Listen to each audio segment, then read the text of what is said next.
Afternoon, pre-noon, no matter where you are in the world. I'm Hasan Piker and this is Dawson. I'm broadcast coming to you live from not so sunny, but kind of sunny, maybe a little cloudy California, Los Angeles. Folks, we're live and alive, and I hope all the boys, girls, and MBs are having a fantastic one, because today's a beautiful day. Today's a wonderful day. Today is Hump Day. Ladies and gentlemen, boys, girls, and MBs, it is Hump Day.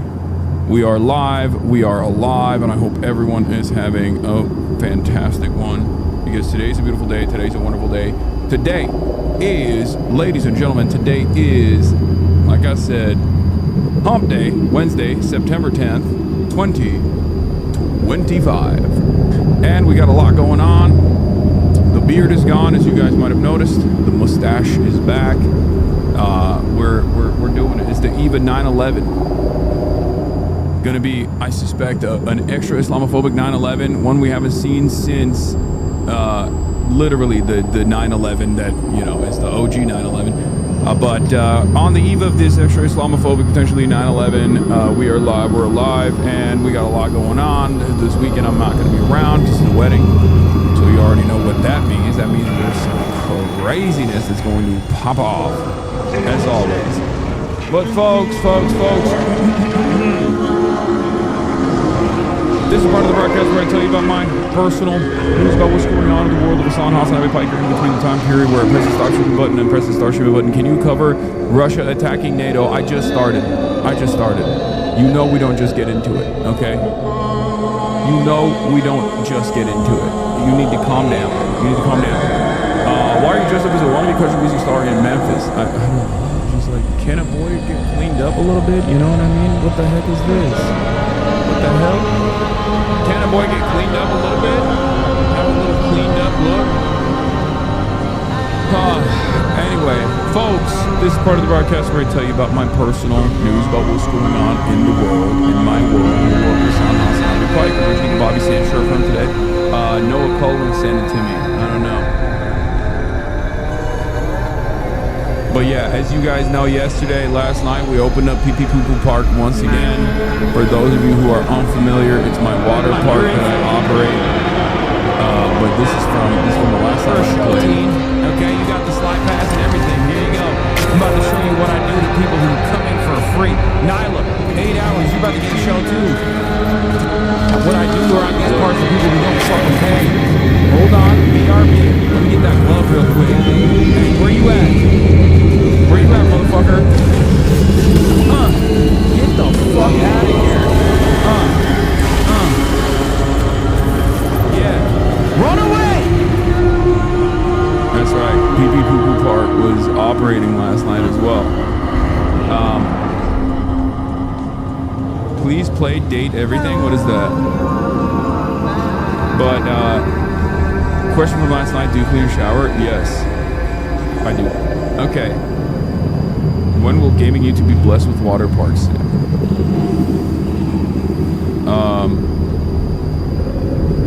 What? Hit later. So, in any case, yeah, non-subs get that treatment too. That's how it works out here. Please do date everything. I don't know what that is. All right, folks. Personal news-wise. Pee Pee Poo Poo Park, that's fine, we did that, and then afterwards I had to end it a little bit earlier than I normally would, and the reason why I ended it earlier than I normally would is because as I've told you before, my brother is getting married this weekend, and he had to get a wedding cut. So I went and I got my haircut. I got him his haircut. His beard got cut too. He got it all. You know, we got him all looking dapper and whatnot. And then we went out for dinner. I've been eating like absolute dog shit. And by that, I mean, I've just been eating everything. Speaking of date everything, how about eat everything? Because that's my life, okay? That's my life. This is, I don't know where you got this photo of Pee Pee Poo Poo Park, but this is basically what it is. So that's what I've been doing. Cute Alf Mabruk for your brother. Thanks. Don't know what that means. So, is that Arabic? Is that like Mubarak? Is that what that means? like congratulations type beat.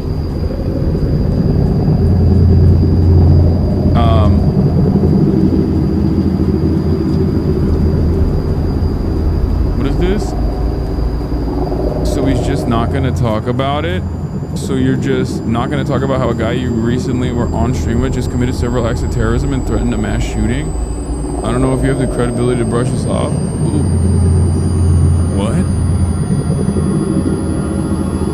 What are you talking about? What the fuck? It's the new drama shit? Jarrett Mockery? Who the fuck is that?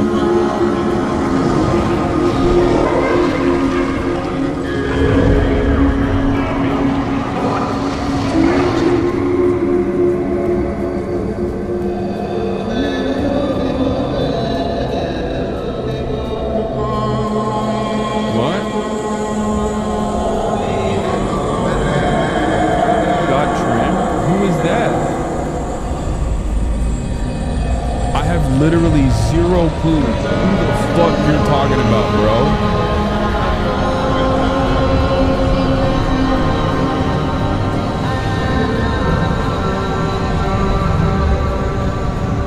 Yuko? Chad Bain didn't cover some shooter who got caught before doing so?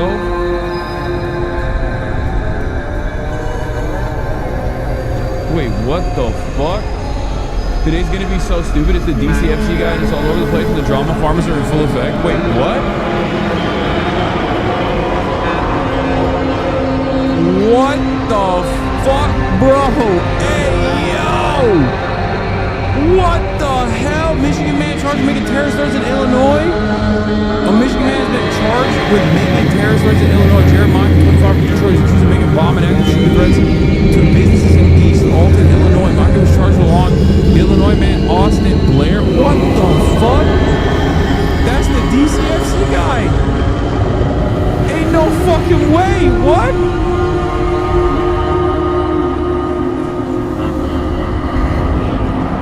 What the fuck? Brother! Wait, how was this my fault, by the way? But I don't fucking know this dude. He's the one who reached out to us to link us up with DCFC. Brother, what is going on? What the fuck is DCFC? According to the reports, the roommate admitted to making the calls. The investigation began in July when businesses began receiving threatening phone calls. Police say the threats caused many businesses to close early. On Wednesday, the police executed a search warrant on the 200 block of Niagara Street in East Alton. Evidence was seized and Blair was arrested. On September 6th, police located Maki at the Worldwide Technology Raceway. Maki was arrested. He was charged with 11 counts of making terrorist threats. Blair received the same charges. There is no way that this dude was doing that. No shot. This is the guy. What the hell? Dude, what is wrong with my fucking sus meter? Is it just busted?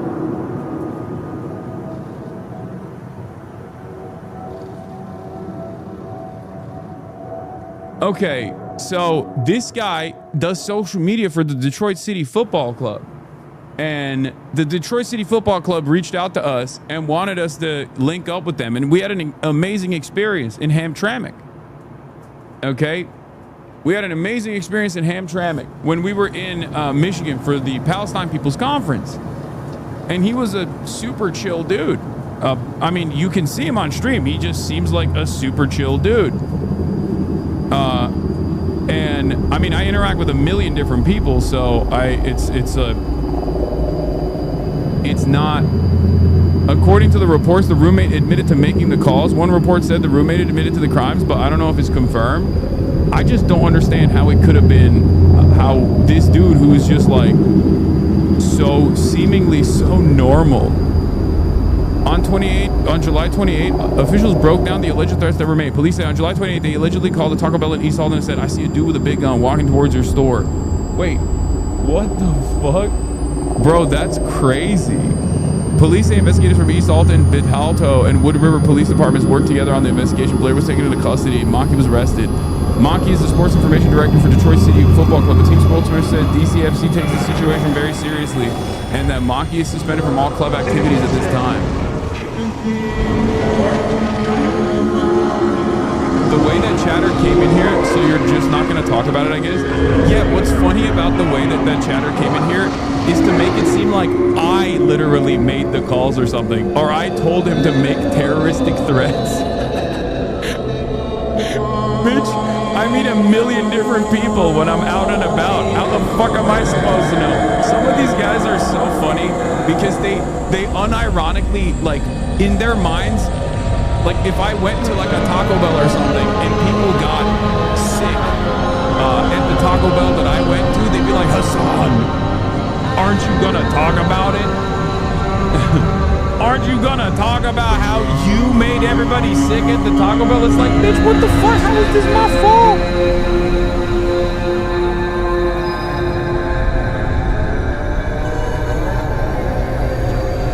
You know?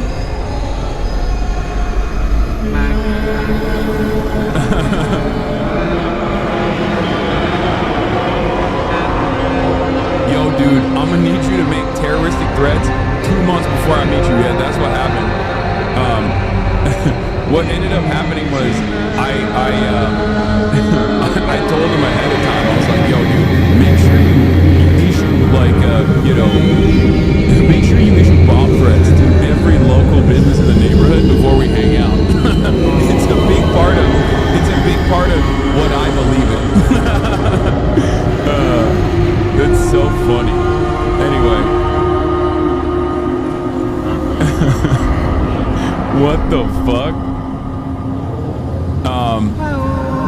Anyway, this is crazy. Police investigation from East Alton, Del Alto, and Wood River police departments work together on the investigation. Yeah, it's in my contract rider.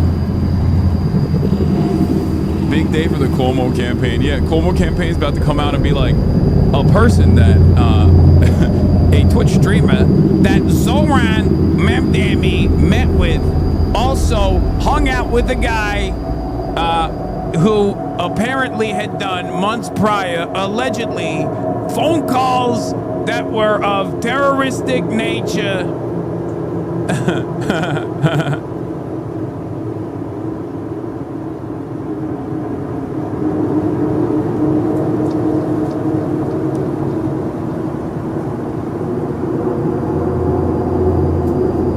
Mindset called him a Hasan Supreme. Why do you know this guy? Why do you watch these people?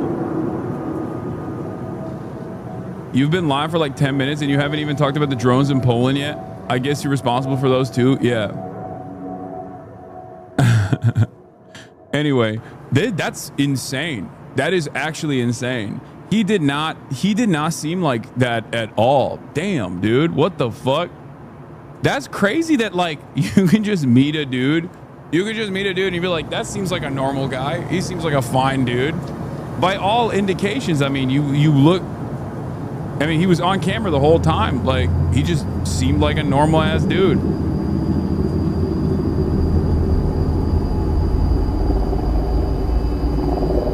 Maybe it was his roommate that was doing the craziness. Who knows?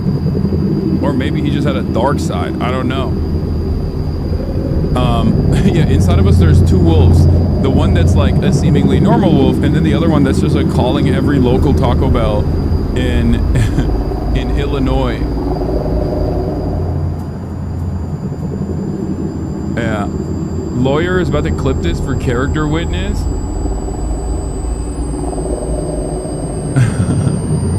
Yeah, let's wait for more info. Yeah, sure. I mean, this is so fun. This is funny. I mean, I don't know what else to say other than how insane. What an insane situation. All right, where was I? I love that we just started. I didn't even blast off yet. And motherfuckers are like, guess you haven't talked about this guy. It's like, how is this my fault? I don't... Like, do you guys ever... Some of these people that, like, they revel in the drama, they just genuinely, I think in that process, like, forget how to think critically, where they don't understand how things work, right? Like, they just forget how, like, time works, for example. They forget how, like, normal human interactions work. Like, meeting a dude in passing, and then dude like apparently get arrested for something that he allegedly did that is utterly irrelevant. That he didn't actually. It's not like we met up and he was like, dude, I love doing terroristic threats. And I was like, hell yeah, dude, I love that. You should keep up the good work. You know what I mean? Like, if that was the case, maybe you could kind of like point it back at me somehow. I don't know. But yeah, I'm sure I've fucking been around someone who, statistically, there's a probability that I've been around someone who's also murdered a person. You know what I mean? Like, that doesn't mean that it was like I was urging people to do that shit.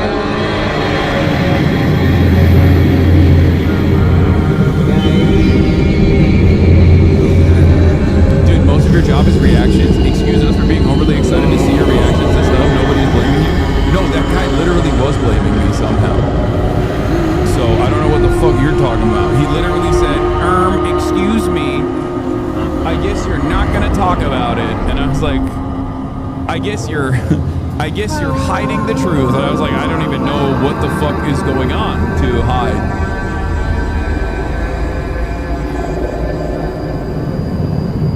You were at the DNC, you've been in the room with a lot of murderers. True, that is also true. That is valid. You make a valid point. Yeah.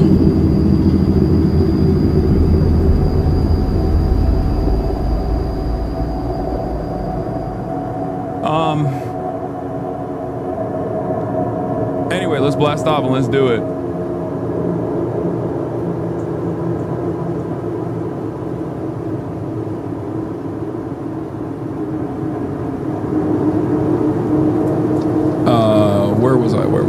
What was I gonna do? Oh yeah, let's blast off. Thoughts on implementing nationwide Sharia law? Very good. I want that. Obviously, that's a pivotal part of my legislative agenda. So let's get started. Let's blast it off. We got a lot going on, obviously, in the world. Like I said, we got mass protests in France, Trump, DC dinner disaster. We got the Israel-Qatar fallout. Epstein leaks are continuing, and of course the drama continues alongside that. And last but not least, Russian drones over Poland. Is it World War III? And I was on Wired Mag as well. So there is a tremendous amount of news here, which is why it's really funny that chatter came in hot. But important question, will the dogs be at the wedding too? Oh, are you coming to the wedding? Why is this a question from you? But yes, the answer is yes. Of course I'm going to bring my dog, and Ron's going to bring his. This Illinois man is much crazier than the DCFC dude. Yeah, Daniel Robb, I know.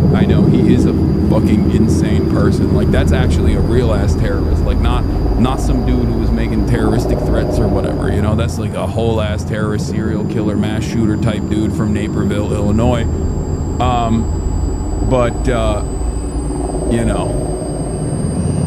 Just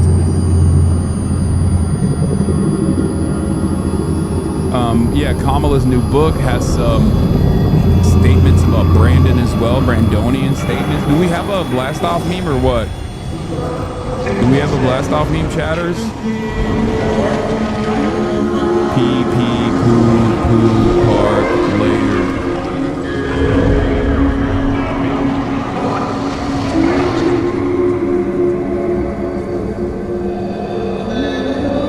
Personal news-wise, I mean, there's not much going on in my life. For personal news, I'm doing Crooked Con. They asked so many goddamn times. I mean, I've already done like a bunch of pods with them, and you know, I don't have a problem with the pod challenge anyway. I think that it's a good way to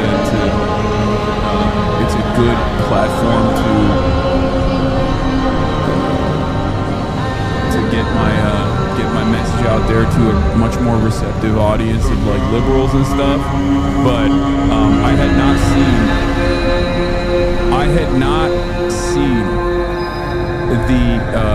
the other players that are involved at Crooked Con. Apparently Matty Boy is going to be there, Egghead himself. That's a crazy lineup. We'll look at that. It's just really unfortunate that name for a con after all that chorus stuff, Lamau. Yeah, it's going to be like, I'm gonna get knighted and long knifed over there, okay? Like, I feel like it's gonna be red wedding over there. I saw the Crooked Con lineup, okay, from Crooked Media, from the Podcasts, for those of you who don't know. Also, here's the blast off meme, okay, keep it pushing, let the people know, okay?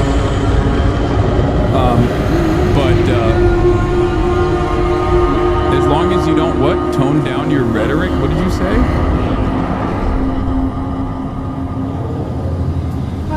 Are you going on those lib pods that really upset the usual liberal Reddit, pedos? No, I just go on those podcasts because there are a lot of people. You were speaking at Crooked Con, and so was Jessica Tarkov. Collab went. So, here's the thing, okay? I think a lot of people do not understand something that's very important and is certainly an important part of at least like my method here, okay? I have a method for change. I have a method for getting Americans to be more aware of their class position and be better equipped basically to advocate for their best interests. And a part of that revolves around talking to liberals, okay?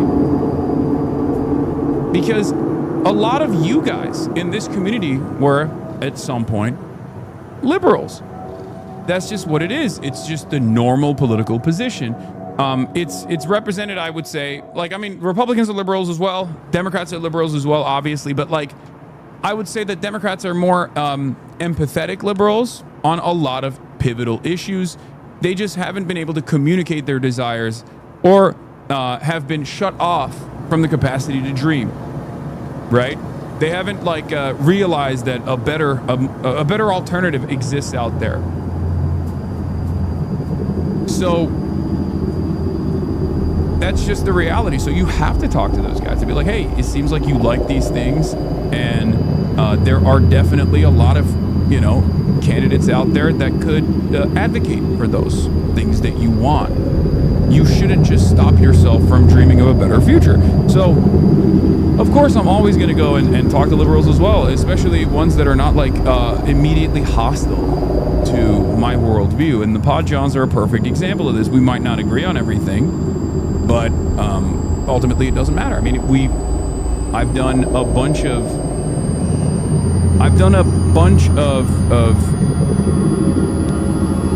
hits like that. I mean, I've done a bunch of Podjons collabs before the election, after the election, and I think those were pretty pivotal for a lot of people. I think they saw that and they realized that there's definitely some interest there. Now, of course, I will say Crooked Con is a little bit different than this, right? Gavin Newsom pulling together leaders from across the wings of the Democratic Party, Hakeem Jeffries, the Maxwell Frost, the Senator Warren, and Pete Buttigieg, along with people like Les Dog for the FAFO event he's holding for his redistricting ballot proposition.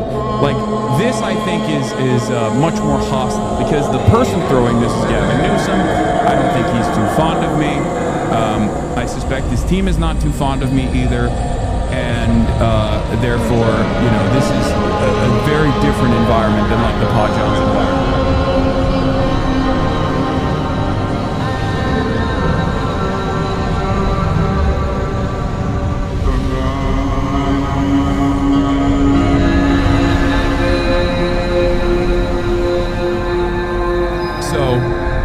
Do we have the lineup for the Crooked? What is this? You write the theory, I'll do the practice. Okay, stop. It's a real thing. I was PSA pilled in 2016, but then I found you on Chavo on Twitter. Year end is now a popular topic for other podcasts. What the hell is this? Hasan Frequency gets clocked by Q Cinderella and Oscar's working for David Dobrik. Just Trish, episode 209. What the hell? Yeah, I admit I was lived up and leading right before I found you. October 7 really pushed me deep into your community because I respect the sense of justice you uphold. As a result of being in this community for an extended period of time, I developed quest for consciousness, politics, so thanks, hobby. Hell yeah, that's the goal. That is the goal, that's the point. So, Crooked Con. This is Crooked Con, okay? Freedom and Content for All, Alex Wagner, Justice Allison, Ben Rhodes, Ben Winkler, all these people, Governor Andy Bashar, Brian Tyler Cohen is of course there, and here I am. They put me right next to Faiz Shakir, Bernie's man, Faiz. It's just the lineup is just by, I think, name. But there are some interesting names on here, like Matt Iglesias, Neera Tanden, some Philip DeFranco. But then, you know, there, like I said, there is it's mostly just like the Pajans, mostly liberals, and then you got me over here. And you know, I guess it's gonna be interesting. Let's see. But like I said, I'm never going to not do something like this. If I have an opportunity to talk to a massive audience of blue-pilled libs and tell them, like, listen, there is a alternative out there. There's a socialist alternative out there. It just means that they are going to fight harder for the things that you want. Do you want these certain things? Okay? Do you want an expansive welfare state? Do you want more worker control? Do you want more autonomy in your life? Do you want more freedom in your life? Do you want more financial freedom without worry? If you want these things, there is a... If you want these things, there is a method out there. There is an ideology out there. There are groups of people out there who have fought for these things for years and years and years, you know? And I think it's good. Are you going to attend Zora on election night? It's like 2 nights before this? Yes. You have to go on the attack or they will never let you talk? No, it's not. I've done this stuff before. You guys are wrong. I've literally been on the Pajans. They're one of the best parts about going on the Pajans is that they do let me fucking speak my truth. You know, talk my shit if I need to. So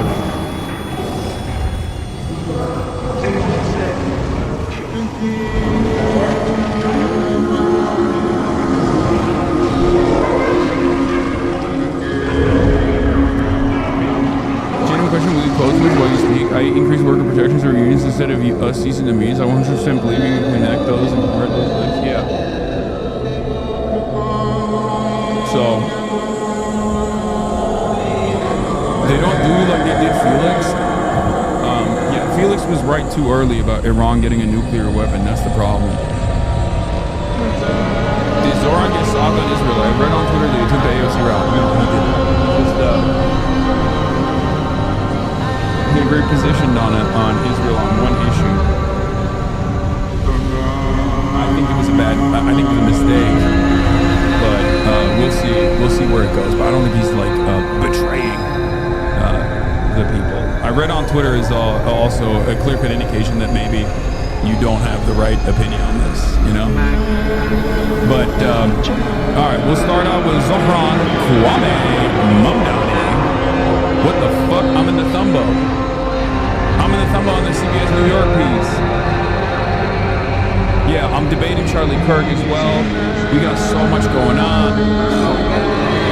So much happening, bro. There's constant polls coming out of New York that literally warm my heart, okay? I'll just start there.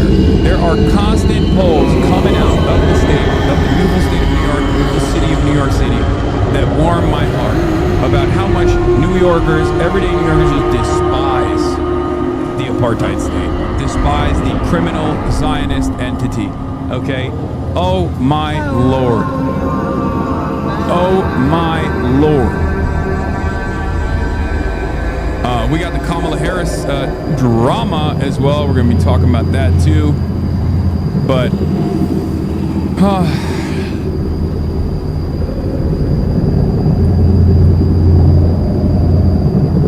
there is so much anger and so much resentment.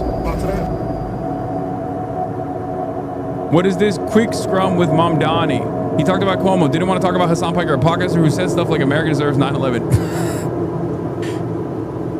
Bro. Oh my lord. Oh god. They're gonna try to fucking bash him in the head over this. You know, what we can see is a candidate that is desperate to understand why he is so far behind the politics of the future. Why do you hang out with guys like Hasan Piker? Said some nasty stuff, don't you think? I'm here to talk about the World Cup. Town yesterday with Cuomo's camp. I mean, any response to that? You know, what we can see is a candidate that is desperate. Dude, it is kind of crazy that he said some nasty stuff. It is kind of crazy that like that dude is like a drama obsessed fucking weirdo. You know what I mean? Like the dude that I don't think it was a journalist who said that. I don't think it was this guy at least. Or maybe it was, I don't know. But it's crazy to me that it's like for a lot of people who are like, I'm a journalist, I want to be a pro-Israel type of journalist, like I'm just gonna hit you with some fucking quick TMC bars and be like, well, this is Hasan Piker guy, he says some nasty shit. It's like, dude, what the fuck are you talking about?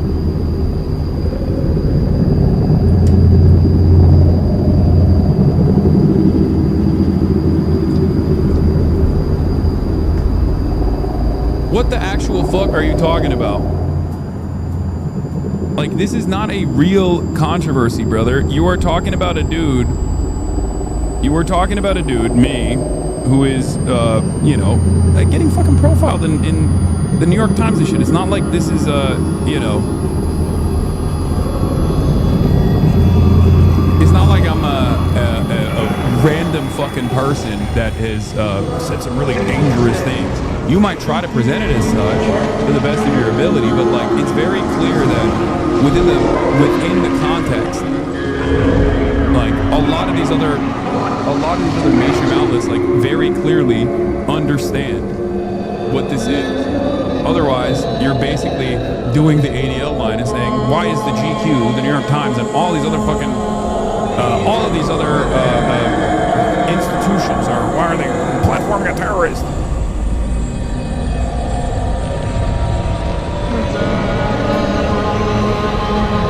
The only actual gross shit you say is that you're willing to love shitting your pants on airplanes? That's not. I've never said that.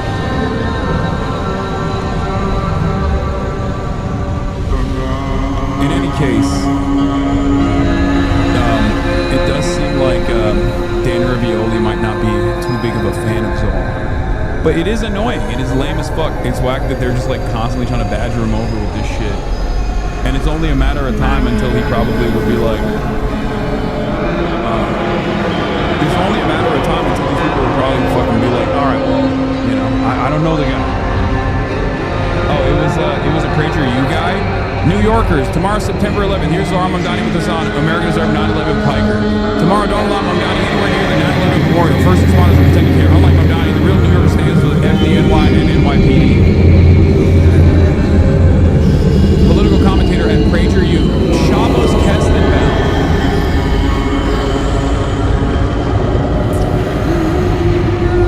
They saw that he gave into some Israel stuff. They saw that he caved on pressure on Israel stuff. I think that isn't the reason. I think they're just trying everything. They're just trying every attack line, and this is another one. It's just so stupid. Mamdani hanging out with terrorist Hasan Piker. The issue with Mamdani getting yelled at about his allegiance with me or some shit is that if he caves on that, then it's going to open him up to an unimaginable line of attack for him as well. Do you see what I mean? So, like, the same line of attack that they are hitting me with, where being like, he's a bad guy, he's a terrorist, he's a Muslim who loves 9/11, he wants to do more 9/11s, like, it's unironically, it's the same exact thing that they can hit him on. So, even if he was in this, like, unique predicament where he was trying to be like, I'm distancing myself from Hasan Piker, then they're gonna turn around and be like, well, why did you fucking celebrate Dipset's 9/11 takes, blah, blah, blah, all this shit. So, that's it. It stems from the same racist place. It's not like a real logical attitude that people have. It is just an unironically racist fucking diatribe that people land on But of course, because there are plenty of other people who have this kind of incredibly Islamophobic attitude, that it kind of gets more mileage than you normally would expect. And that's it. But of course, he is too charismatic and too buttoned up for this kind of stuff to shake him, in my opinion. But that doesn't stop me from being annoyed that they're just like consistently using this. Yeah, the New York Post article gave the game away, where the lady mentioned Zoran mentioning the Holy Land 5, like this attack is not genuine. Exactly. So it's always the same shit. Has any actual media outlet reached out to you for the comment on Como attacks? No, they haven't. I think it hasn't like built up yet. It hasn't even like built up that significantly. It's kind of interesting that you're being brought up in a New York mayoral race. Yeah, I never in my life would have thought that it would get to that moment. Out of the mayor's race, where things are getting even more heated between Andrew Cuomo and Zoran Mamdani, a new poll shows Mamdani with a double-digit leader, but there's an asterisk. Political reporter Marcia Kramer explains. The pictures on an easel at Andrew Cuomo's Ground Zero press conference showed Zoran Mamdani with Turkish-American podcaster Hasan Piker, who once said America deserved the 9/11 terror attack. Those are amongst the most disrespectful, disingenuous words you could ever say to a first responder. Wendy Ireland Tortorici and her husband Sal, who has stage 4 liver cancer from his work at Ground Zero, dramatically endorsing Cuomo as the former governor began pulling out all the stops to duke it out with Mamdani with 8 weeks to go until Election Day. This isn't about politics. This is about character. But Team Mamdani was having none of it. A campaign spokesperson saying, quote, Andrew Cuomo knows exactly what he's doing. He's holding a press conference to suggest that Zoran Mamdani, who is poised to become New York's first Muslim mayor, somehow supported 9/11. It's vile, it's dangerous, and it's deliberate. This is a new New York Times Siena poll has Mamdani with a 22-point lead. Mamdani 46, Cuomo 24, Curtis Sliwa 15, Eric Adams 9. Remember when they were 2 months out of a Democratic primary, Andy Cuomo was 40 points ahead. They were telling me, why are you even bothering running? He's going to have a coronation. Well, he got killed in the Democratic primary. So I don't trust any of these polls. But in a head-to-head matchup, it was Mamdani 48, Cuomo 44, almost within the poll's 3.6 margin of error, which may be why, for the second day in a row, Cuomo insisted it didn't matter how many names are actually on the ballot. It's still going to be him versus Mamdani. Because people see who's viable and who's not, and they're going to be two viable candidates, in my opinion. There's nothing funnier than having a real press conference. Having a real press conference about an ongoing mayoral race in front of a photo of me from 2019 with the words in Always Sunny in Philadelphia font that says America deserved 9/11. Oh my Lord, brother.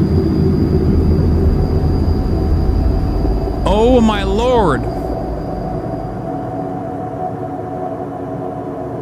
Did you catch the statement by the wife of the first responder about you at the beginning? No, I didn't. Hasan, what? Disingenuous words you could ever say to a first responder. Wendy Ireland Tortorici and her husband said, It's pretty, you know, I mean, what do you say? What do you say to this? Bro, that statement will follow you for life. It's not. It will, but it doesn't matter. The significance of this is entirely dependent on the disingenuousness of the person who wants to weaponize it. When this statement first banged, it was almost entirely weaponized by the Republicans, right? Because in 2019, Trump was president. It was entirely disingenuous, and it was all Republicans that hit it. Now you got, like, ironically again, Republicans utilizing it, but they're doing it under the banner of, like, being a Democrat, I guess, but they're not really Democrats. They're running against the Democrat.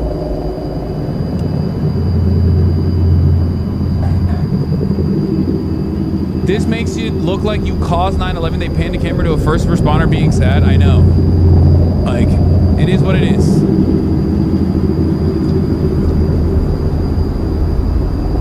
They're talking about it like you personally said it to a first responder. Yeah, also, they're talking about it like I'm saying it's good that, like, 9/11 killed Americans or something. That's not my statement at all. And if you look at the full quote, you very quickly understand I'm talking about blowback, but it doesn't really matter. Yeah, I said what I said, all right?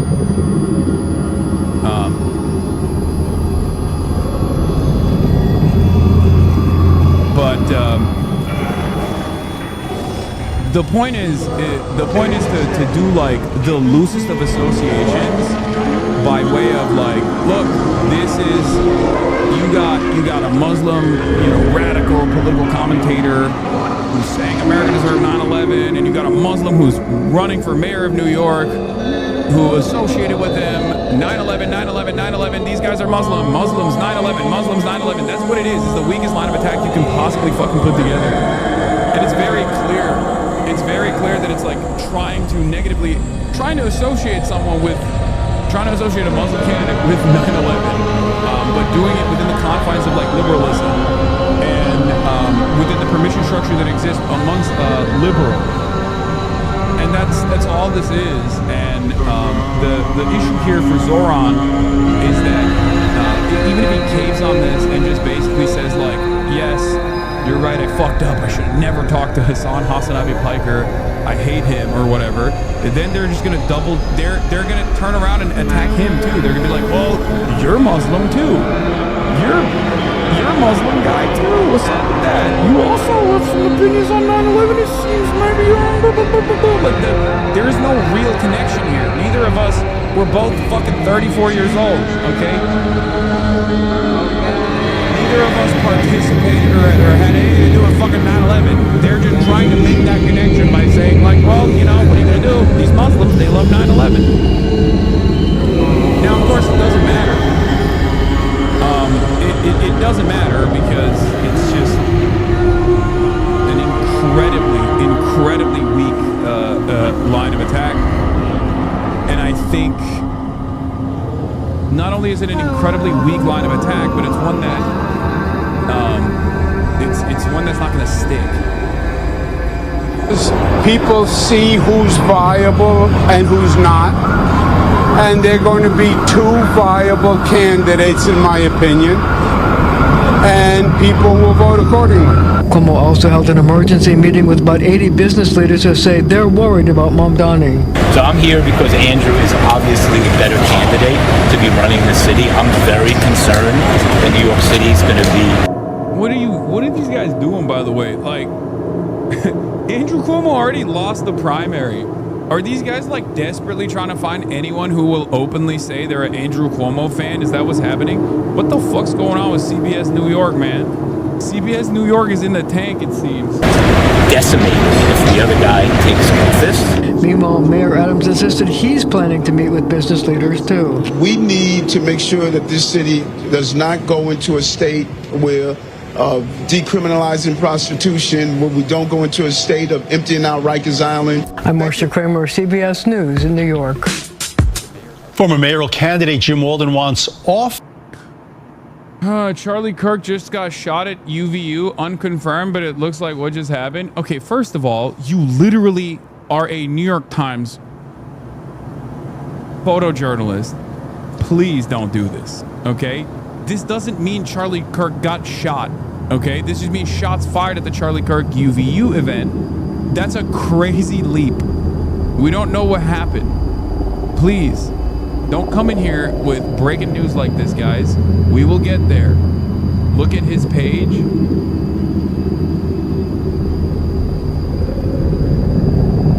Make Utah great again. What? Who is this guy? He said Charlie Kirk was shot. That's crazy. If that's the case, if that was the case, there'd be fucking video footage of it, I'm pretty sure. I mean, this is not, it's Utah. It's not that backwards, okay?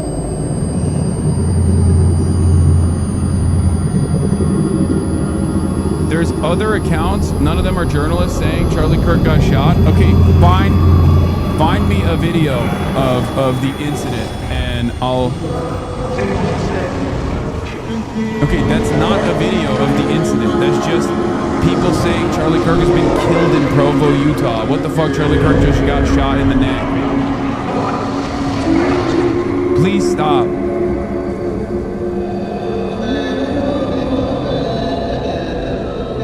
They don't got internet in Utah or cameras?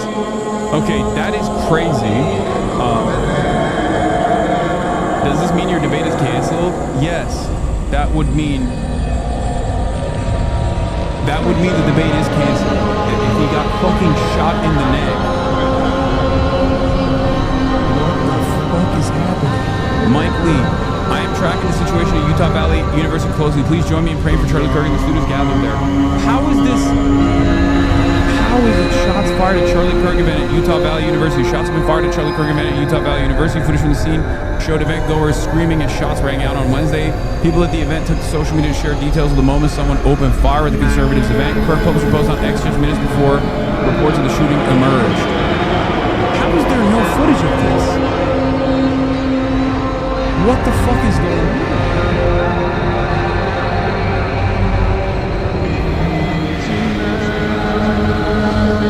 Okay, there's a live stream. Did this live stream show the shots being fired?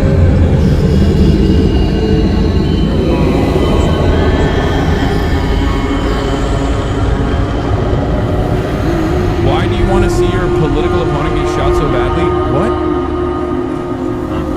Bro, what will it take for you to believe? Wait, first of all, these two things are at odds with one another. It's my job to make sure that I fucking get this breaking news story correctly. That's number one. And number two, what a fucking stupid ass joke to make, dude. I have to confirm it. I can't just like go along with hearsay. These things are incredibly like there are so many fucking cameras on these sorts of things. What the fuck are you talking about? Charlie Kirk goes to a fucking a college campus. There's gonna be a lot of phone cameras out. Okay, around 60 minutes on that Twitter live link. Is it gonna? It doesn't show anything, right?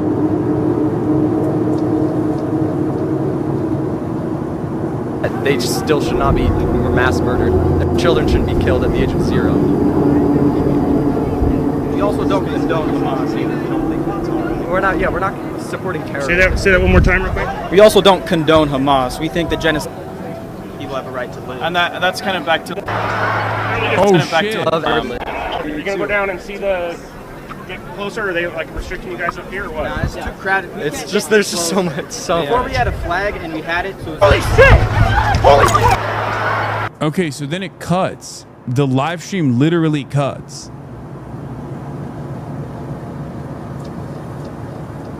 The live stream just cuts from that interview to people just going holy shit and running around. Also, if Charlie Kirk was shot, it'd be an incredible amount of annoying political leverage for Christian conservatives to blame the left for mass shootings. Shots 9-10 minutes ago at the YouTube video. Wait, he was doing a YouTube video as well? Oh no, this is another person. Okay. This is just a random... Holy shit, don't know who's been shot. Say that one more time real quick. We also don't condone this is the same Hamas. one, We yeah. think that people have a right to live. And Why does it kind of skip? back to like the loved one. Why did these fucking live streams skip right as the shooting happens? Look. Like, oh no, this one doesn't. It's just, there's just so much. Before we had a flag and we had it. Holy shit! Holy shit!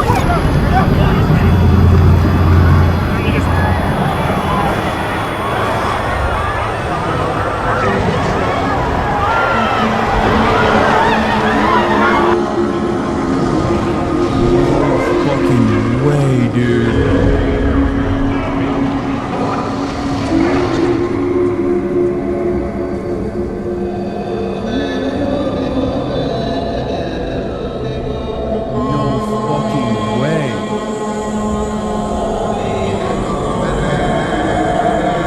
Reporting he was shot. Okay, Deseret News now reporting Charlie Kirk shot at Utah event. Charlie Kirk, this is a breaking news story, will be updated. Charlie Kirk was shot at an event at Utah Valley University in Orem, Utah on Wednesday. Bystanders report seeing Kirk shot. Jesus fucking Christ, dude. Oh my God. Bystanders report seeing Kirk shot near his neck during a Q&A with students. What the fuck is happening, brother? What the fuck is happening? Dean Withers, Charlie Kirk was reportedly shot in the neck. Why would Dean know? Was he there? Did he attend this event? I know he like tries to go to Charlie Kirk events to try to debate him.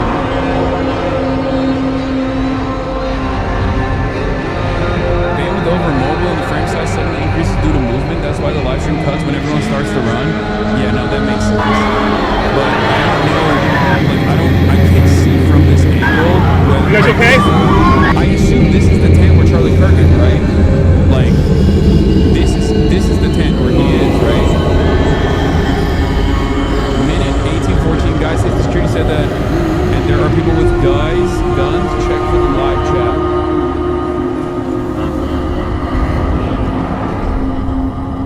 Found the video of him being shot. There is 0% chance. There is 0% chance that if this happened and Charlie Kirk got shot, that someone doesn't have the footage. Benny Johnson and Candace Owens and everyone is saying, like, pray right now for Charlie Kirk. Pray right now. Pray with everything you have. Get down on your knees and pray. Please, I confirm that Charlie's been wounded at an event in Utah. Please, Jesus, help us now.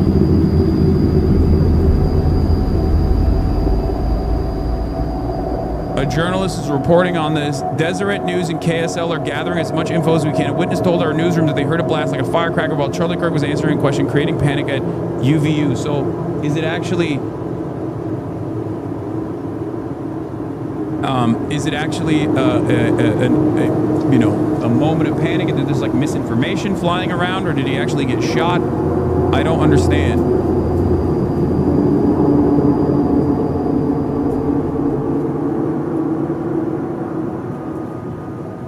Because, like, this is the photo that this guy posted. It said Charlie Kirk breaking, Charlie Kirk shot in the neck.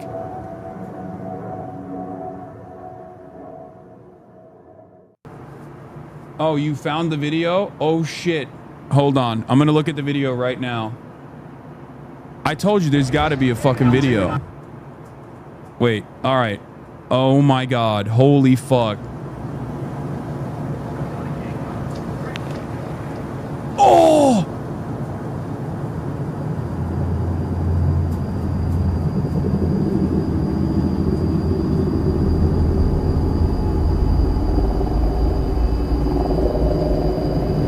Dude, you hear a shot, you hear the crack of a shot, and then you hear his head just crack back right after. And I think what the people are saying is correct.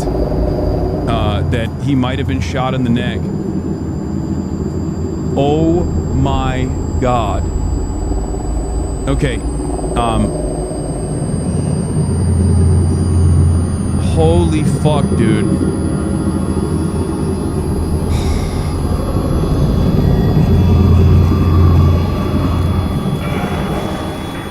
Charlie Kirk is, as far as I've seen, Charlie Kirk has been shot at an event at UVU in Utah. What the fuck? What? But I don't know if it's the neck though, because the moment of impact, I see, like, on the moment of impact, you see his t-shirt go like this. And I don't know if that's because of the, like, you see him recoil and his head rocks back, but I don't know if it was actually him in the neck. I think it was in the chest. Because the area of impact that you see, is on the shirt. Like, I'm looking at it right now. I'm looking right at the video. It's in his neck. Blood comes pouring out. Oh, second photo. Look at his neck. Oh, shit. Yeah. Wait, how did he...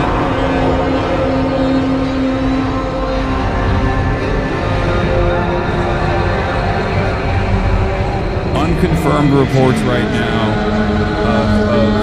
it's coming from his neighbor who paused for 4 seconds. Was it point blank or from afar? I have no idea.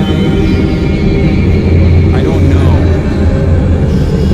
Disavow quickly and vehemently for your own safety? Yeah, no shit, dude. What the fuck do you mean? Of course.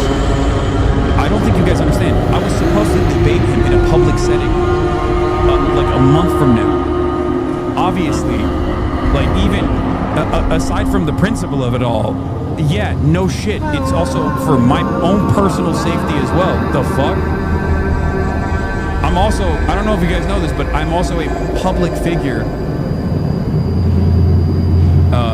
who does political commentary, who was supposed to debate Charlie Kirk in a public setting at Dartmouth University a month from now. I assume it's not going to happen now, obviously.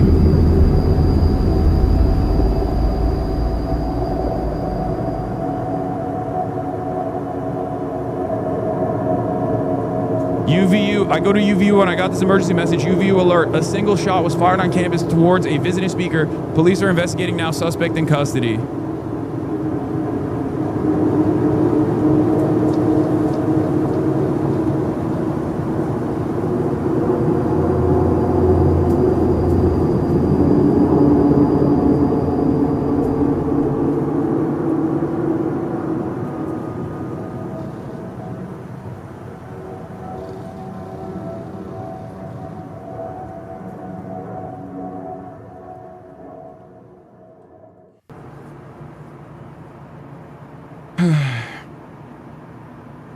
Yeah, that debate is canceled. Yeah. I don't think that debate is happening any longer, chatters. What the fuck? Stop going to public events, bro, for real? Yeah. Bro, stop cancel your public events. Hogs are gonna want revenge. What do you mean?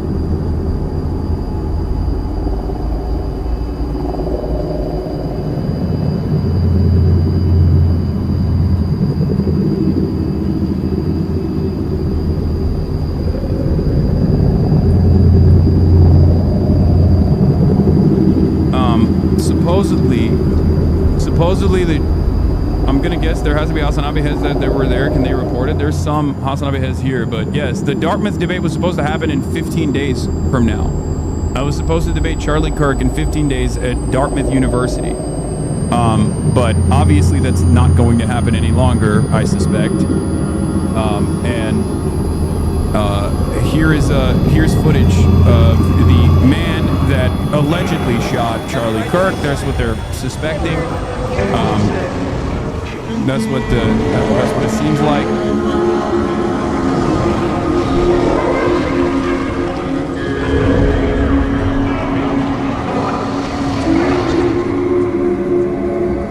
Like an old dude.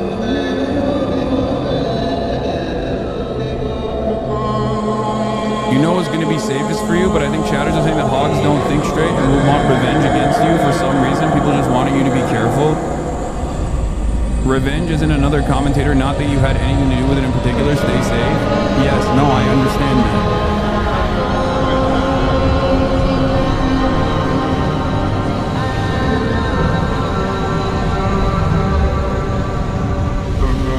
Yes, chatters, Charlie Kirk got shot in the neck.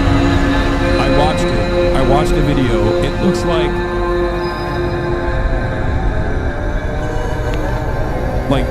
it's just he gets shot. There's only one footage that we've seen, one piece of footage that we've seen so far. It's this one where you briefly see it and the camera moves, the camera pans away right after he gets shot. But there is a screenshot from the photo where there's a screenshot from the footage that shows that there's like blood coming out of his neck. I don't know what the fuck's going on. I don't know anything beyond that. This is the most insane fucking situation.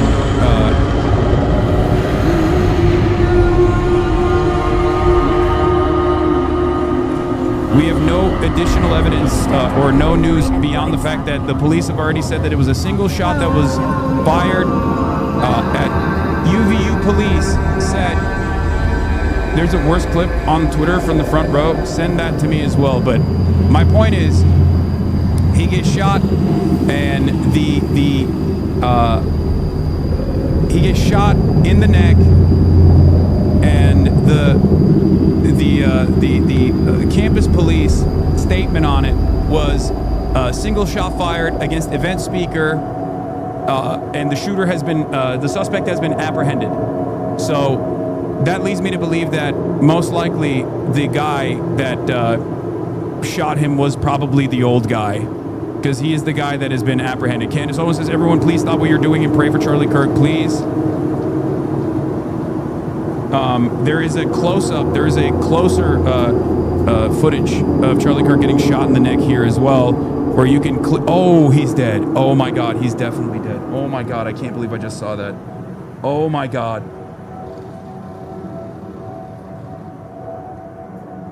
Oh my God. Oh, he definitely got shot in the neck. Oh my God. Oh, fuck.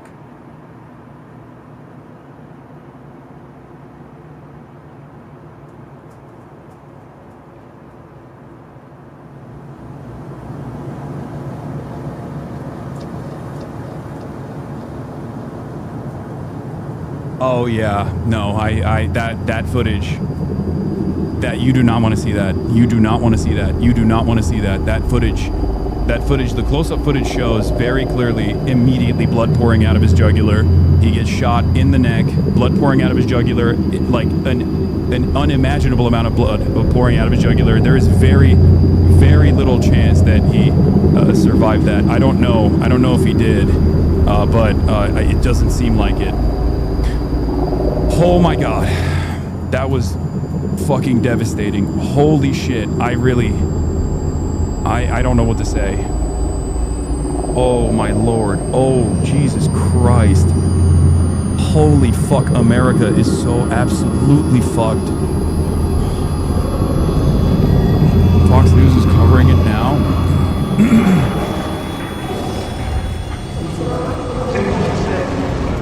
He had posted images of himself before this huge crowd at Utah Valley University there outside of Provo, and he said, we're so back. You could see there was enthusiasm. He was passing hats around. You can watch him on video. This was posted half an hour ago of him doing that and greeting this crowd. He is somebody that the Trump campaign, as Kristen was doing, utilized very effectively to harness his leadership in this conservative activist movement, again with young people, young men specifically. We've talked about this a lot when we look back. Charlie Kirk is the heart of that effort. They relied on him and his organization a lot for their ground game in a lot of the states around the country. And so this is somebody who obviously has a huge voice inside conservative American politics, a big Trump supporter, but obviously now, in this really unfortunate, horrific experience, is going to be at the center of a conversation about political violence, I would imagine, that we're going to be having in the aftermath of this horrific event. Certainly, and there's a lot of reason to be concerned right now as we do not know his status. We don't know how he's doing, and we're waiting word certainly of that. As you mentioned, it says a lot about where we are as a nation when it comes to violence and politics. Can you talk a little bit about what he was doing in Utah? He was going to universities to speak to young people. Yeah, and organizing them. And again, that's why I was literally, you can just bring it up from his Twitter page a little while ago. You can see what happened. It's not just like Charlie Kirk was doing an event, one of the classic events that he does, like a Change My Mind style event at Utah, at a campus on Utah, at UVU campus. He was sitting under a tent. One shot rings out, and immediately his jugular opens up, and blood is just pouring out of his fucking neck. I saw it. I'm confirming it. I'm telling you right now. There is a very, very low likelihood of survival beyond that point. I mean, I don't know. I don't know what's happened. I don't. It's not. It's the most insane thing I've ever seen. The reason why I say it's most likely his jugular is because I've never seen so much blood pour out of someone's neck in real time, in like a moment's notice before. It just completely gushes out. Do not watch the video. If you have not seen the video, do not, like, the reason why I watched it is because I wanted to see, the reason why I watched it is because I had to confirm whether or not this was a real incident. I'm telling you, avoid it. It is one of the most fucked up things you could possibly see. There is one video that there was one video that was shot from afar that basically shows you his head cracking back after you hear the shots being after you hear the one shot fired, and then the camera pans away.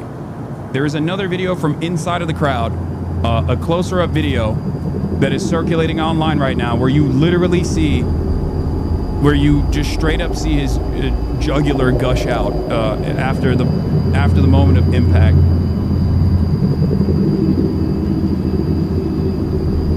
That second video, the close-up video is from like 15 feet away, and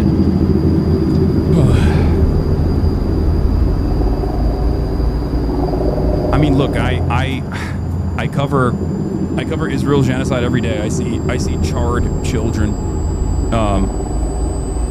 I see children carrying their dead parents in trash bags to the hospital every day. It still is a little different, at least from my perspective, I think, because this is a person who does what I do, but on the opposing side, I was supposed to debate him at Dartmouth University 15 days from now in a public event, in a public setting. I go out to public settings like this all the time. So there's a level of closeness in that regard because of the nature of what I do.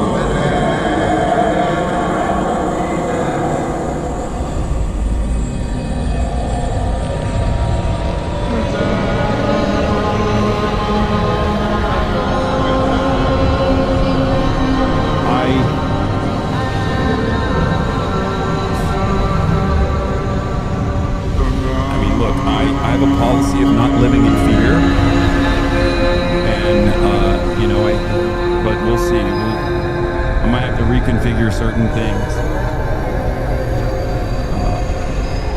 This is insane. I never thought I would see something like this. Was it a handgun? But I guess if there's one country where something like this could happen, it's this one. It's also notable that he hosts, as part of many of the events that he has, these debates with folks that come, college students and others who come as part of a crowd, and he hosts debates with them at close proximity. We don't know that that's exactly what happened here, but it is notable that we see describing Chief Ramsey's setting for these events. We also have a statement put out by California Governor Gavin Newsom now, who interviewed Kirk on his podcast back in March of this year. He says the attack on Charlie Kirk is disgusting, vile, and reprehensible. In the United States of America, we must reject political violence in every form. Let's go back to the White House now and Kristen Holmes, because it's notable, as we just said, he's been interviewed by Democrats and Republicans. The weight that he carries and his voice within the conservative movement, especially among young people, he's someone who at times has had the president's ear as well.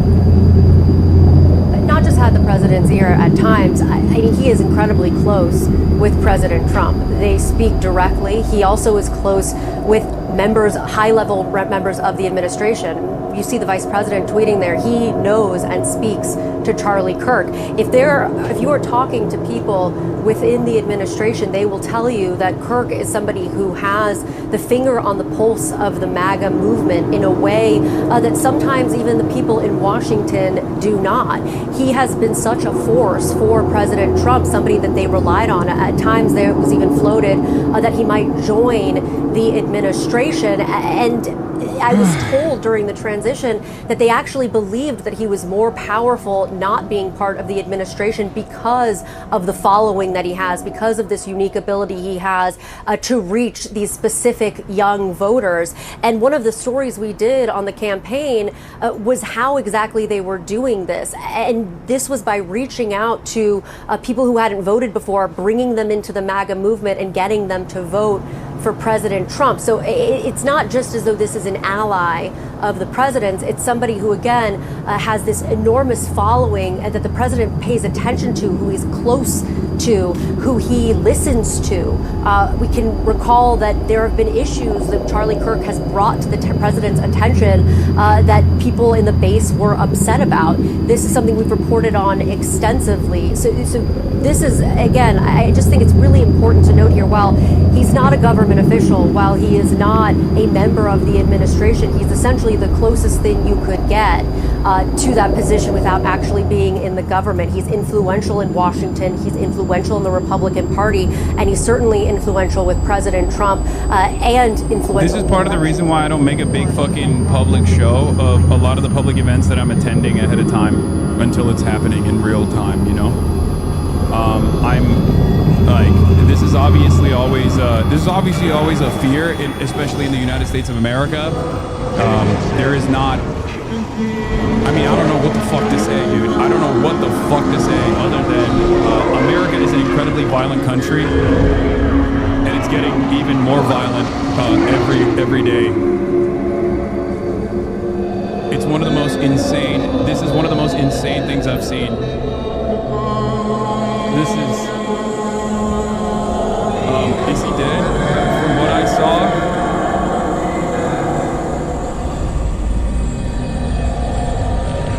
From what I saw, look, there's no confirmation yet. But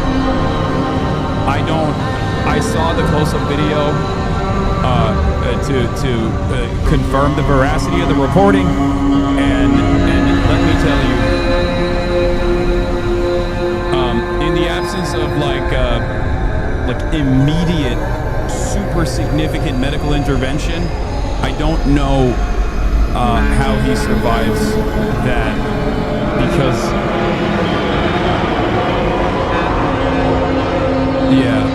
I will just say the up-close video, the closer video that is being circulated around online right now basically shows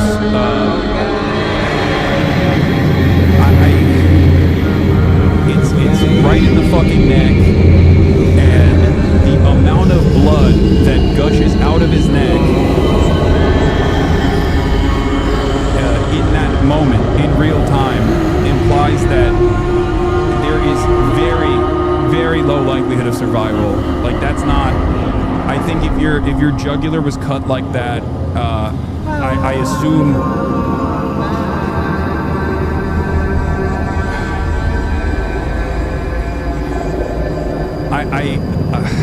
I don't know. I don't know how you.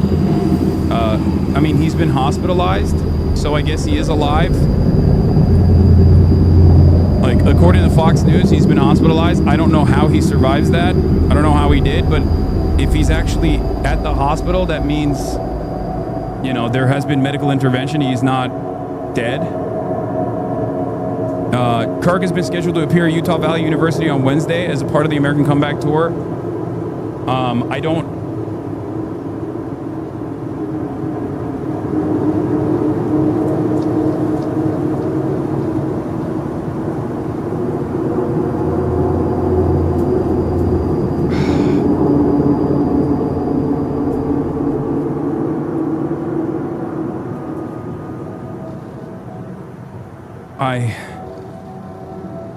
Yes, I was supposed to debate him in 2 weeks at Dartmouth University.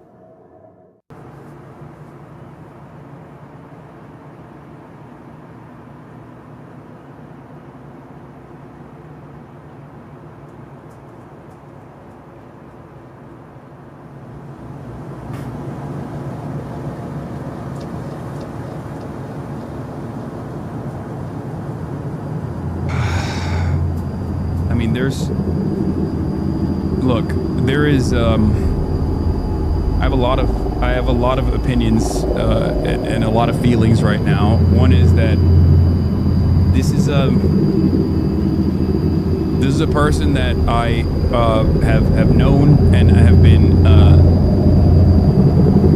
that I've debated in public settings since 2016. I had two very public debates with him at Politicon, and I was supposed to do another in Dartmouth in 15 days. I obviously also do public events such as this one, as well as a political commentator on the opposing side. I mean, obviously, this kind of violence is completely unacceptable, and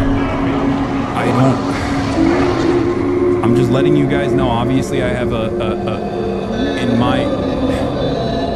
in the way that I'm looking at the situation, it's a little bit difficult for me not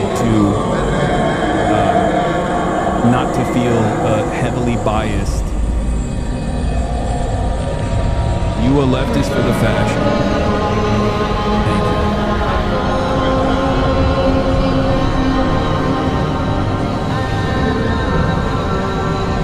There's an 87 to 90% chance of surviving a gunshot wound to the neck if no major arteries were destroyed. So chances of him surviving are quite high.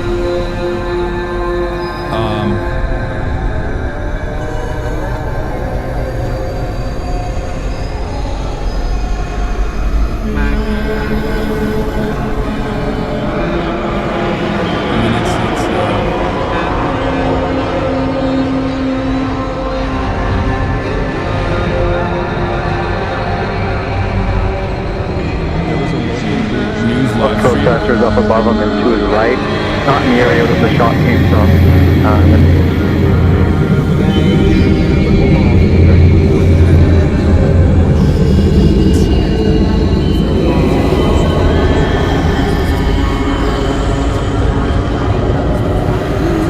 Look, I don't know if it was his jugular or not, but the amount of blood that I saw fucking spurting out of his neck made me think that it was most likely his jugular.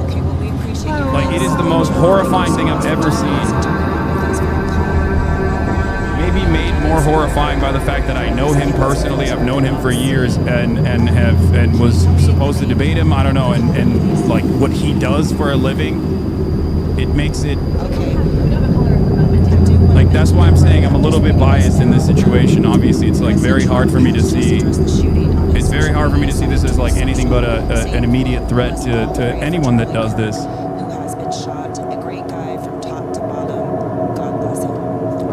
Of reactions like that on social media. The latest from President Trump, as Tamara said. Guys, shut the fuck up. Stop saying take the day off and reorient yourself. Okay, calm down.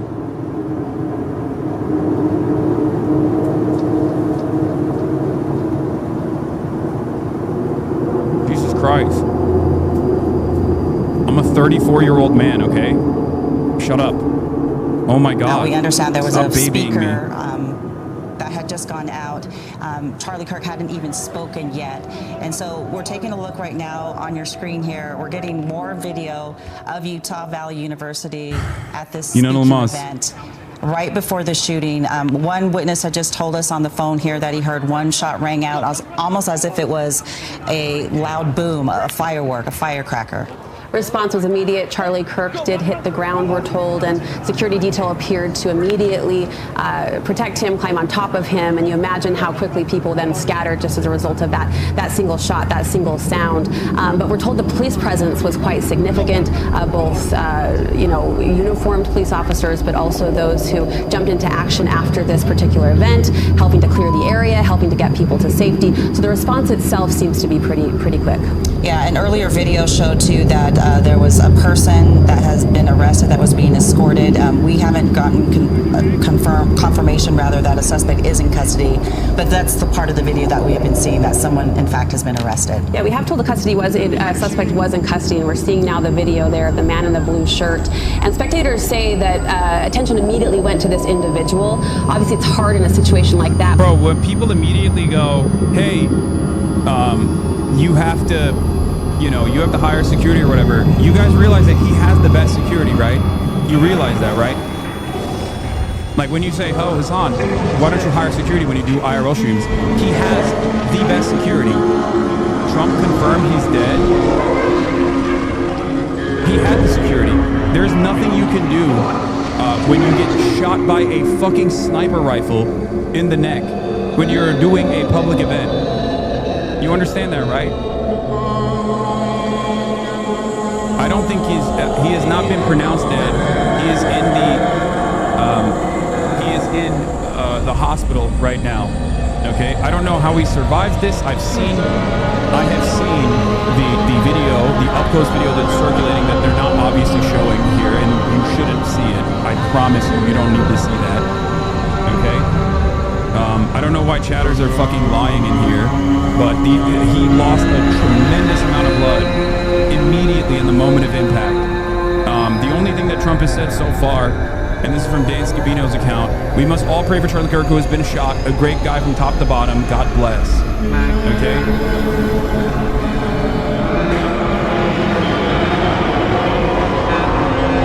It's unimaginably graphic.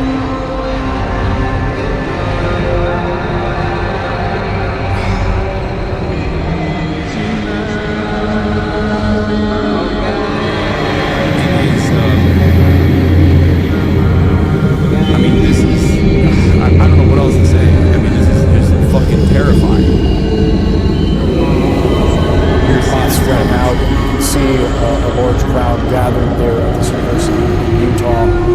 Folks running away from the scene. This is one of many videos circulating online right now that we are working to confirm. But as John was saying, the challenge of securing a wide open campus, what appears to be a courtyard there with a number of tents for officials, or rather for students and attendees to participate in the event. No shortage of issues trying to secure a place like that. No, certainly not. And let's go to Donny O'Sullivan, who has been to a number of these events. He's joining us now on the phone. Donny, we just saw some of the aftermath in that video, people running away, an incredibly scary situation for so many people there. Talk to us a little bit about these events, the kind of security they do or do not have, and what it's like to be there. Hey, Brianna. Yeah, I think what you're seeing on your screen now is really normally sums up what these events look like. Minus the chaos, of course, but always very big turnout on college campuses. Charlie Kirk has been doing this for a number of years. His organization, Turning Point USA, has been running these kind of events, hundreds of them, potentially thousands of them, across universities, really mobilizing the young conservative vote, and in recent years, of course, specifically the young MAGA vote. We were actually down a few weeks ago in Tampa, Florida, where Turning Point USA had their summit, and we spoke to some liberal groups, young Democrats who are actually trying to emulate the work Charlie Kirk's organization is doing. These Democrats were, of course, very critical of Kirk's policies and his views on politics, but spoke, frankly, very complimentary of his organizing tactics. So what you see at these events, these college campus events, has really been a successful model for mobilizing young voters. In fact, in just recent weeks, wait, gunman is not in custody? Campus official says? So the guy that they arrested might not be the actual gunman? Because initially campus police said the gunman was in custody, that the suspected shooter was apprehended. Now, breaking news, Kirk shot and gunman not in custody, campus officials say. Scott Trotter, Senior Director of Public Relations at Utah Valley University in Orem, just confirmed to the BBC that Kirk was shot and the attacker is not in custody. Trotter said at 12:25 local time, a single shot rang out in the quad near the food court at Utah Valley University Orem campus as Mr. Charlie Kirk began speaking at his planned rally. We confirmed that Mr. Kirk was shot, but we don't know his condition, Trotter said. He added the campus is closed for the rest of the day. There's a video of them arresting an old man, but maybe that's not...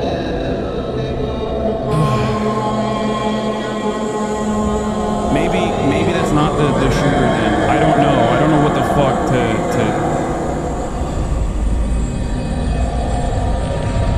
I bet you they found no GPR on suspect at this point. Doubtful they'll find the shooter. I know Netanyahu tweeted about it as well. Look, it doesn't matter. It doesn't matter, chatters.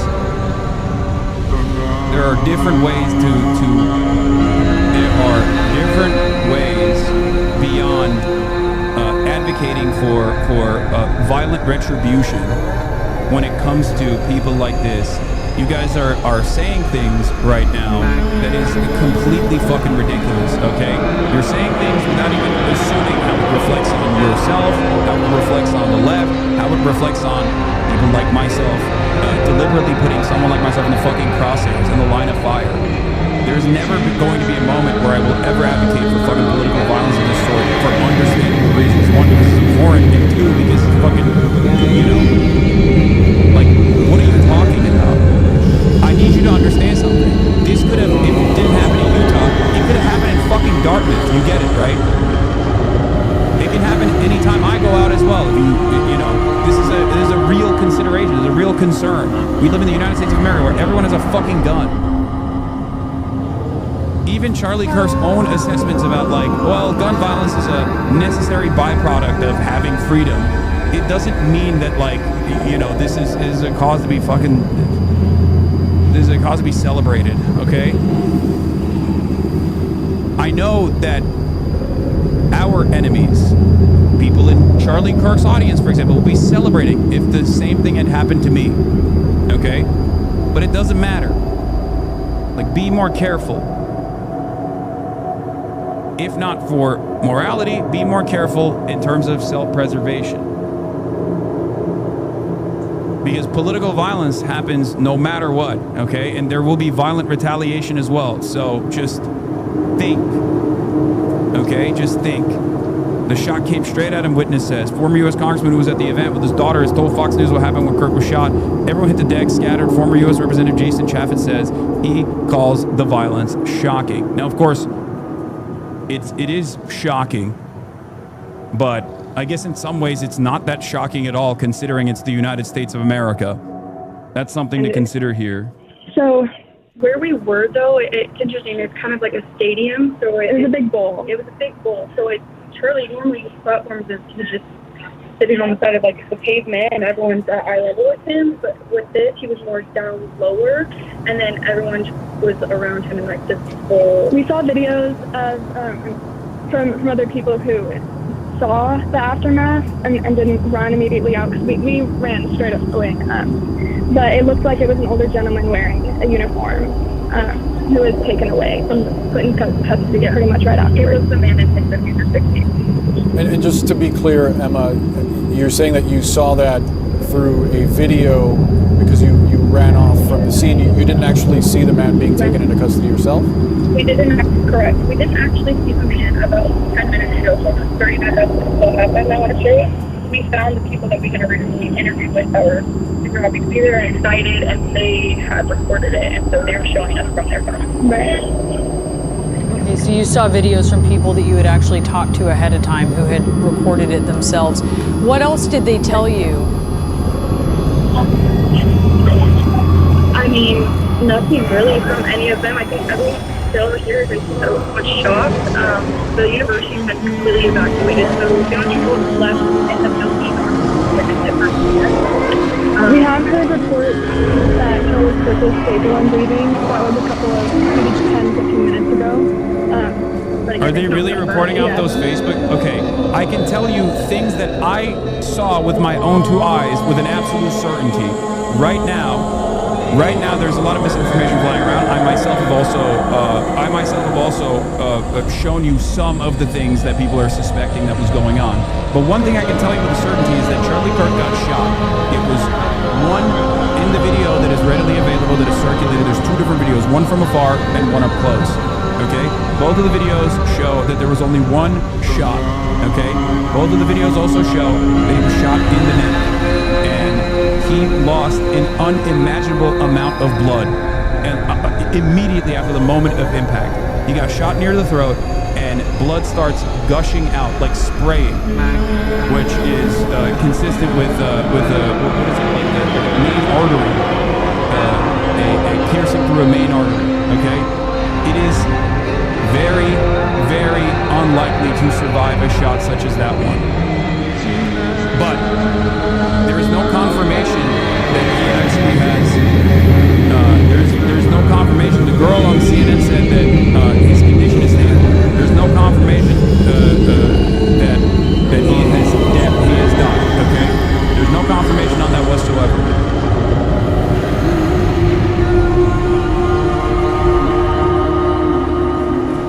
Ideas that we're ready. But there were only a couple of protesters who were there, and they were in Southgate. Then one of their next chair, the event was out in the open. I assume that there wasn't like a lot of security on the campus in general. He could still survive. There's a very low likelihood he could still survive.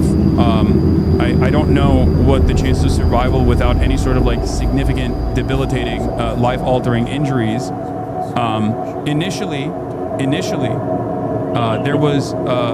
there were initial reports off campus police that stated that one shot was fired.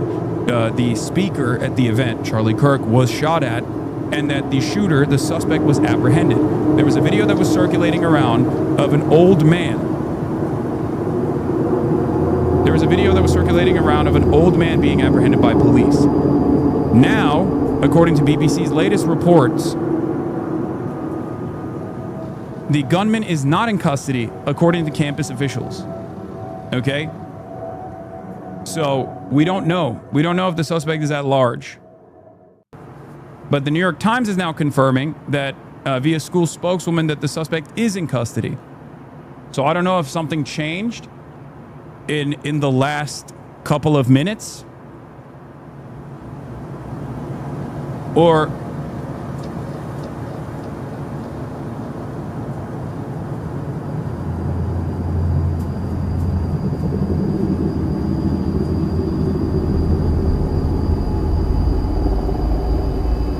Charlie Kirk, here's what to know, updated 3 minutes ago. Charlie Kirk, the head of Turning Point USA, the nation's preeminent right-wing youth activist organization, was shot in the neck on Wednesday while speaking at a campus event at Utah Valley University. Cell phone videos posted online showed people running from the event after a gunshot rang out. One single gunshot. One video appeared to show Mr. Kirk's head jerking back as blood poured from his neck. He had been delivering remarks while sitting under a tent with the slogan, "The American Comeback," printed on it. A university spokeswoman, Ellen Trainor, said that Mr. Kirk was struck about 20 minutes after he began speaking on campus. She said a suspect had fired at Mr. Kirk from the Lucy Center, a building about 200 yards away, and had been taken into custody. The suspect was not a student, she said. Condition unknown. Ms. Trainor said Mr. Kirk's security had taken him away after the shooting, and she did not have any information on his condition. Andrew Colvette, a spokesman for TPUSA, confirmed that Mr. Kirk had been shot in the neck. President Trump posted on social media in support of Mr. Kirk. Benjamin Netanyahu posted, saying, "Pray for Charlie Kirk." We must all pray for Charlie Kirk, who has been shot, he wrote on Truth Social. A great guy from top to bottom. God bless him. A close ally, Mr. Kirk, 31, has emerged in recent years as one of the most influential young right-wing figures in the country and established himself as a close ally to the president. Mr. Kirk co-founded Turning Point USA in 2012 and has since become a fixture on college campuses where he hosts rallies like the one in Utah that often draw large crowds. Even though he's not part of the administration, Mr. Kirk's influence in the White House is significant. Since the November election, he has helped vet prospective appointees, testing their loyalty to Mr. Trump. Okay? My own interactions with Charlie Kirk start around 2015, where I debated him at Politicon when he was an upstart, basically creating Turning Point USA as a entity that was specifically designed to manipulate college campus elections and student government elections in general in high schools and college campuses, heavily funded by Republican donor Foster Freeze, who passed away. I debated him publicly twice at Politicon and on 2 different occasions, and I was slated to debate him at Dartmouth 2 weeks from now. We were also supposed to have a public debate 2 weeks from now at Dartmouth University. I say we were supposed to. I don't think that's going to happen any longer. Yes, I did see him at the DNC as well, but that's besides the point. That doesn't matter. But I have I have used Charlie Kirk as an example of like the way that the Republican media ecosystem works and how they prop up figureheads and how they bring in figureheads from the right directly into the horizontal and vertically integrated media infrastructure that the Republican Party uses, the propaganda outlets of the Republican Party uses, because Charlie Kirk and myself basically gained prominence in American politics on opposing sides at about the same time. And his career obviously has been explosive, and he has found himself not only in charge of this heavily funded organization, Turning Point USA, but also has become a close ally to the Trump administration twice now.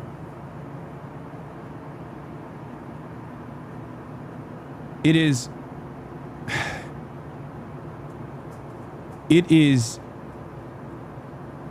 actually terrifying to see what political violence is turning up. Like how much political violence is happening in this country. It's an incredibly violent nation. America is an incredibly violent nation already. It is, everybody has a gun. This is a terrifying prospect in general. It's just,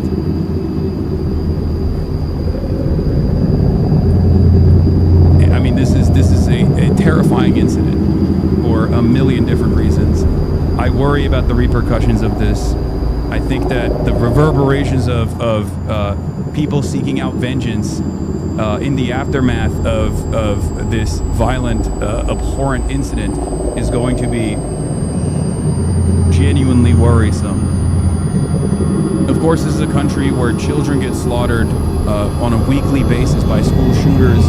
Like I said, violence and ultra-violence in general is a very common thing that takes place in this country. But this is a attempted high-profile political assassination on a political speaker, and it's I don't know. It's hard for me not to see a close parallel here and worry about where things may go from this point on.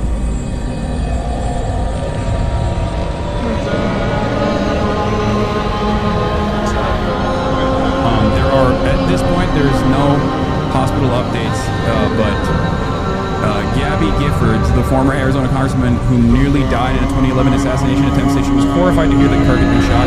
Democratic societies will always have political disagreements, but we must never allow America to become a country that confronts those disagreements with violence, she said on social media.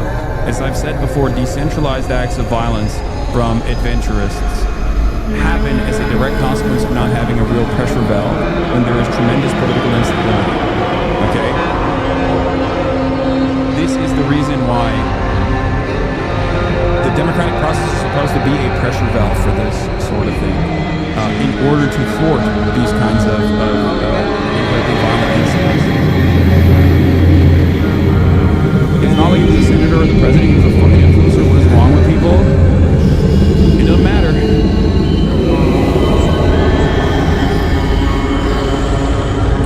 He was a close advisor to the president.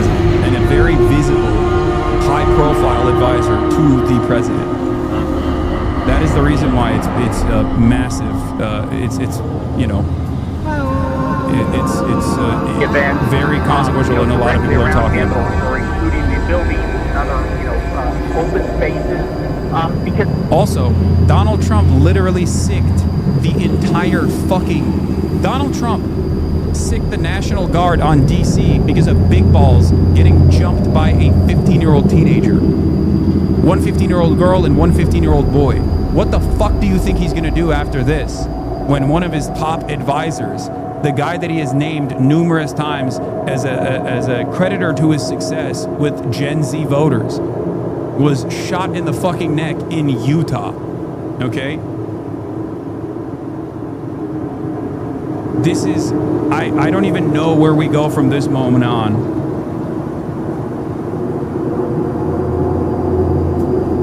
I don't know. I don't know where we go from here. I don't know what the administration is going to do. I just don't think that...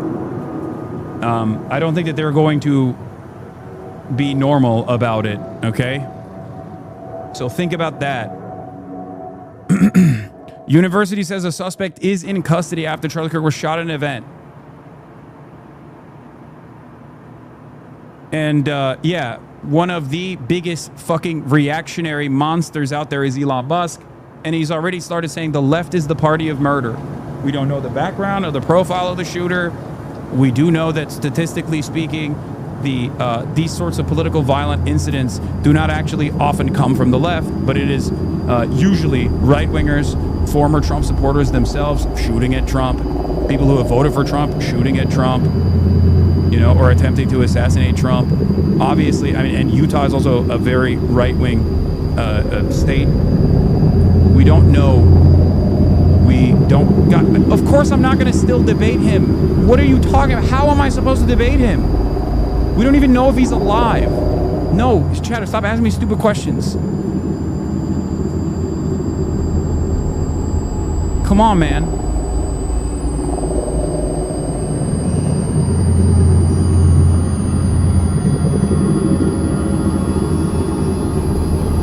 Abby D. Phillips says, the degree to which the algorithm on this platform is pushing video of the shooting is incredibly disturbing. There has to be some human that can turn the dial down in a situation like this.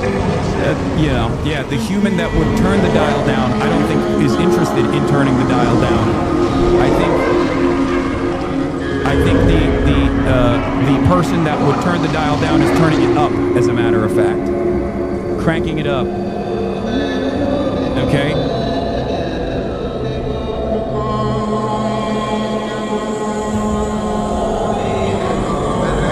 This is the 46th shooting at a school this year. Guys, don't link me AF Post. We don't know yet. AF Post is not giving a firm confirmation. Okay, just wait. Wait until there is a real news report. Not from America First.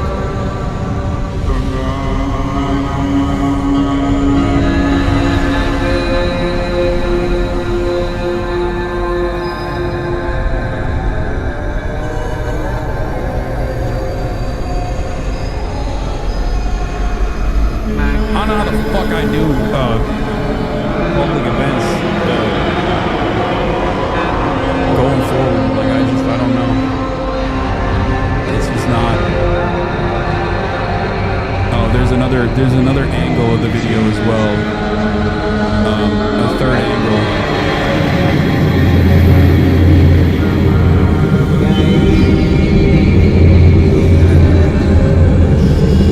Maybe he survives this. Who knows?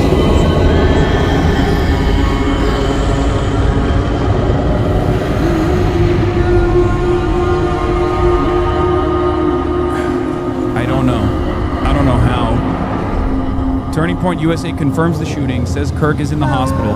Turning Point USA, the conservative youth organization founded by Charlie Kirk, confirmed in a statement to CNN that Kirk was shot during the organization's campus tour stop on Wednesday. This is an ongoing situation. We can confirm that Charlie Kirk has been shot. He's in the hospital and we're preparing for him at the time. Why won't anybody say that his condition is fucking stable, dude?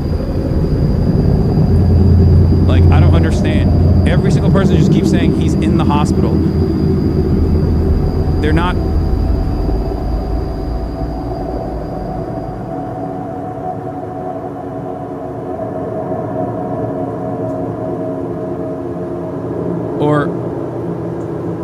Confirmed dead. He is dead. Where is people getting the he's dead from? I'm looking to see if it's updated, and I haven't seen any updates on this at all. Because as I said, this was the first time he was going to be out on the road this fall. It's America First post. They don't fucking know shit. In the coming months. And, Turning Point USA, the group that he runs, is now confirming, quote, Kirk has been shot. He is in the hospital, and we are praying for him at this time. The prayers are so all-consuming right now and bipartisan. Everyone from President Trump and Vice President J.D. Vance to members of the cabinet to Democratic leaders like Hakeem Jeffries and Chuck Schumer. Bipartisan condemnation of this act of political violence. It's a reminder, Brianna, that in a country like America, in a democracy, we only have a democracy if we settle our disagreements with words, not with violence. For the liberals, for the anti-Trump voices, for the anti-Kirk voices out there who feel despair, about the direction of the country's politics. The way to address that is through words, not through violence. And so whenever we see one of these appalling crimes, it is disturbing because it cuts to the core of how the American democracy functions. Yeah, certainly does. Turning Point USA just released a statement to CNN confirming the shooting. They say this is an ongoing situation. Kirk is in the hospital and we are praying for him at this time. David Chalian and Laura Coates are with us. And David, it's important to state again just the significance of Kirk in politics, and specifically his appeal to younger conservatives on college campuses, in large part has to do with his accessibility, his desire to get out in front of a crowd and debate. Yeah, it's hard to hold these two things simultaneously. When you're dealing with a story like this, just potentially horrific, just tragic political violence, unacceptable political violence in this country, the fact that he is a conservative star is central to that, right? We're talking about political violence. And yet, and I know this is maybe hard for cable TV news viewers or political news consumers, everything gets so divided up and everybody, we're in such a polarized time. So we also have to separate out the human tragedy that's happening right here and the fact that this person, that Charlie Kirk, has devoted his career. Again, I get that a lot of people watching right now may find his views abhorrent or maybe totally have worked against him politically. But the fact that he was the conservative star that he was, the fact that he was putting himself in the public spotlight to advance his beliefs and advance a movement seems to be at the very cause as to why he was shot today, why his family may be shattered. And again, we don't know his condition right now, and our prayers should be going his way and his family's way, and they are. But it's impossible in this moment that you don't want politics to be part of it at all. It is impossible to separate it because it is clearly, it seems from everything we know, this is going to be the centerpiece of a conversation about unacceptable political violence in this country and how this country can move from this moment forward to a place where that decreases or where that is less. I think that seems did take the old man away. To America. I think it does, David. Yeah, I don't know if it's real or not, but Chatter was saying he was talking about mass shootings. He was answering a question about mass shootings when he got shot.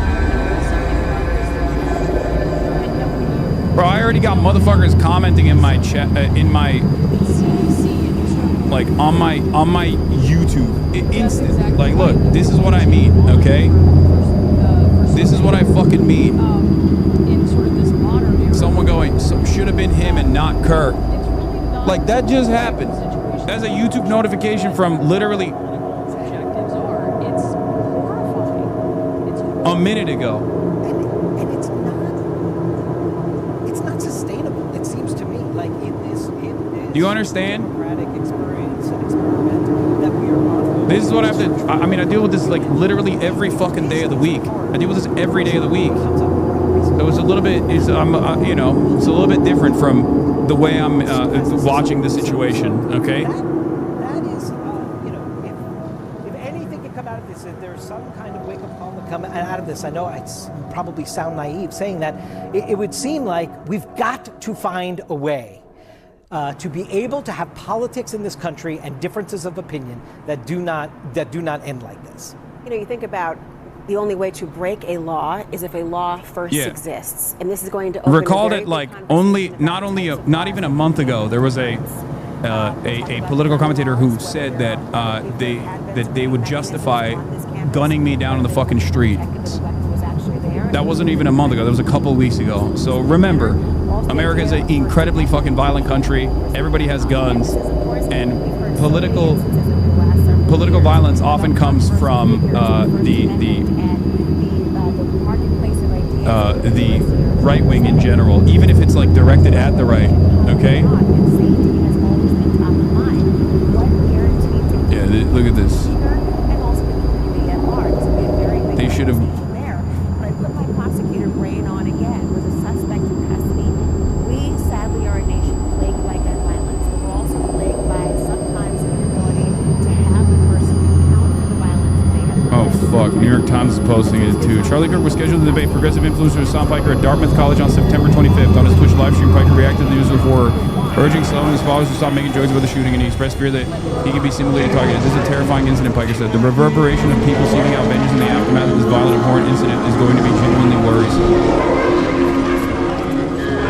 Much like hate crime legislation that came before, the idea of if there are specific aspects you are targeting of a person can increase penalties, undermine the ability to actually have those crimes occur. And so this will be a part of the conversation. And again, we're talking about what appears to be just a guess here, given the facts we have, a premeditated act.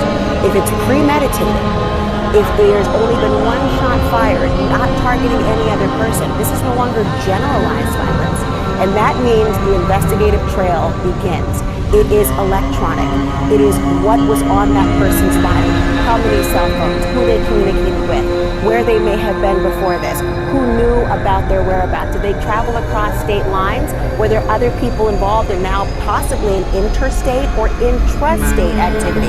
Will the FBI be involved? Will it be a state or local aspect of it?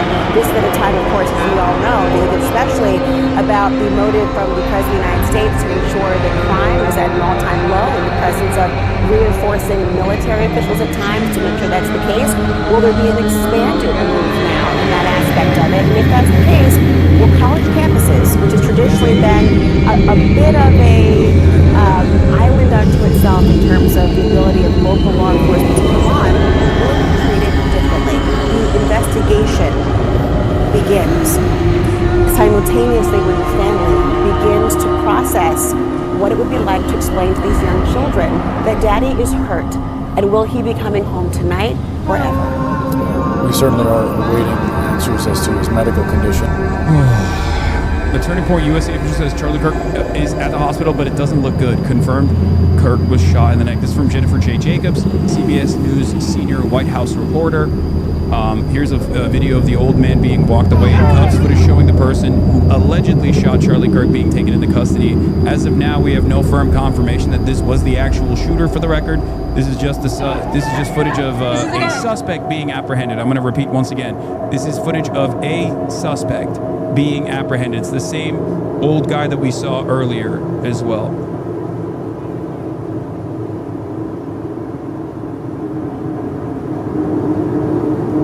We don't.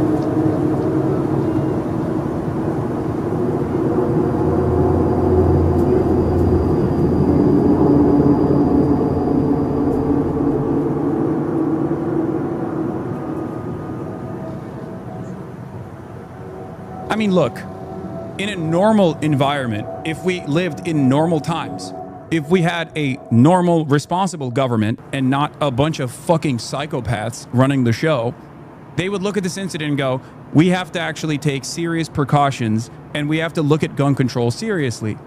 Okay? Charlie Kirk himself, as an advisor to the Trump administration and as a mouthpiece for a lot of the most reactionary right-wing sentiments being expressed in this country, has routinely talked about how gun violence is a unfortunate but necessary side effect of having the freedom of the Second Amendment.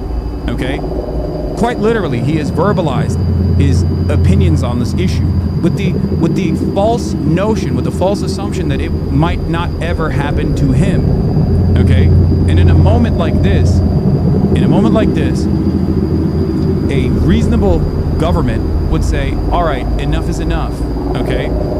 But one that hasn't said that in the aftermath of Sandy Hook is most likely not going to say that in the aftermath of this incident as well, especially considering that there are school shootings happening with regular frequency.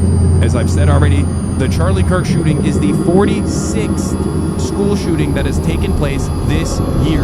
46.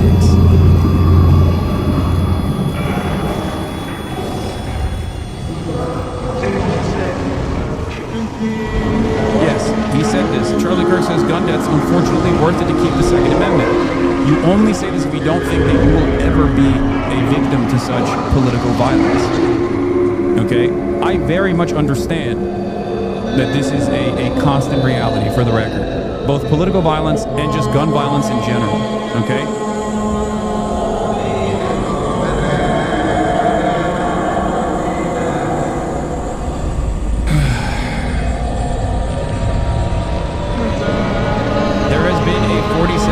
A fresh one in the same county as Columbine. Jesus Christ. There is another school shooting happening as this took place. Wait, what? Multiple people shot at Evergreen High School in Jefferson County?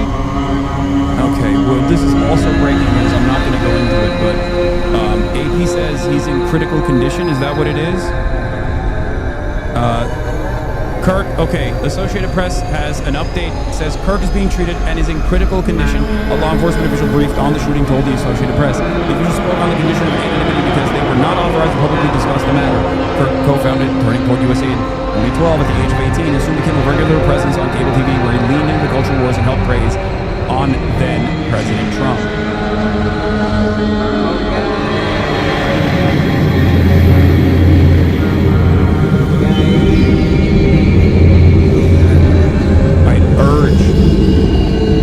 I urge people on the opposing side of American politics to really reconsider. Yeah, I got a mention in the New York Times. I know, because I was slated to debate him in 2 weeks.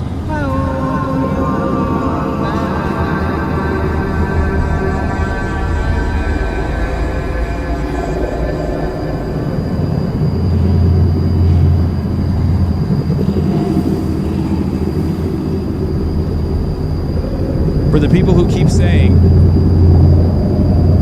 keep saying, brother, you need to get security. You need to understand, Charlie Kirk had security. He had a lot more security than I have ever had. I don't usually have security at all. Okay? I don't have any security when I go out to these sorts of events. I've done numerous public speaking engagements. I never bring security on purpose. It shouldn't be like this.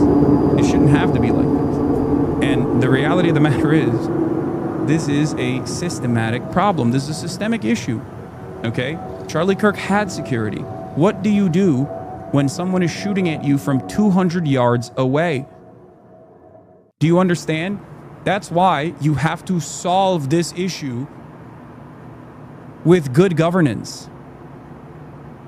I don't know what will happen with Dartmouth. I am not in contact with them. I've already informed my management on obviously Charlie Kirk getting shot.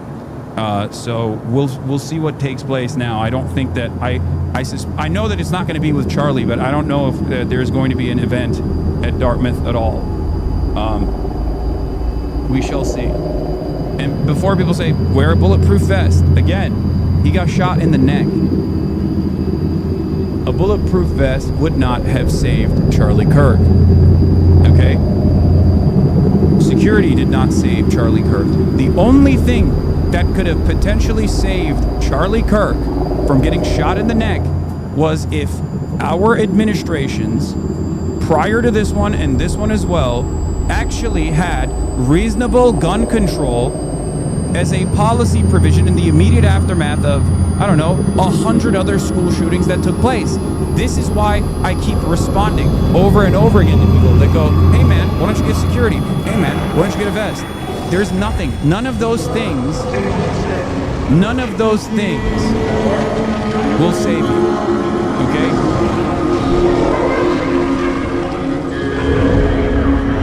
This isn't like before people say, oh man, you know, you're making this political or whatever, but like this is an issue. I need you to understand. This is an issue that is obviously very close to myself, considering that not only do I engage in public speaking with regular frequency at events as a very visible political commentator who just yesterday was called a terrorist and a 9/11 lover by the former governor of New York.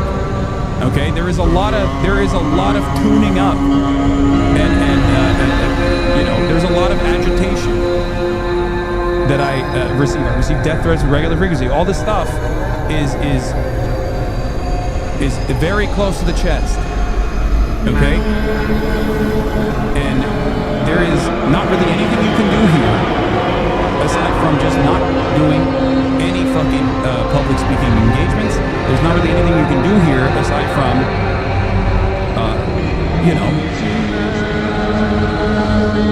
existing in a more secure society, one that has significant restrictions on who can have guns. That's it.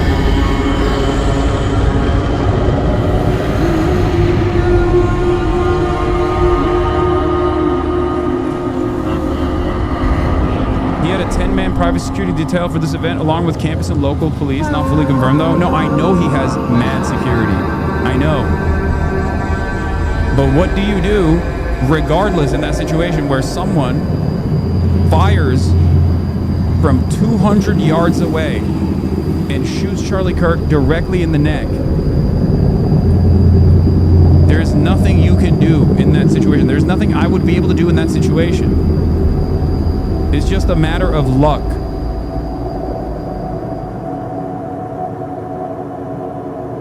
It makes me consider that all of the incidents that have taken place thus far, where you know, I don't know.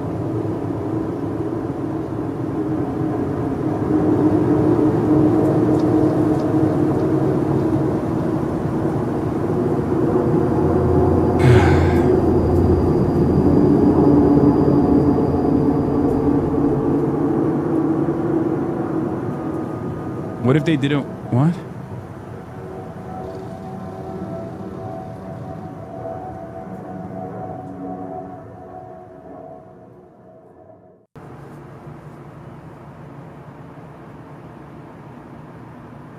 Anyway, the reason why I'm mentioning this is not to be like, I'm not going to have security or I'm not going to take even more necessary precautions in the future. Of course I will. But the reason why I'm mentioning this is because, like, Charlie Kirk did take those necessary precautions. Okay? And now he's in critical condition at a hospital. So one must ask the question, why? One must ask the question, how we got here.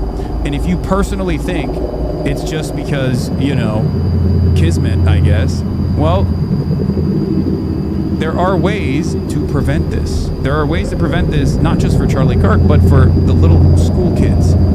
The parents that are worried every day when they send their children to kindergarten, to school, to church. You shouldn't have to think about potentially being a victim to a mass shooting when you're out in public. That is insane.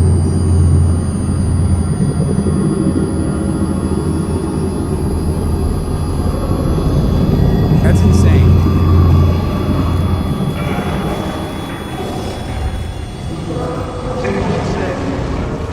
Some reporting from the ground. I think I have Fox here.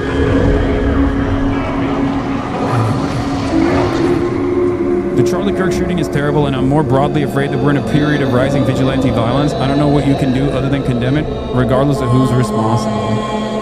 Yeah, key political violence and resilience trends from 2024. Yes, I know the New York Times mentioned me. I know. Charlie Kirk was scheduled to debate progressive influencer Hasan Frequency at Dartmouth College on September 25th on his Twitch live stream. I was supposed to debate him 2 weeks from now at Dartmouth University. This is why I'm saying it's a you know, I have a closeness to the incident.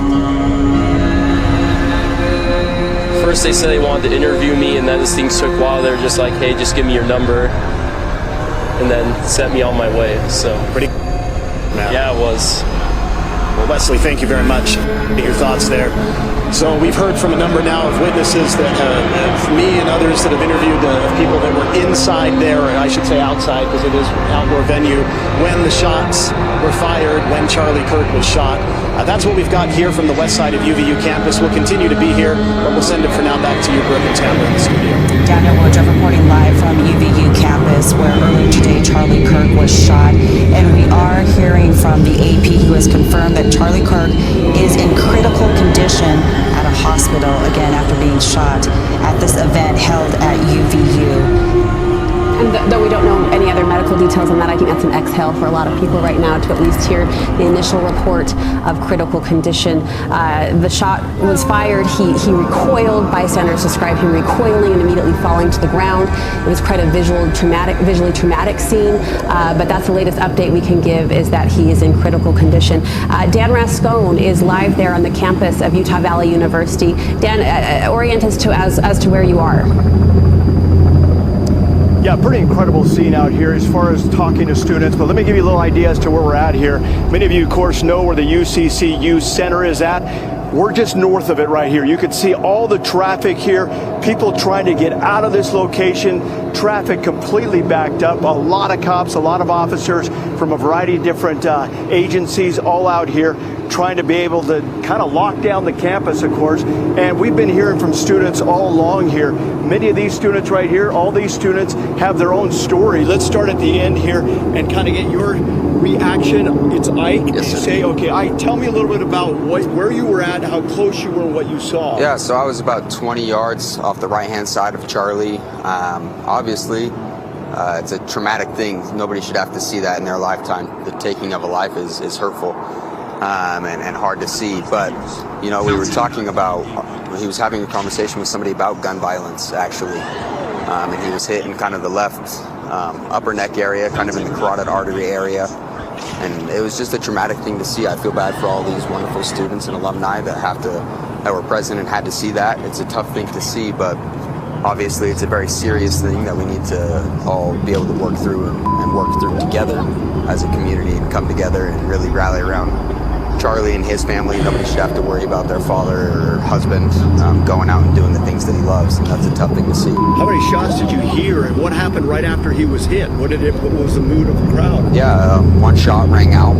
From what I hear, I don't know if anybody else heard different. One shot rang out and hit Charlie, struck Charlie, and I don't know if it's angels or good bystanders who jumped in and stopped more shots from coming, but I'm grateful that if somebody did, they deserve high praise. One shot hit Charlie, one shot. Here, this is a video of the alleged shooter. What's that? We don't know if it's him or not. He says we don't know if it's him or not. I don't understand what took place here. Like, I don't. The profile of the suspect is just like, it makes no fucking sense. Yeah, he says shoot me while he's being taken away by law enforcement.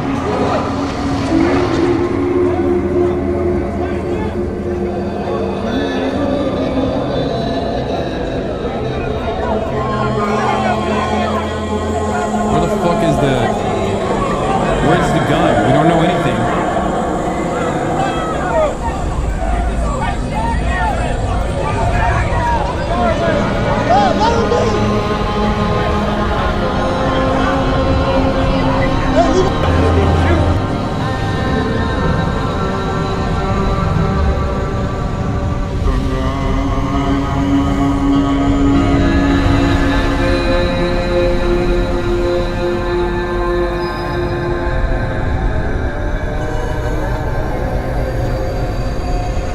The Deseret the Deseret News article is probably not as up to date if they're saying the suspect is not in custody, because everything that I have seen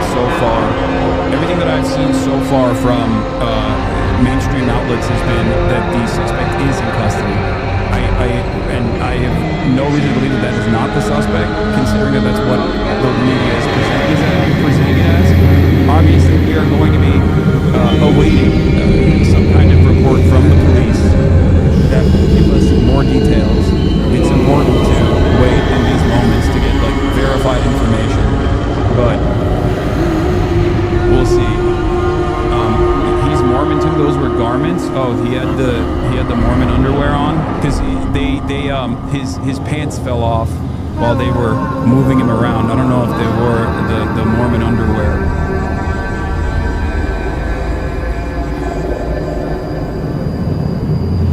Young people who attended the recent Turning Point events expressed alarm about Wednesday's shooting at Charlie Kirk in Utah. It's absolutely sickening, said Ella Guidry, who has gone to several TP conferences, including a summit for young conservative women. For people who follow him, it's reminiscent of the one day in Butler, Pennsylvania, she said. A reference to the attempted assassination. I wonder if these guys are going to, like, put two and two together, by the way, about, like, the ready availability of weapons and how all it takes is just one fucking person. You know, it seems like they're not. It seems like they're able to compartmentalize this as a totally separate thing, as though this is the type of violent incident that is, unfortunate, but always going to happen and has nothing to do with, like, the increased likelihood of political violence taking place with weapons, because you can just, like, purchase an arsenal of gear to do things like this. People then turn around and say, oh my God, I feel so safe when I'm in Japan, when I'm walking the streets. And it's like, yeah, you feel safe when you're walking the streets of Japan because they don't have guns. Like, that's a major part of the reason, okay? There's just the people that you are around are not at any given moment could take out a weapon and shoot you.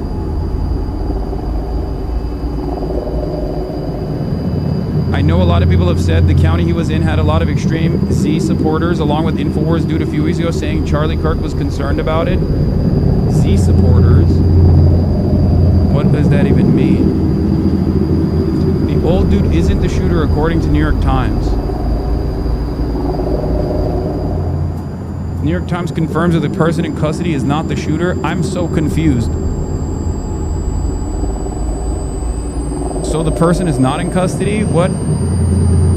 The police have determined that a person who was taken into custody after the shooting was not actually the shooter, according to Scott Trotter, a university spokesman. This is 2 minutes ago.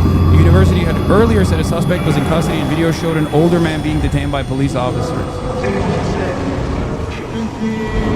Oh, Russian supporters, like Z as in Russian supporters.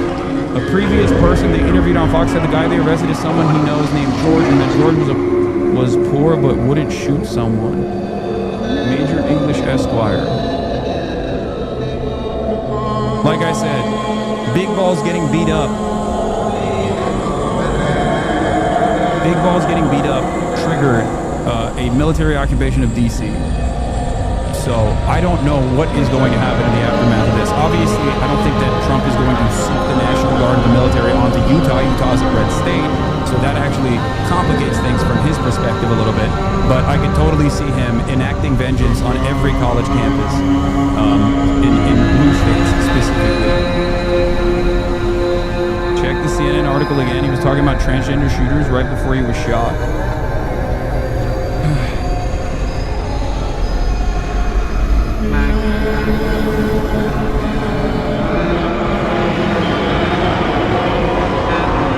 According to the CNN article, Charlie Kirk was answering a question about transgender mass shooters in America seconds before he was shot. The exchange goes as follows. Audience member, do you know how many transgender Americans have been mass shooters over the last 10 years? Charlie Kirk, too many. The same audience member went on to say the number is 5 and proceeded to ask if Kirk knows how many mass shooters there have been in America over the last 10 years. Counting or not counting gang violence? Seconds later, the sound of a pop is heard, and the crowd screams as Kirk gets shot and recoils in his seat.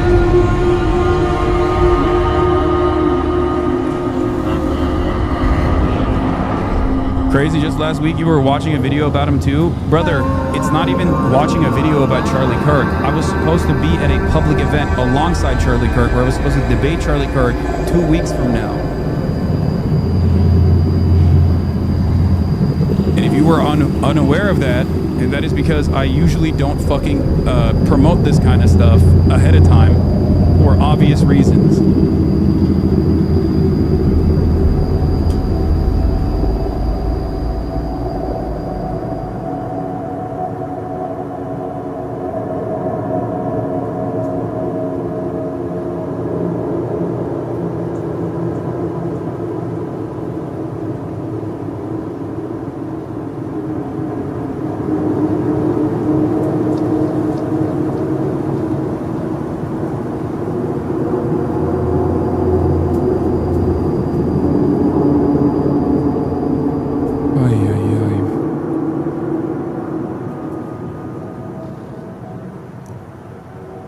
The old man is a Hinckley Institute frequenter, according to a friend of mine who goes to U of U currently. He's a conservative, and my source says it wouldn't make sense. I mean, it doesn't seem like that person is the one who actually did it anyway.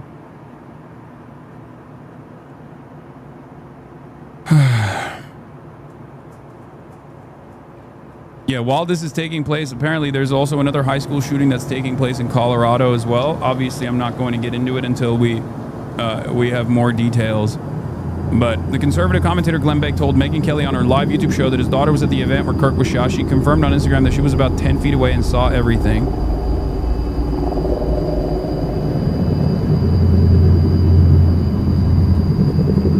Grums is replying to your tweets insinuating that you wanted this. Dude, why would I fucking want this? I literally have debated him publicly. I was supposed to debate him 2 weeks from now. Why the fuck would I ever want this? Are you stupid? Do you think I want to die? Do you think I'm suicidal? What are you, dumb? I'm a fucking political commentator that gets death threats every fucking day. 1,000,000 times a day. People call me a terrorist up and down the internet. I do public events all the time. Do you think I think this is good? Like, think for a moment. Even political ideologies aside, okay? Political ideologies aside. Think for a brief moment. Does this person have self-preservation? Me. Do I have self-preservation? Do I think about things like this potentially happening? Is this not on the back of my mind, for example? It is.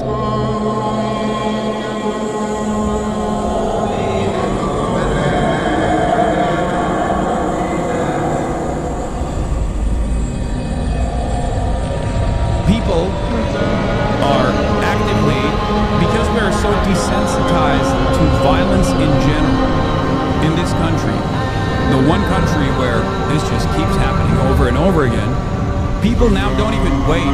There's no thoughts, there's no prayers. They just immediately go, who is my immediate enemy that I can shift the blame over to? How can I redirect the conversation? How can I redirect the conversation immediately back to, not like a reasonable solution and ways to potentially prevent this sort of thing from happening, but instead, how can I move this conversation back to an enemy that I have online, for example, without even considering what that implies?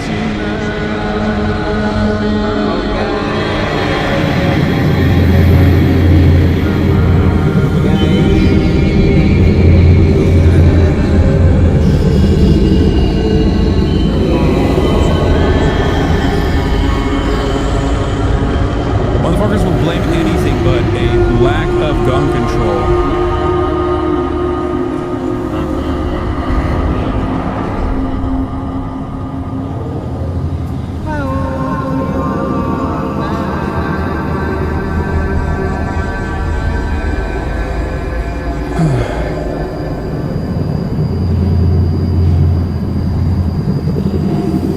Omar Fateh had a good response. The shooting of Charlie Kirk is horrifying. We cannot normalize or condone violence of any kind, especially across political differences. Minneapolis has been recently impacted and traumatized by a similar disregard for life. Gun violence must end.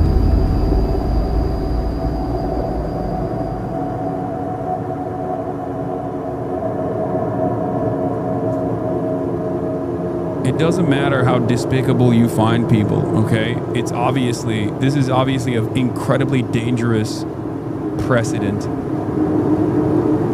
Kamala Harris, the former vice president, said on social media she was deeply disturbed by the shooting of Kirk. I condemn this act and we must all work together to ensure this does not lead to more violence.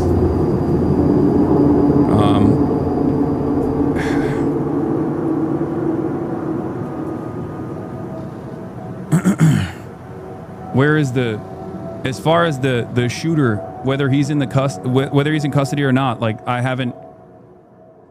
don't understand. They keep going back and forth on whether or not the shooter is in custody or not in custody. The police have determined that the person who was taken into custody after the shooting was not actually the shooter, according to Scott Trotter, a university spokesman. So I think like the old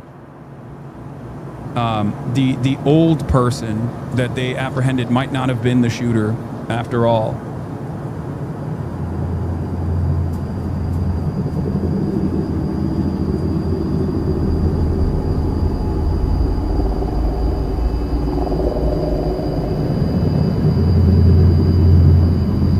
I don't...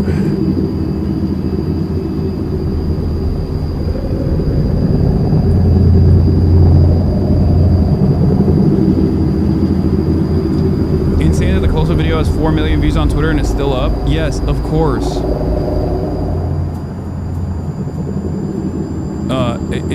Of course, because the owner of the website, Elon Musk, is a right-wing psychopath who wants to tune up political violence to 11. He has already used this as an opportunity to say, clearly, it's a leftist that did this. Leftist violence is out of control. And for many people, that's all they need. They need, like, bias confirmation of this sort. Suspect not yet in custody is an insane statement, by the way. Like, I don't understand. So did the dude get away? Is he at large? What the fuck is going on? This is one of the most televised and filmed events of all fucking time. So the very fact that they are not, actually able to figure out what the fuck took place here is crazy to me.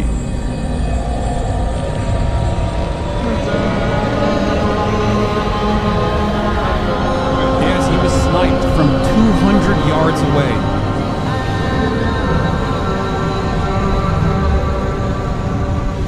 200 yards away. What is this? Utah Speaker Mike Schultz confirms Charlie Kirk is dead. Brigham Tomko, politics reporter of Deseret, says Charlie Kirk, 2 sources tell me Charlie Kirk is confirmed dead.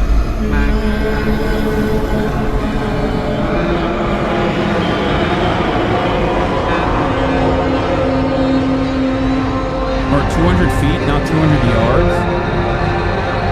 Audio, the footage is not, oh, it's 200 feet. It was not a sniper, it sounded like a handgun. They said, wait, what? There's a new version of this post that was from an hour ago. Utah Speaker Mike Schultz confirms Charlie Kirk is dead. Last edited 2 minutes ago. I mean, I'll await further confirmation. Is a rifle, you don't hit a shot like that with a handgun? Yeah, that's virtually impossible. I mean, it could.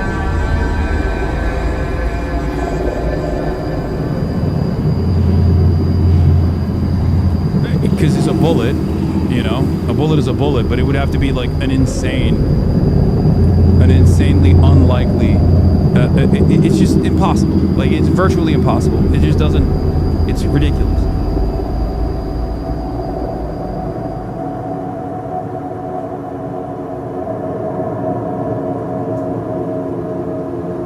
CNN is reporting that the suspect who shot Charlie Kirk did so from 200 yards away. I don't know. I don't... if that's true, it means he was further away than the Trump assassin in Pennsylvania, further away than Lee Harvey Oswald was when he shot Kennedy. It must be 200.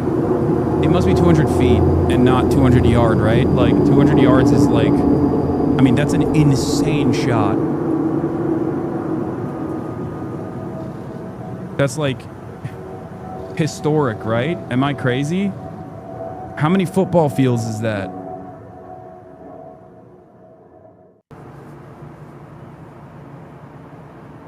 2 football fields length. Yeah, no, that's... But if it's also 200 feet away, then I feel like they would have apprehended the shooter instantly. You know what I mean? And the initial reporting, I think, said 200...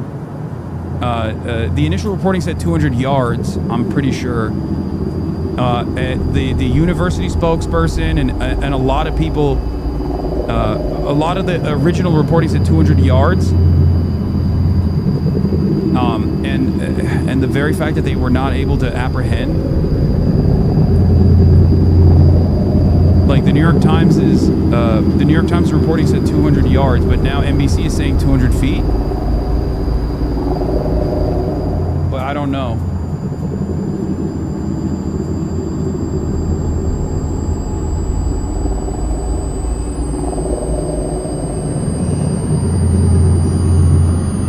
We have no information.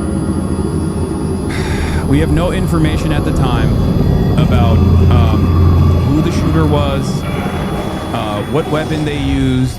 I will obviously update as we get more information, but so far there is no additional information about any of those things. You have a lot of traffic backup migrating out. These 2 students here decided to chat with us for a minute. They're just waiting out the wait, which is quite long, and I appreciate you being willing to talk with us. Austin Watson, Sierra Arbonne, you were there this afternoon. Just tell me how it went down from your eyes. I mean, it was pretty chaotic with all the people. There was hundreds and hundreds of people in attendance that were just listening. I mean, he had a huge support here. Everyone was cheering for him. There was obviously some protesters too. And then it was honestly pretty hard to hear. So I guess what had happened was someone asked him a question about gun violence, and then we heard a shot. And for a second, it was like it didn't even feel like it was like actually happening. It almost sounded like a firecracker. And then from where I was standing, I wasn't right up next to him, but I saw him double over, and then everybody like went down to the ground. And then after a few seconds, it was just like a sea of people just trying to get out of there.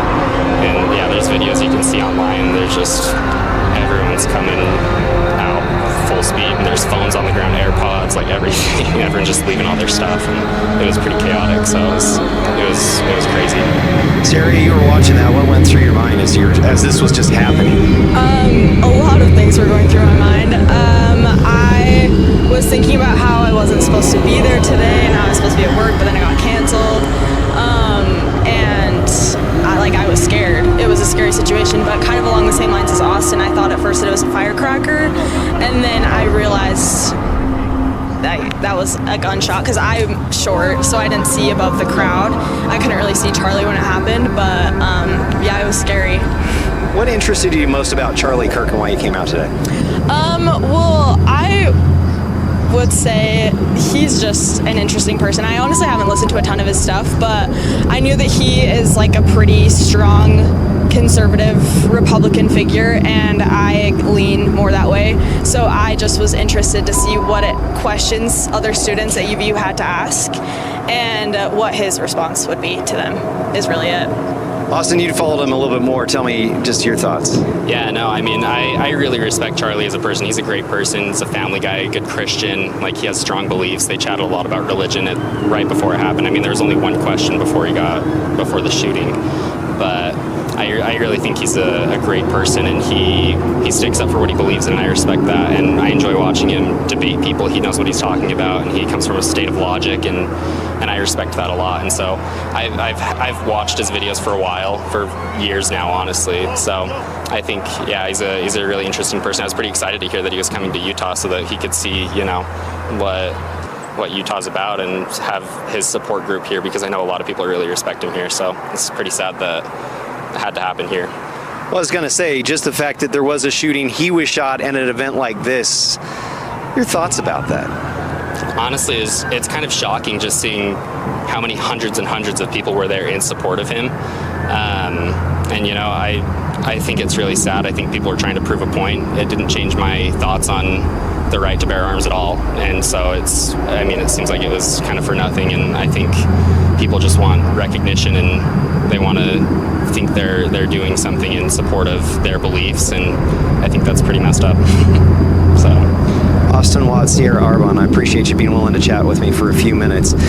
Everybody just trying to take this in, what happened here at UVU, and of course, trying to get away from campus is going to take a while. If I can actually just push the camera over here, I didn't prep Stuart for this, but if you look over here, there's this line of cars, and so it's going to take a while. Just getting in here is tough, getting out of here is tough. Some people just wanting to sit it out because there is no easy way out of campus as it has been closed, and as police, as we've seen, have been sweeping the grounds here.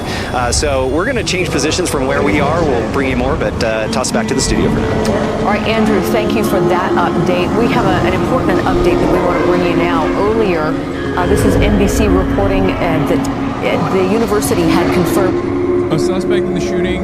A suspect in the shooting of Charlie Kirk is not in custody, so the shooter who reportedly shot is at large. I mean, we don't know. But Donald Trump spoke to New York Post. I asked Trump about how Charlie Kirk is doing. He's not doing well, he said on the phone. It looks very bad. How Trump is feeling, not good. He was a very, very good friend of mine, and he was a tremendous person. Bro, he's talking to the past tense. He's talking to the fucking past tense. Prove me wrong, Tor. We understand he is in critical condition.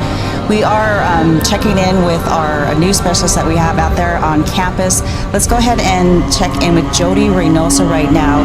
You are in one of the parking lots near where this event was taking place and had a chance to talk to some folks who were there and witnessed this. That is correct. In fact, we are still seeing such heavy traffic, as everybody's mentioned before. Here is an egress right here. Pretty much every artery going in and out of campus is just packed. Because right here it looks like, oh, maybe there's a lull in traffic. Nope, you turn this way. I'm having Greg turn this way, and you have a whole line of traffic trying to exit. And parking lots right now, I'm seeing they're packed because of some students just wanting to kind of, wait it out, see what's happening. Now, let me point you to the direction. Students are telling us that in between these buildings, so you see on the right side, there's like these little pyramids on the top. Gunburger capital, everyone, pickups, parking lots, guns, killings, everything. Everything is gun, everything is burger, everything is parking lot, everything is fucking cars.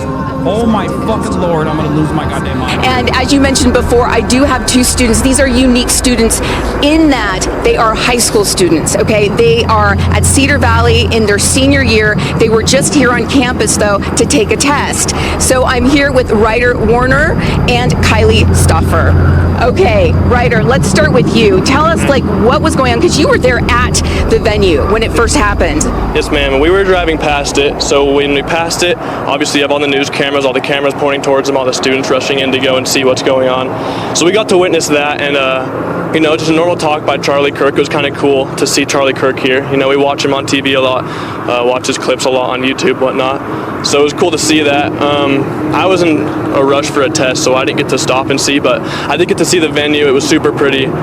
Whole student body was there. It was super pretty to see. Got here and it seemed like everything was in chaos. They were super hesitant about letting us test. Before we get to the test, though, I want to just take us back to where you were in the venue, because you said you actually witnessed the shooting. Mm-hmm. Yeah, so when they shot, it was I wasn't actually there. I just saw it afterwards, the aftermath, the cops rushing up, the helicopters flying in. I just saw videos afterwards. It was probably too much. Charlie Kirk, Newsmax, not Newsmax, Real America's Voice is saying that he's passed away. Trump is talking about Charlie Kirk in the past tense. This guy didn't even see the incident, by the way. He just saw it on the news. Okay, it's no different than asking someone any number of different chatters in here. People got down in waves when a shot was fired, witness says. Andrew Piscadlo was standing in the middle of the campus amphitheater on Wednesday waiting to debate Charlie Kirk about the 8th Amendment when a single shot rang out. It was surprising.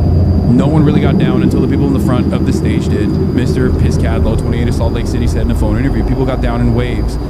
He had been in line at the campus event at Utah Valley University waiting to speak and debate Mr. Kirk, as students typically do in the so-called Prove Me Wrong debate that Mr. Kirk, a right-wing activist, hosts. Confirmations are coming in slowly. This is Global Eye News, but it's just... It's, I obviously saw Utah Speaker Mike Schultz confirm Charlie Kirk is dead. a while back from Brigham Tomko, who is the politics reporter at Deseret News. So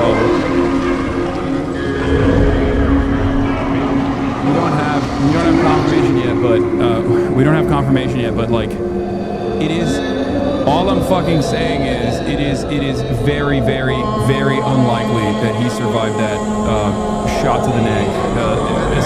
After what I saw, I don't, I just don't understand. I don't see how that happens.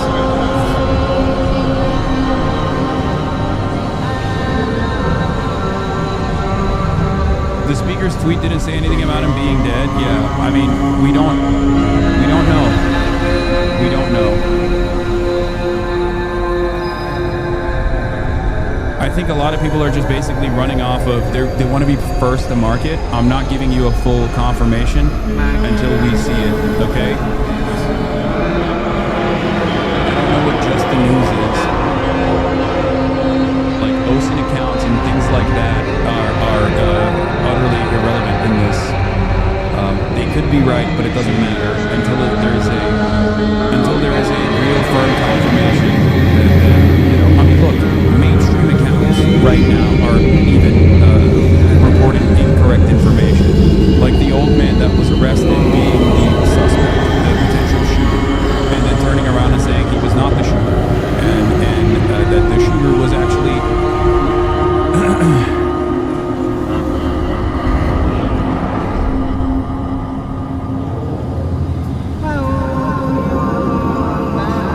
All we know is he's in critical condition at the moment right now. That's the last piece of verifiable evidence that's come out. Well, I know that Charlie Kirk's own news broadcaster, conservative online channel Real America's Voice, is saying that he's dead, but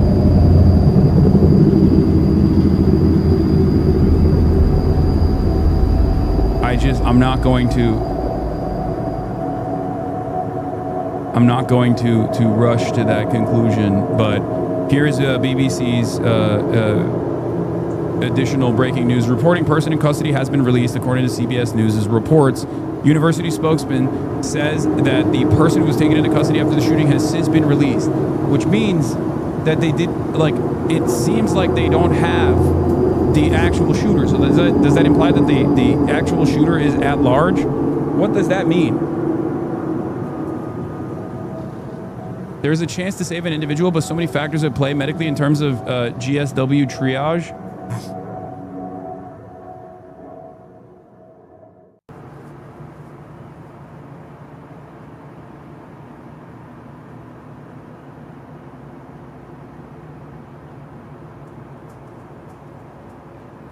I know the New York Post White House reporter asked Trump about it, and he spoke about him in the past tense. Not good. He was a very, very good friend of mine, and he was a tremendous person. That's what he said.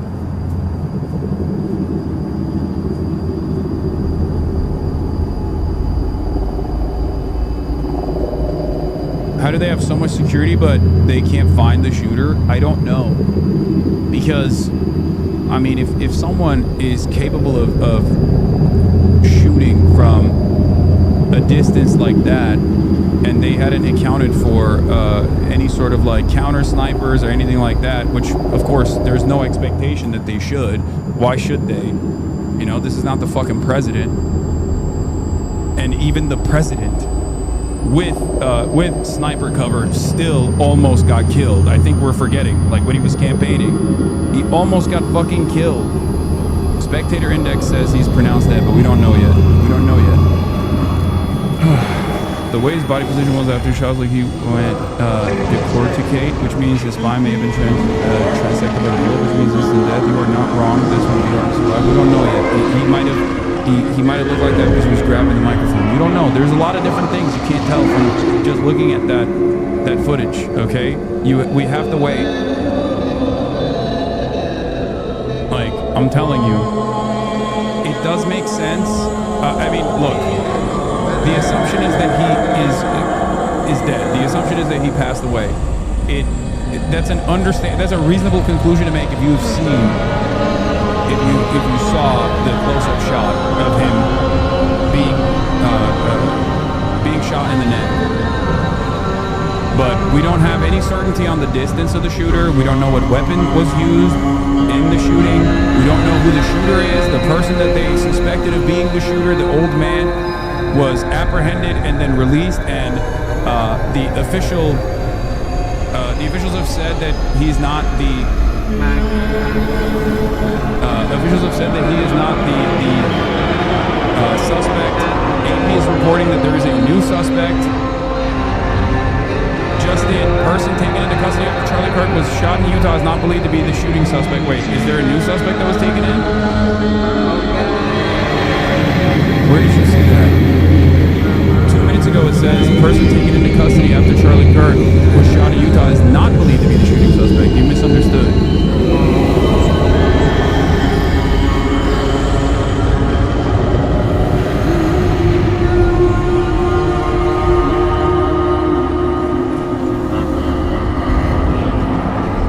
No new suspect. CNN is also reporting that he was not the shooter. Yeah.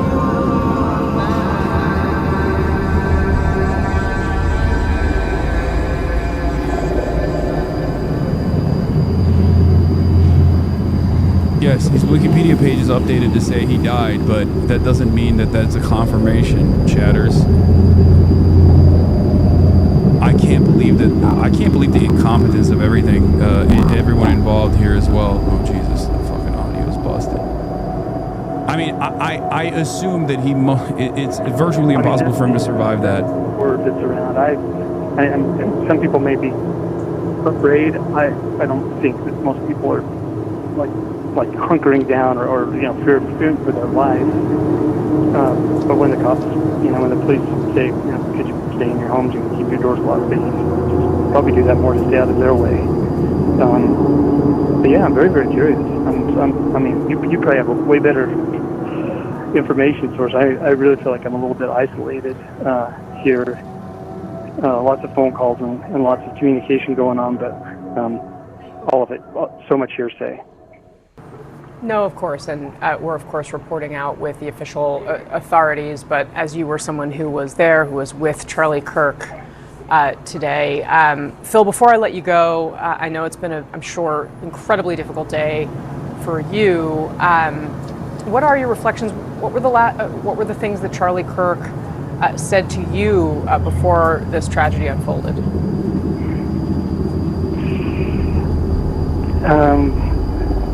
So again, talking to Charlie for the the 15 seconds that we talked, he remembered having met me before, and I told him who I was, and he was like, oh, of course, and he said, glad to have you in Utah, and he just said, yeah, it's a great day. It's great day to be in Utah, and again, then all the kids are. That's where his attention was, not on old guys like me. He was there to really pump up the college kids, and he was doing that. It was fun to watch him.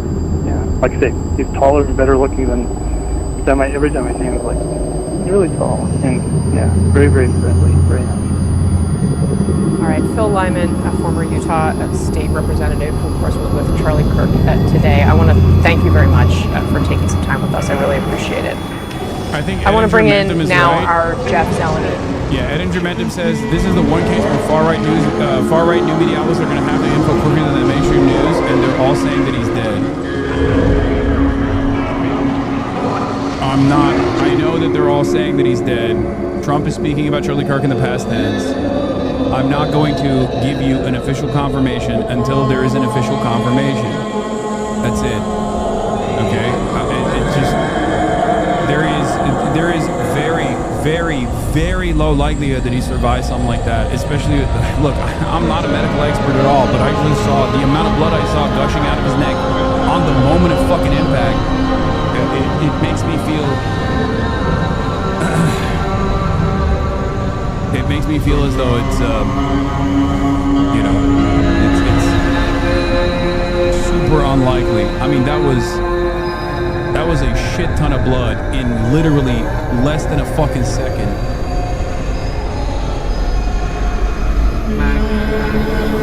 We know that he's in the hospital so far, and the official reporting from the hospital is that he's in critical condition, which is of course expected. The scourge of gun violence and political violence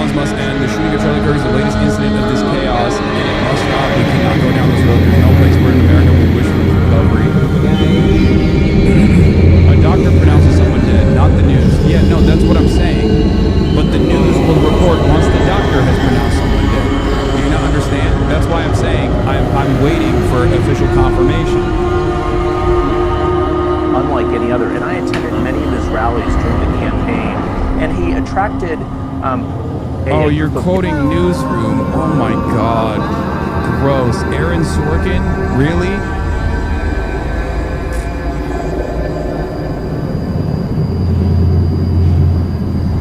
Again, 31 years old. Casey, I can tell you the president, the White House, watching this very, very carefully. I've been talking to a Turning Point USA official who's on the ground in Utah. They are considerably worried about this moment, all in shock, of course, and in disbelief. But President Trump is a friend of Charlie Kirk, so at some point we will obviously hear from him as well as the afternoon moves into the evening. But there is no one like Charlie Kirk in terms of his assistance getting President Trump reelected, and that was clear. I'm thinking back to Inauguration Day. Charlie Kirk was seated in the Capitol Rotunda. He was a key part of the president's reelection effort and a very good friend of Donald Trump Jr.'s. Why was Luigi's shooting celebrated, but this is tragic? Couple different reasons. I think there are a lot of people who have some semblance of like parasocial connection to Charlie Kirk, which is as weird as it sounds. It's a public event. It is at a school, and Charlie Kirk is not seen as someone who is like responsible for the social murder of tens of thousands of Americans. You know what I mean? So those are probably some of the reasons why.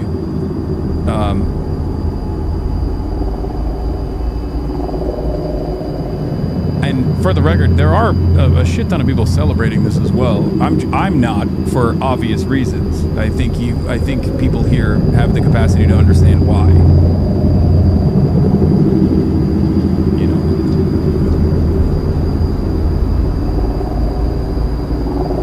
It's just like, I'm gonna keep repeating this over and over again, but like, this is the ultimate fear. Okay? For a political commentator, this is it. This is the thing that you don't want happening. Okay? This is the thing that you never want happening. This is what a lot of people fantasize happening to me all the fucking time and say they will do to me all the fucking time. Obviously, especially because it's Charlie Kirk, someone who I have, who I know personally. I'm not, fond of his worldview, obviously, but someone who I have debated in public settings on numerous occasions since 2015, and also someone who I was slated to debate at Dartmouth University 2 weeks from now.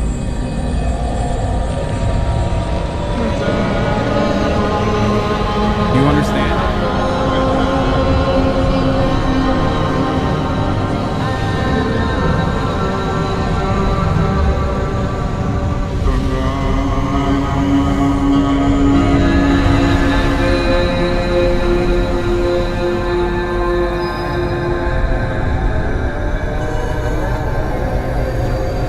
New York Post confirmed the death. I mean, whoa, fucking Christ, they immediately.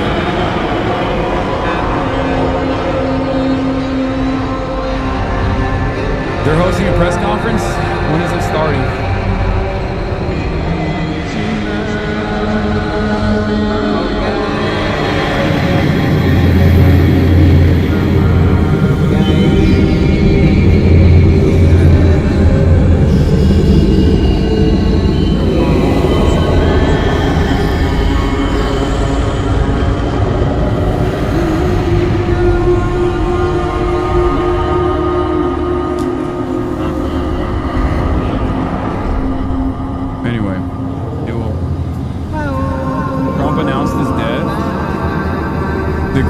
Legendary Charlie Kirk is dead. No one understood or had the heart of the youth in the United States of America better than Charlie.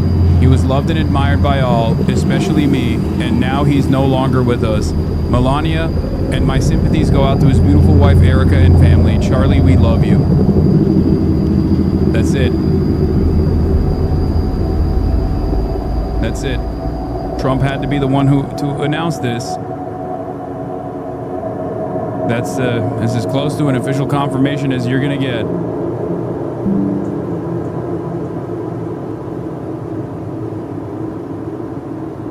He's dead. Charlie Kirk is killed.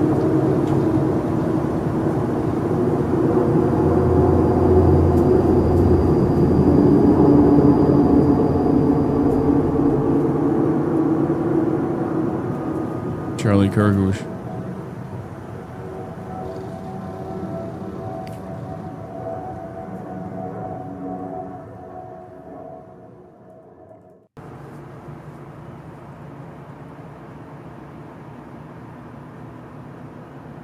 Wow. This is insane.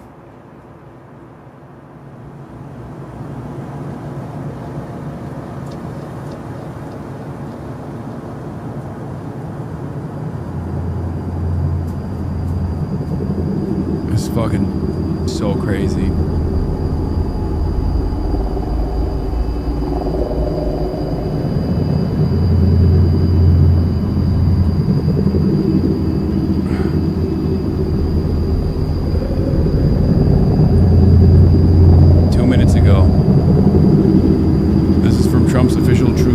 By the way.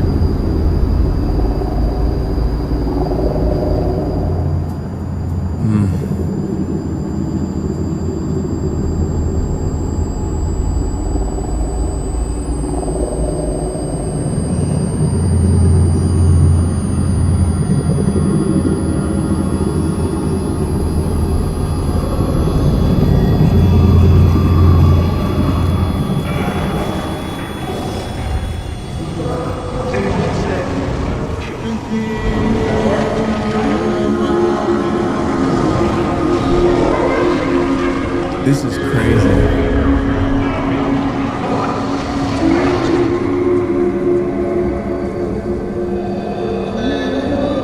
I don't know if Trump is the best source. No, he is the best source. What are you talking about?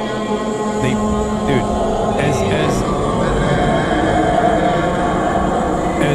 as insane as as crazy as the things are, it would be Trump that announces that he's dead.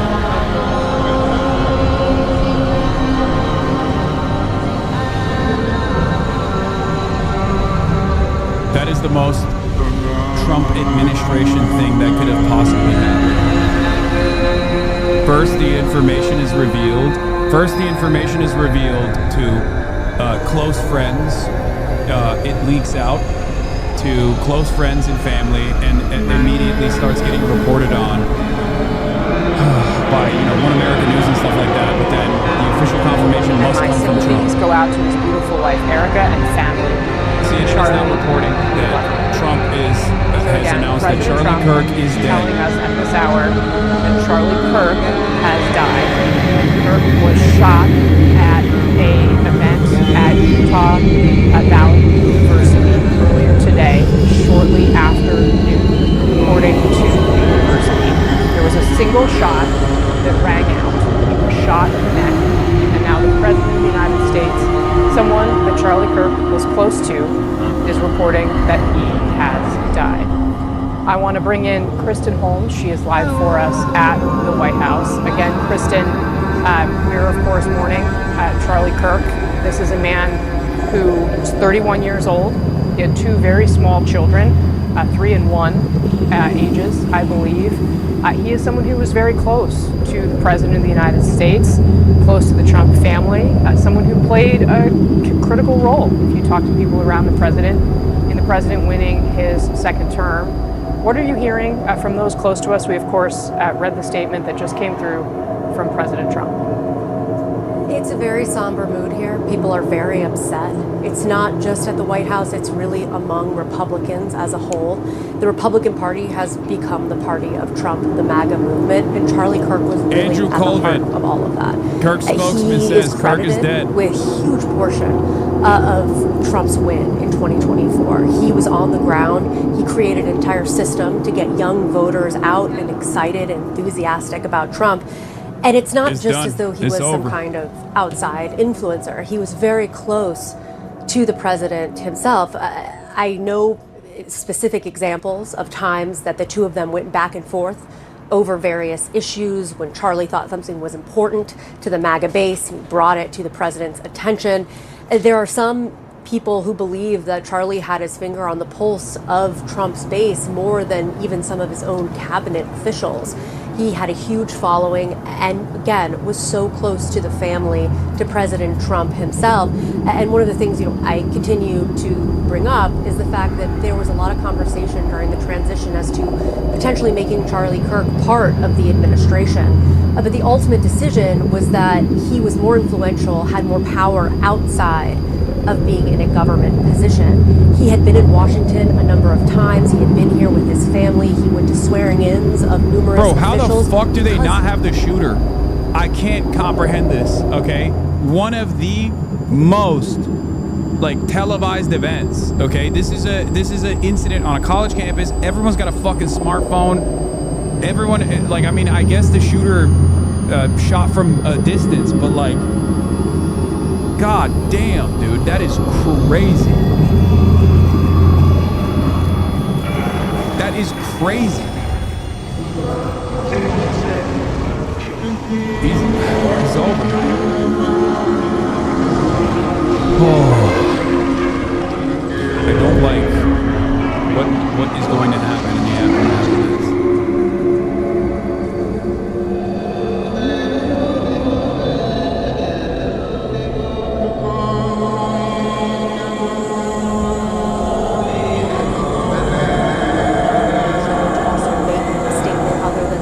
Social post.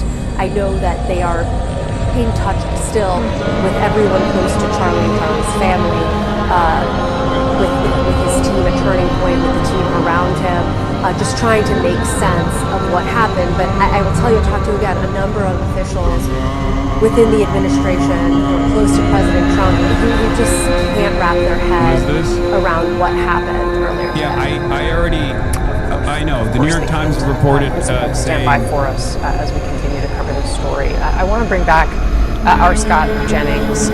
Scott... the New York Times posted what I said after he got shot. I know. What are your reflections on his life, his legacy at this moment? Well, Charlie was one of the most unique and special people in the conservative movement today. What he was able to build, the people he was able to organize was just so large. And of course, there it is.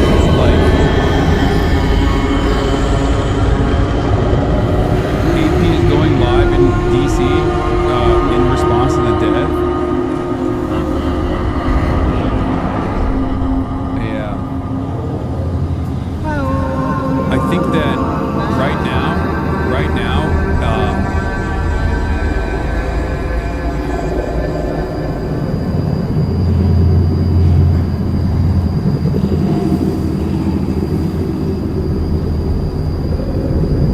AP is now reporting that the shooter is in custody. Location of the shooting. No, person taken into custody after Charlie Kirk is not believed to be the...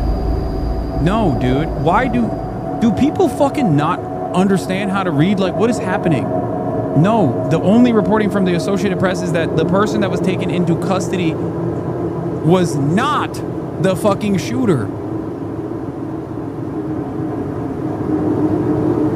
I don't get it. I don't get why people keep linking it. Maybe I'm just not refreshing the page or something, but for the past 11 minutes, people keep repeatedly sending the fucking sending the same update over and over again and not understanding what the update is. The update doesn't say that they caught the shooter. The update says that the person that they apprehended was not the shooter. So, as far as we understand, the shooter is still at large.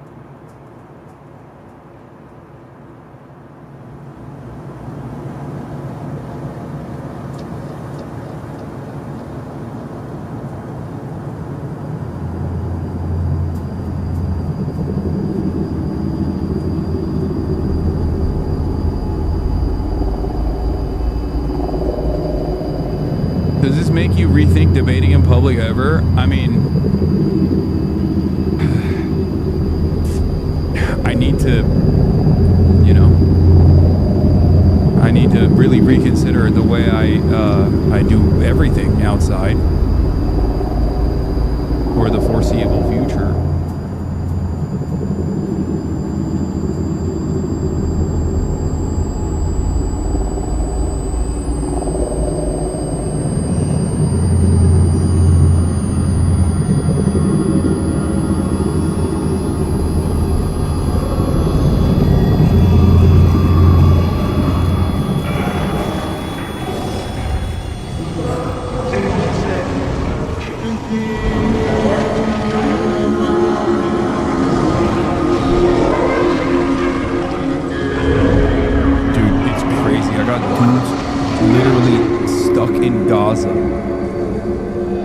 DMing me about Charlie Kirk. That is crazy. Like, that's how fucking impactful and big of a news story this is.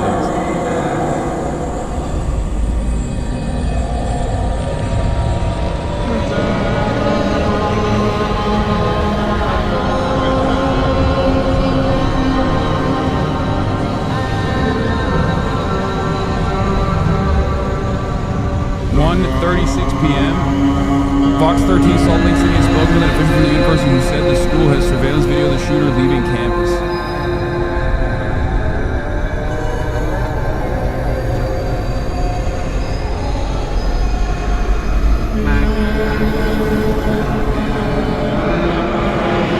That's crazy, man. I fucking can't believe what he was doing. Scott Jennings, shut the fuck up, dude. Oh my god, I hate Scott Jennings so much. He was using his words. His speech, which is our first protected freedom in this country. So we're going to miss Charlie. Pray for his wife and his babies. He's behind a young family. You know, people like this who exist in the public sphere, we know them as public actors. We see them in front of crowds, and we see them on TV, and we hear them on the radio. But they go home at night too, and they open a front door, and they hug a wife. They hug children. They put them down and they oversee the toothbrushing and everything just like the rest of us. And so there's that side of it that we don't often think about, but Charlie was doing that too. So I just think in moments like this, it's easy to analyze the politics, but you know, there was Charlie the husband and Charlie the father. He'll be missed forever. Bro, we just learned of this, I think it's the craziest aspect of this, of course, is that like, people try to say like, oh, this ultra violence is coming from the left. Ultra violence is coming from the left. If it's actually a fucking 200-yard shot, that you know narrows the window of possible shooters quite a bit. Okay, because like the reality of the matter is a real-time 200-yard shot. You know, there are people, of course, plenty of people capable of doing that. They've served in the military. Okay, it's just not that you know.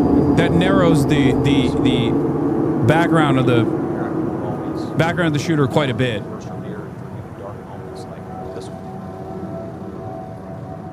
I think there are a lot of people though who have given up on politics and have turned their hearts to violence. And one of the legacies of Charlie, in my opinion, is that politics is good. AP has a graphic of the shooter. Politics is University stated the shooter fired from the liberals Lucy and Center. Republicans and Democrats Kirk was speaking here about 200 yards. It literally is a 200-yard shot. But when you walk that's what it's supposed into a conversation and you debate. Oh my God! Shut the fuck up, Scott Jennings. God, I can't stand this motherfucker. Okay. I spoke briefly with President Trump over the phone. Here's what he said about Charlie Kirk. It's horrific. It's one of the most horrible things I've ever seen. He was a great guy, he said. He was an incredible guy. Nobody liked him. Dude.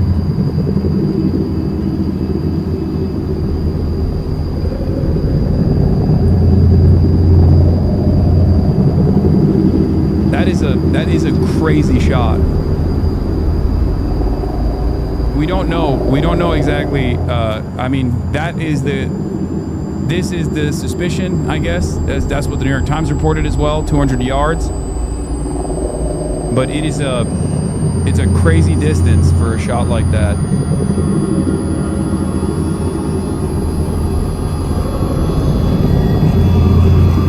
Authorities up just in from AP. Authorities are still searching for the suspect in the shooting death of Charlie Kirk. Mayor says that is nuts.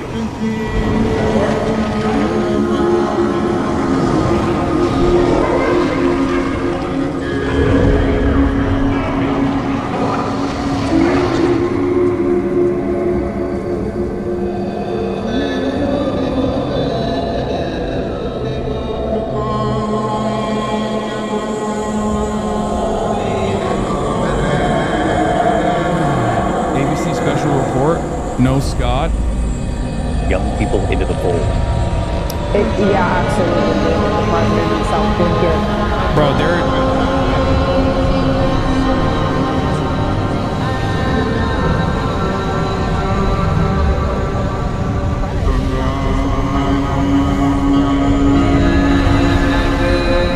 To go out and vote for him. I know the multiple times I've been over at the White House, I've witnessed Charlie Kirk there in the West Wing talking to advisors. Of course, not a formal advisor. He was responsible, David, for helping with a lot of the vetting of the top cabinet officials and had a lot of input. He was one of those people right next to Trump with a lot of these meetings in his ear, and Trump was taking his advice. And it was the White House, it was across government agencies, the Department of Justice. I mean, Kirk was very close with the Attorney General, Deputy Attorney General, so he did have quite an influence within the administration, even though he wasn't so outwardly seen at these events.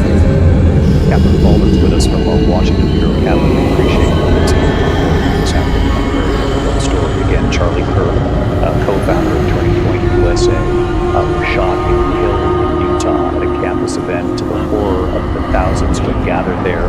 He was in the middle of what has become a trademark for him at these visits, in the middle of a debate of sort of back and forth questions being asked of him. I want to show you there was a moment of silence on the House floor in Washington for Charlie Kirk just moments ago. Bipartisan calls to calm this down, to bring the rhetoric down in this country.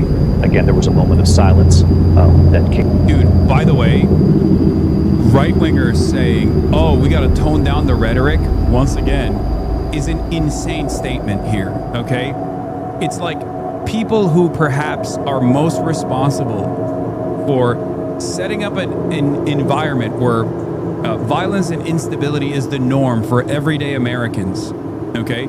People who have set up an environment where there is just no solution to unlimited gun violence every single day, where parents send their children to school and there's no guarantee of their safety, and some experience exactly what the Republicans, the fear and anger that the Republicans are currently experiencing because they knew Charlie Kirk. Regular people experience that, unfortunately, all too frequently. Okay? Meanwhile, while they're talking about toning down the rhetoric of violence, Elon Musk, the owner of this fucking website, took no time, like didn't even wait for the confirmation of Charlie Kirk's death, to immediately go, the left is the party of murder.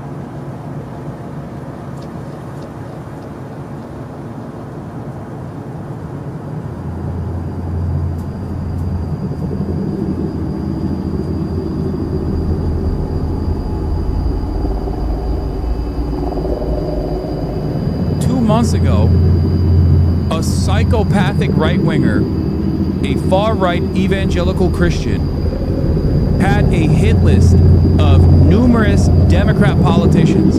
He went into the homes of Democrat politicians in the state of Minnesota, and he shot and killed 2, and he tried to kill more. Okay?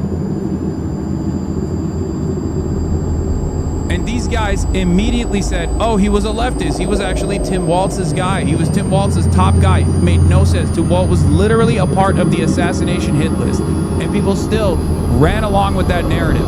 There's no confirmation of the shooter's ideological background or whatever. None of that. But it doesn't stop these fucking demons from immediately saying, oh, it's the left that's doing this. It's the left that's doing this. It must be a leftist that did this.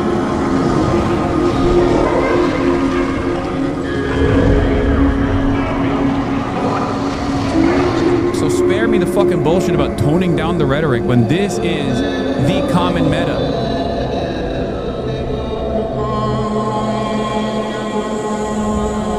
It's so ridiculous, man. Yeah, there was just a story about an American-Israeli sniper admitting to killing multiple civilians in Gaza and no one cared. Yeah, dude from Naperville, Illinois, flew out, had his family fundraise so he could get weapons to kill children that he openly said he did in Gaza. Doesn't even fucking reach a blip.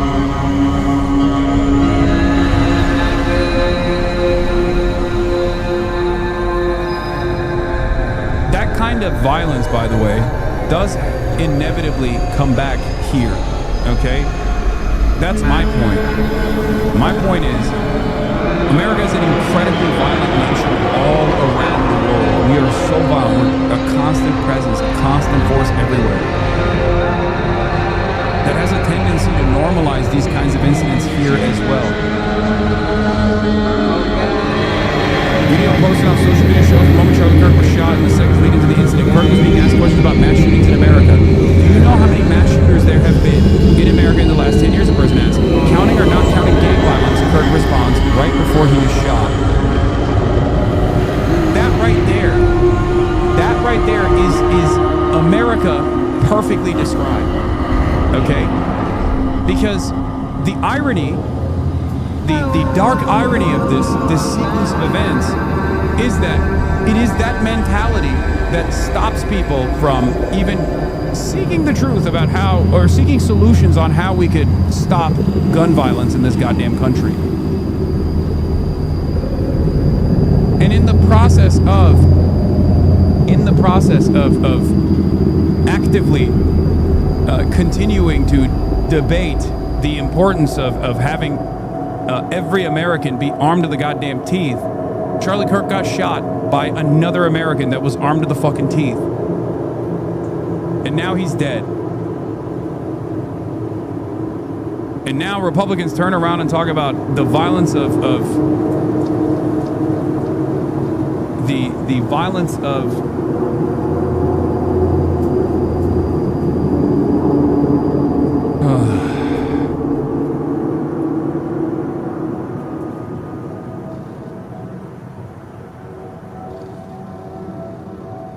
people are talking about the toning down the rhetoric. The very same people who never tone down the rhetoric.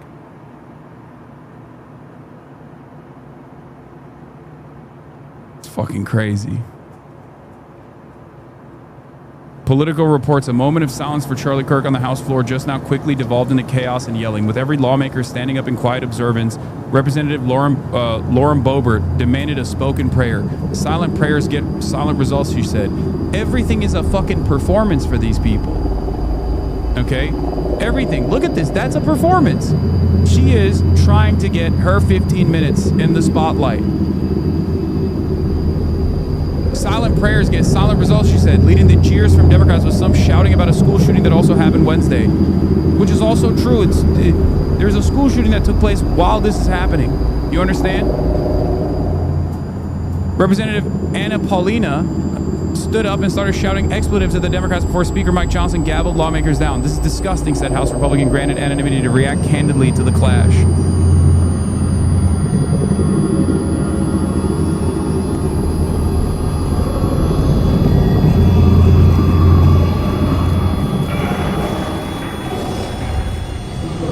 Stephen Miller's already on it. Our hearts are shattered. America has lost one of its greatest champions. A loving family has lost the most extraordinary husband and father. All of us must now dedicate ourselves to defeating the evil that stole Charlie Kirk from this world.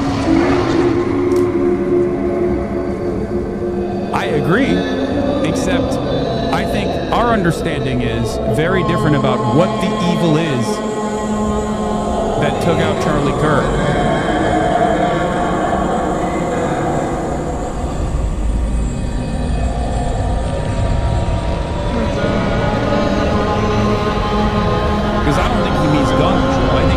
Looking to see which marginalized population he can fucking blame this on. Maybe the entire left. It is pretty crazy, however, that yes, the person, and you can't, wait, where is it? I mean, Charlie Kirk had on numerous occasions, not just in 2023, numerous occasions had said gun deaths are unfortunately worth it to keep the Second Amendment. The person who inevitably advocated for his own demise.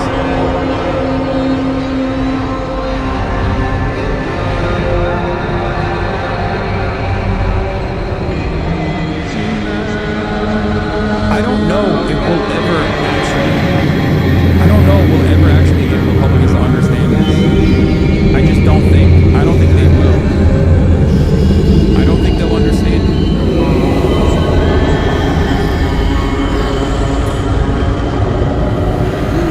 They didn't understand it when Steve Scalise was shot at the congressional baseball game. They didn't care about it. Steve Scalise himself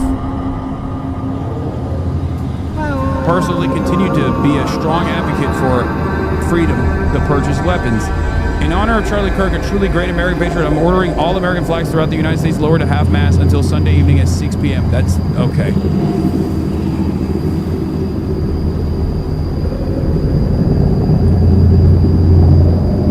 They didn't understand the dangers of COVID when Herman Cain died.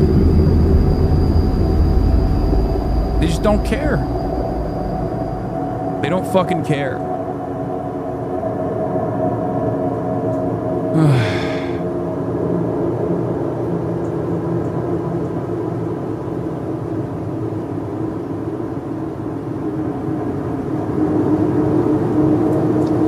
Brandon woke up. Even Brandon had a statement about this. There is no place in our country for this kind of violence. It must end now. Jill and I are praying for Charlie Kirk's family and loved ones. I don't know. Part of me thinks that the Republicans will try to use this as an opportunity to fucking do insane shit.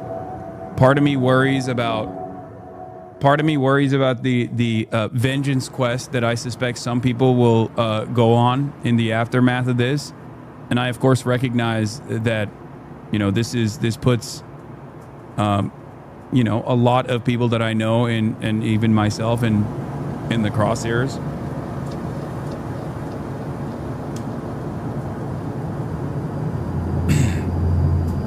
But beyond that, beyond the adventurists and people on a vengeance quest that might choose to take matters in their own fucking hands, there's also obviously the administration and what they will use, what they will do in the aftermath of this incident. Also worrisome.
Commentator, I'm a leftist, and maybe that's the reason. But the only time I've ever had like weird experiences when doing IRLs is if I'm in the state of Texas, even in a blue area, still a red state, or in Nevada.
principled man standing for beliefs to create the single most important conservative political organization in America. But more importantly, Charlie was a good man.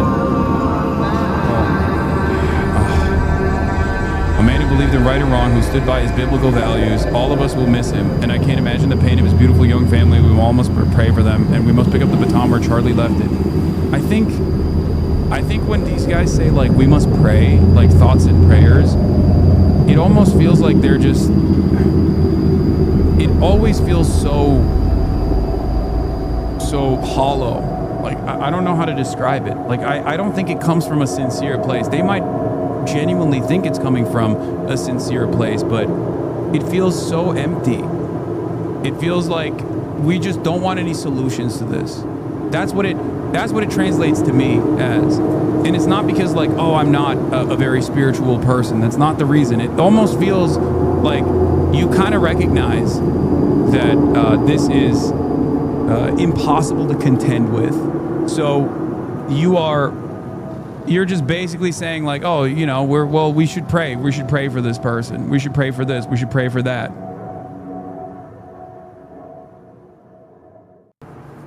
It just, I don't know.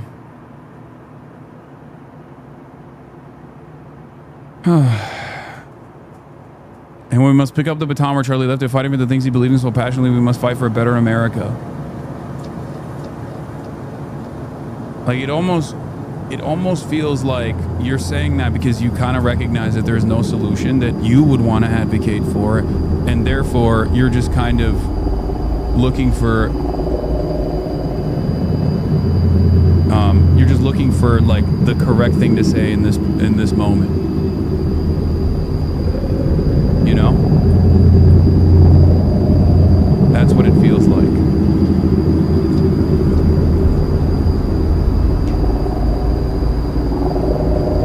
This shit hit the coworker sphere? Oh yeah. In America, where good people can speak the truth and debate passionately without fear of a bullet. I weep for Charlie's family, and I weep for my country today. Most of all, I weep for Charlie.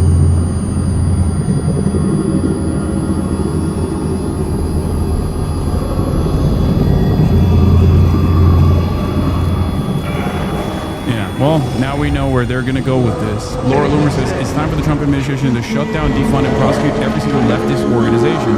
If Charlie Kirk dies from his injuries, his life cannot be in vain. We must shut these lunatic leftists down once and for all. The left is a national security threat. You guys, under different circumstances, I would say this is an insane person. But unfortunately, we live in insane times, and Laura Loomer has been able to actually get a lot of initiatives passed in this administration. She does have, I'm afraid, a lot more motion than you would expect. Not only does she have the ear of the president, she's been able to bully Marco Rubio, for example, into taking actions.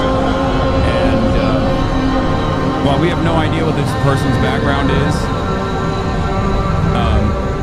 what the person's, like, the shooter's ideological motivations were, even if they were leftists, this would be a ridiculous fucking response. Especially considering we've never been able to shut down neo-Nazi organizations in this fucking country when they are responsible for the overwhelming majority of mass shooting incidents that take place.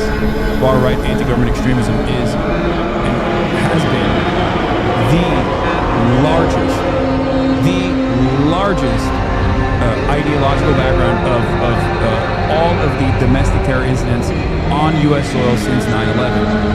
Okay, it's not even close. Nothing comes close to it. And yet,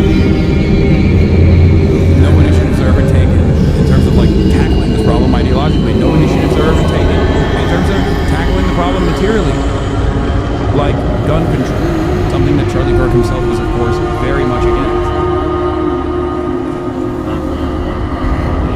But instead, I suspect that the administration will use this as an opportunity to basically go after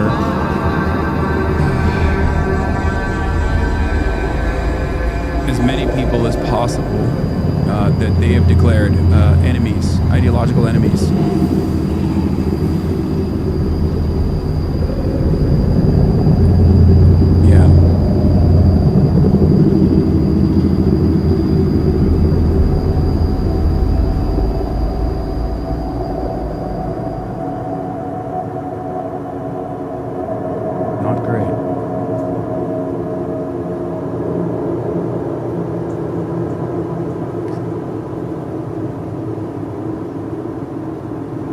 A local mayor urges people to report anything as suspicious as shooting suspect remains at large, by the way.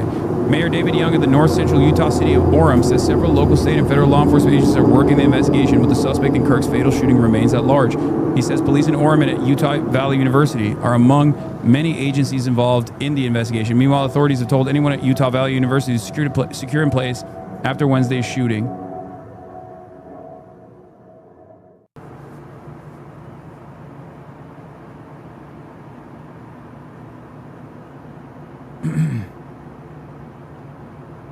What is this? What the hell is this? Yeah. What Laura Loomer is doing in this, what Laura Loomer is doing there, for the record, as far as like making this an opportunity, is identical to what took place with Horst Ludwig George Eric Vesey.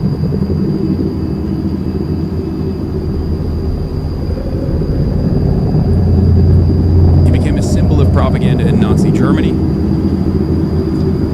after two members of the Communist Party of Germany, KPD, killed him. Now, there is no evidence as to who the shooter was.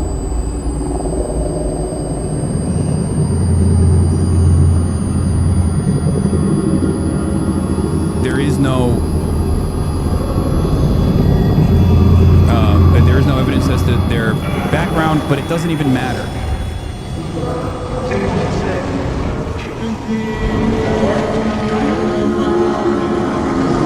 Because it's clear to me that at least people with tremendous influence over this administration will try and use this as an opportunity to stamp out any kind of progressive movement in this country. Like someone else said before, you didn't have to pay for them, and honestly, you didn't have to show them at all. People just walk in, set up where they wanted to sit, and watch everything. So yeah, no security. I would say there were some police on campus, but not checking people walking in, not, scanning for metal, none of that. Did that surprise you in the moment, or are you kind of thinking about it now? Honestly, no. I think there definitely should have been security, but no, it seemed like, just a great hangout for everybody to hang out with Charlie and, ask him questions, because he's so laid back, and he'll talk to you about anything. So, I don't know, I guess now we know he definitely needs to have a little bit more security. Well, and I think that was part of Charlie Kirk's appeal, right? That he did want to engage with people. And it was not like he just wanted to engage with fans. He wanted to engage with people that had differing views of his. We've watched these campus events for a while now, and he's traveled the country. This was his first stop. What kind of feeling does that leave? It's intense. I think, honestly, even though he's gone, he is making such a massive impact on the community, not only in Utah, but across the world, because he was doing God's work. And Okay, I don't...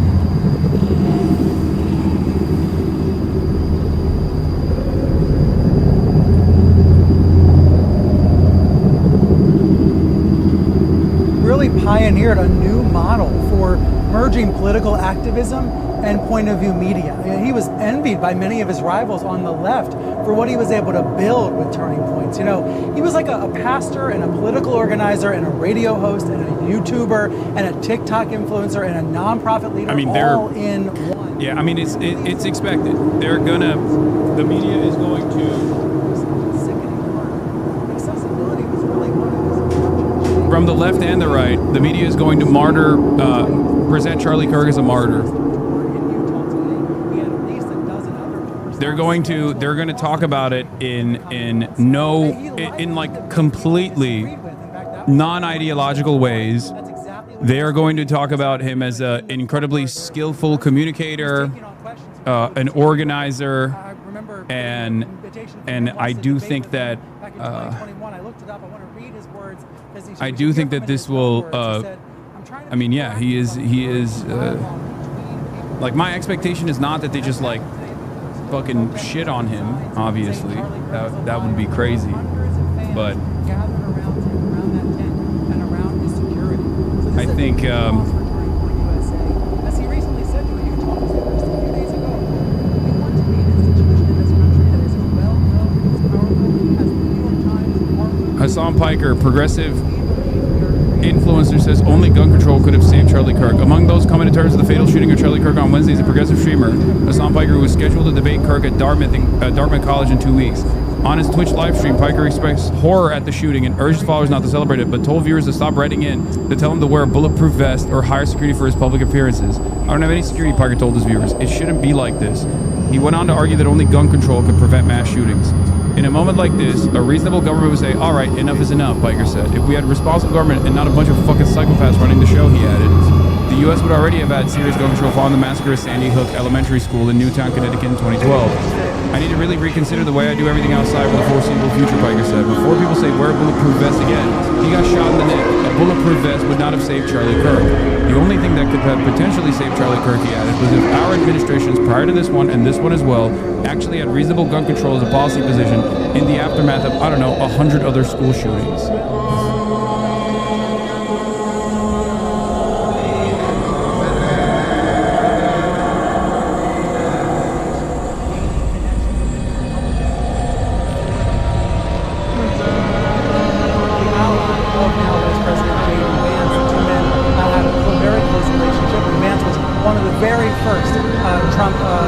Officials we heard from when word of this shooting broke.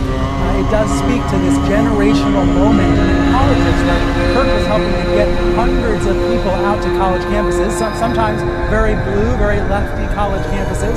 There would be controversies, there would be protests and counter-protests, and that's partly what Kirk wanted. One of the names for his tour was the Prove Me Wrong Tour. He didn't shy away from talking to folks on the other side. He wanted to engage in that debate. No, I mean, come on. He was cutting propaganda and you know, only talking to people that he could bully viciously and cut propaganda and state their like ideological opponents as like hysterical people that don't know anything. It's not like this was an honest attempt to like truly understand the other side's perspective. This kind of phrasing is also indecent in my opinion. Like, there is no reason. Maybe I'm wrong. Maybe my brain is broken. But I don't think that there is any reason to just, you know, launder the reputation of someone in the aftermath of their untimely demise in an effort like it with completely fabricated positions. And someone who worked as much behind the scenes as in front of the camera. You know, I said earlier that Kirk is a little bit like a new age Rush Limbaugh in terms of his power in the media marketplace, dominating online and on the airwaves. And Kirk was able to do that in a way where he was talking behind the scenes, talking directly with President Trump and his allies, and then going on the radio or his podcast for hours at a time. And the way that it works now, you know, he was able to connect on YouTube and TikTok, on Instagram and on old-fashioned radio all simultaneously. It really magnified his power as a movement leader, and that's what stood out to me a few minutes ago. Max Rose saying this is an assassination. Yeah, my expectation is not that they be disrespectful, but you don't have to lie. You know what I mean? Like, movement leader being gunned down in the middle of a university courtyard. No, horrific. Brian, stand by for us.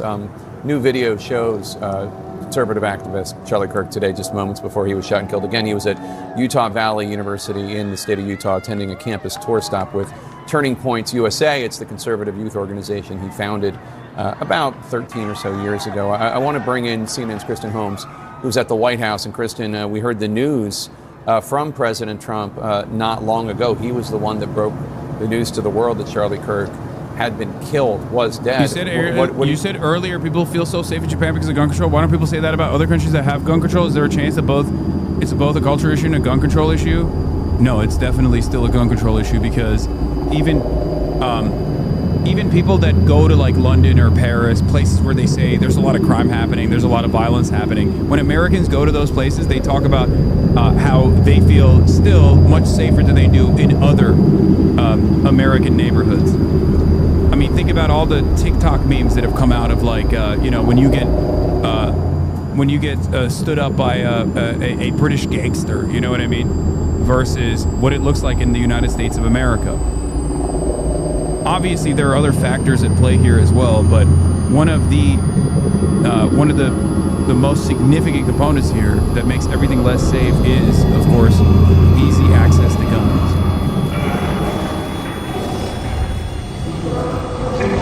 They spent an enormous amount of time with Brian to this. During the transition, Charlie Kirk spent most of his time in West Palm Beach, Florida, in Palm Beach, meeting with the different teams, meeting with the candidates, talking through the nominations. He was an integral part of the campaign, of getting Trump elected, and of the people who are currently in positions of power. And that's why you're seeing such a sadness and a disbelief from so many people close to the president. And when it comes to talking strictly about his influence and his power within Washington, I mean, one of the things to keep in mind here is that this is somebody who had a direct line to President Trump, who could voice his objections to President Trump at times, voice what he thought was important and not being covered enough by the administration. He spoke to many, if not all, of the cabinet secretaries directly. He had a finger on the pulse of the MAGA movement, even more so than some people who are here in Washington who got government positions. If you look at the crowd that had gathered around Kirk, that was just one example of the kind of crowds that Kirk would draw. He was truly a movement leader, as we've heard.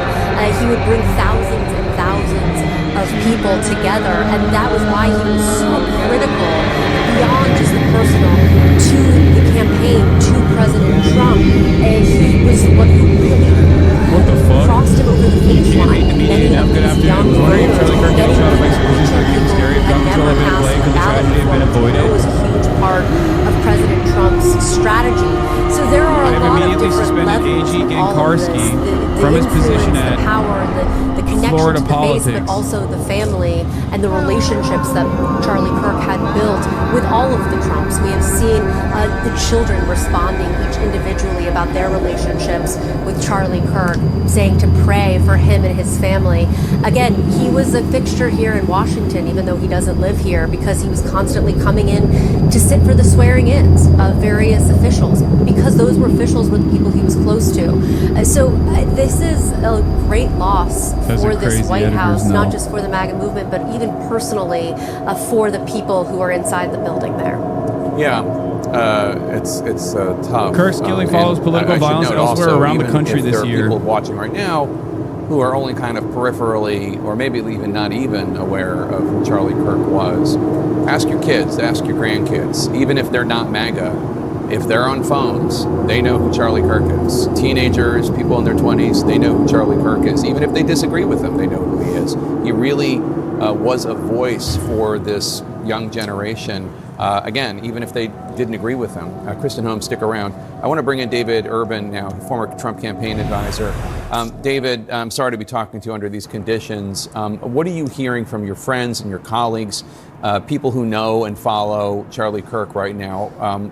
Tell us what people are going through. Yeah, you know, Jake, it's a tragedy for America, not just for the Republican Party or for MAGA, Jake, as you know.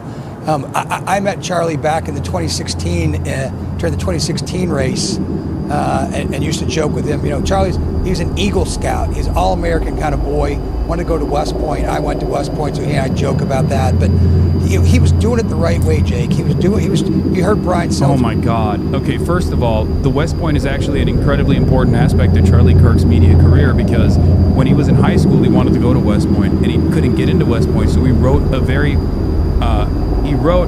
in the high school newspaper, I believe, an article about how a black girl had actually taken his spot. He had no evidence for this, of course, but he wrote that article, and then it was published on Breitbart. Once this article was published on Breitbart at the age of 18, immediately he became a conservative talking, a conservative spokesperson.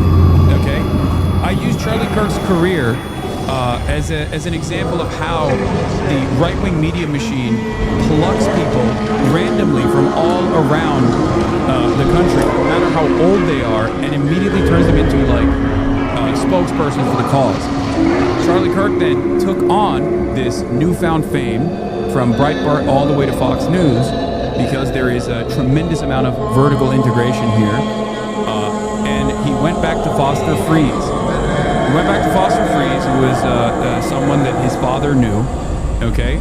And he begged them for money to start Turning Point USA with the express purpose of turning basically like a super PAC for college and high school student government bodies. That was the initial purpose of Turning Point USA. He went to a bunch of conservative mega donors and said, give me money and I will go and change the outcome of student government bodies. That was how Turning Point USA was created. Okay? The reason why I'm very familiar with Charlie Kirk, of course, is because the reason why I'm very familiar with Charlie Kirk is because both Charlie Kirk and I became relatively famous, known figures in the exact opposite side of the political spectrum around the same time. He was presented as like the alternative universe, like the bizarro version of myself, and I was presented as the opposite to him. That's why we debated a bunch of times. But of course, his career took on an entirely different. His career took on an entirely different fucking. It went to a totally different place as opposed to mine. And this is actually an example that I use regularly to tell you, like, there is a difference in the way that right-wing political operations work versus liberal Democratic Party's political operations work. His trajectory was vast. It was super fast. And he just kept building on it and became an institutional power, okay? As opposed to the Democrats on the other side would never, ever in a million years offer similar opportunities to those on the left, those on the liberal side even. No, we didn't have the same demos of audiences, for the record. We didn't. I had a younger audience. Charlie Kirk never had a young audience until recently. Until this last election cycle with the TikTok initiative, Charlie Kirk was not a known entity amongst young people. That's not true. Charlie Kirk, for the longer part of his... Charlie Kirk, for the longest part of his career, as a matter of fact, did not have any young people in his audience whatsoever. He just simply presented... he was basically the Olivia Giuliana of the Republicans, getting a bunch of money from mega donors, but much more successful than Olivia Giuliana, given the way that the Republican media ecosystem operates, as opposed to the Democrat one. But until recently, he was just like he just kept farming donations from old people who didn't know any better and thought that he was actually able to reach a much younger crowd and change their minds. Of course, this is not factoring the last, I would say, 3 to 4 years of his career, because once they started doing these TikTok initiatives, he did certainly draw much younger crowds. Okay, TikTok was what gave Turning Point USA actually a young audience, and it perfectly corresponded to Gen Z attitudes about Trump as well. They had a much different perspective about Trump. They had not experienced, I guess, like COVID, or at least during the COVID lockdowns, they developed negative attitudes towards the Democrats because they saw Democrats, I guess, as the responsible party for these lockdowns and whatnot. And eventually you saw this right-wing swing, and Charlie Kirk was right there and was the guy that took advantage of this right-wing swing, and also the advantage of the medium, the new medium for political propaganda, TikTok. Okay, but before then, since 2012 onward, and especially past like 2016, all the way into, like, I would say 2023. Charlie Kirk had no prominence amongst the youth. It was only after like 2023, 2024, and the election cycle that he actually reach a much broader, younger audience. Turning Point USA was entirely comprised of the only young people that you saw at Turning Point USA events were just young people that wanted to be a part of the Republican machine. Those were the attendees. It wasn't just like average normies and whatnot that were, you know, it wasn't anything beyond like the. It wasn't anything beyond the young American, you know, the YAF, young conservatives on campus type people who were aware of Charlie Kirk and actively invested in Turning Point USA.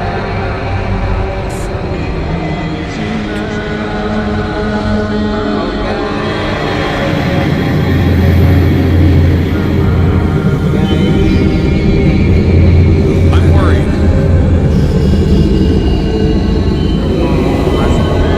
I'm worried. That's all I can say.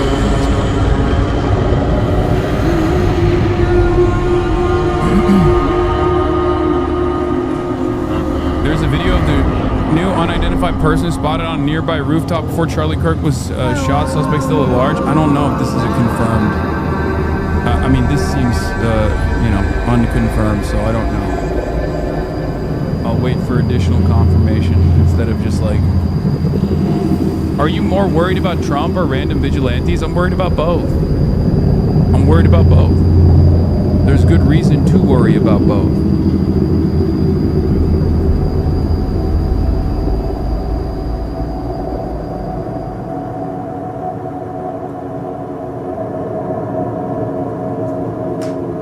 Sky's the limit here in terms of the unlimited cruelty that we can experience. You know? Utah has no gun control on campus.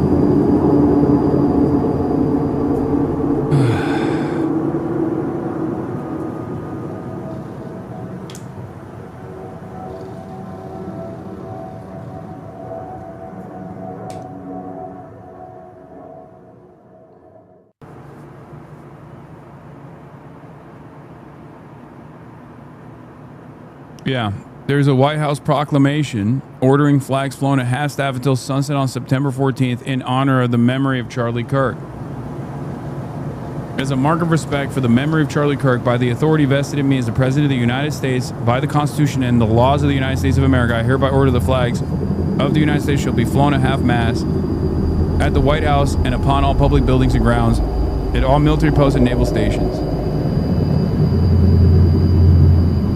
It's kind of wild that Trump didn't do that for the Minnesota shooting. Yeah, of course he didn't do that for the Minnesota shooting. Because the Minnesota shooter was a fucking far-right figure and a mercenary who assassinated Democrats. That's it.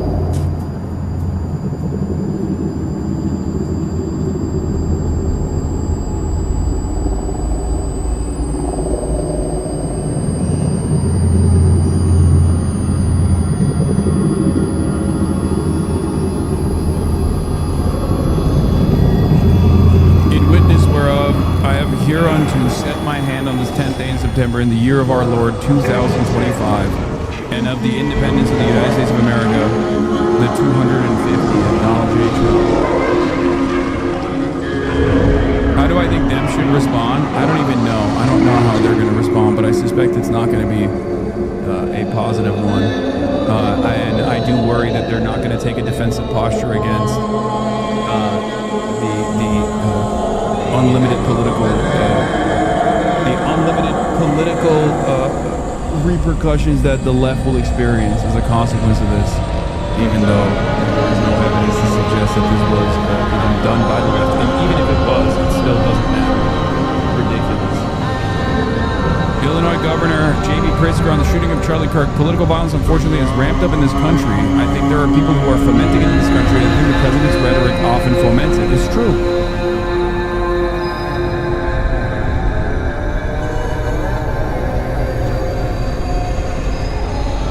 What the fuck? What is this audio?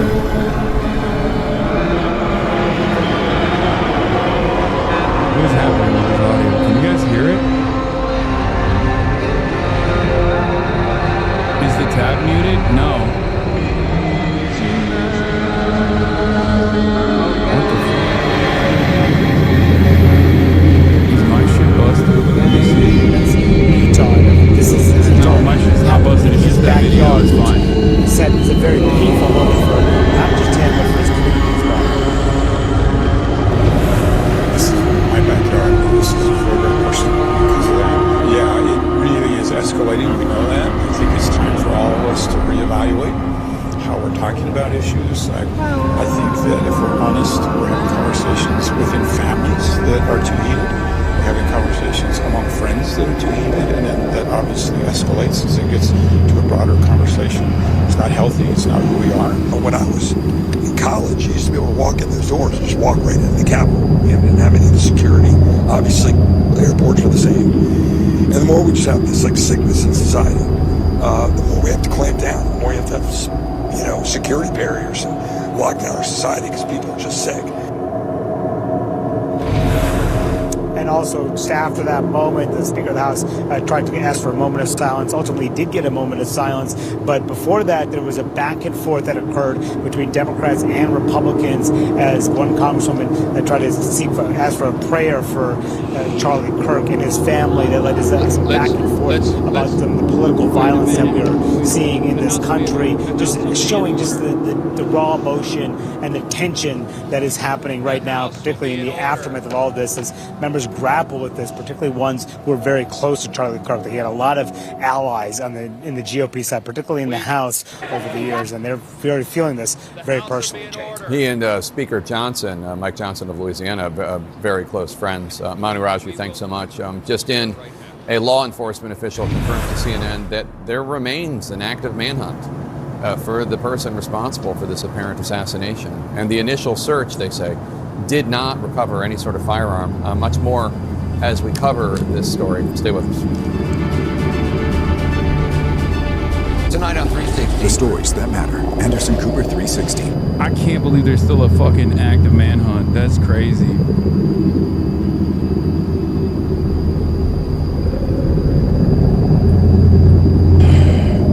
It's wild.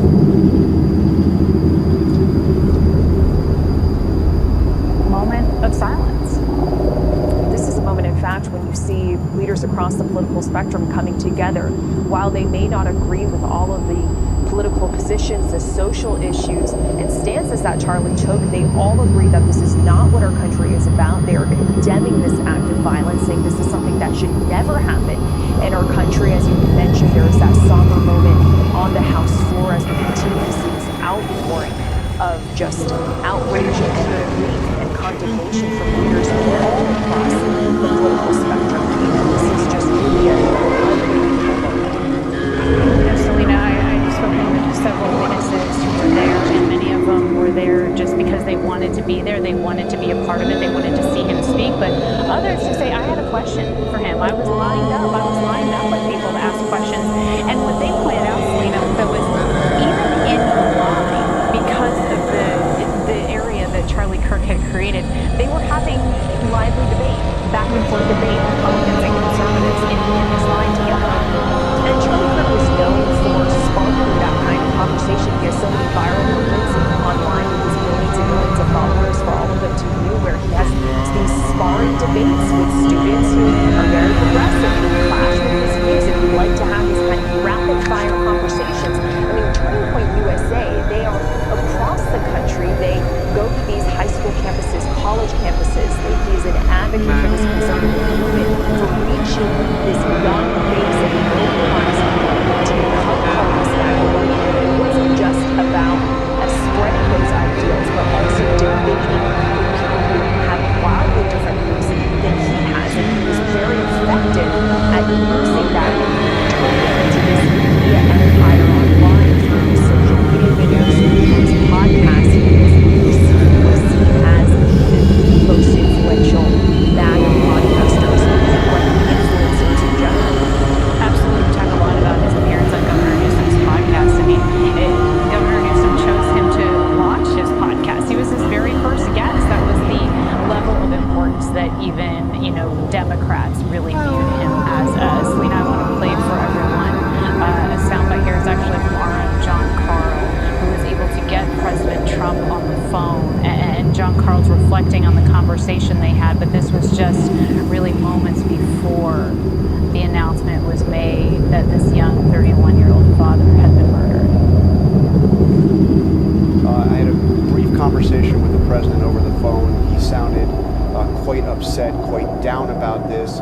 He told me it's horrific. It's one of the most horrific things I've ever seen. He was a great guy. He was a good man. He was an incredible guy. There's nobody like him.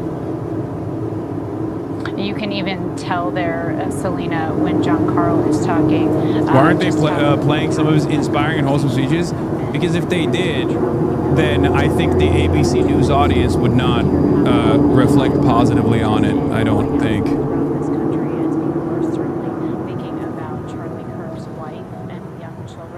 Under the age of 5.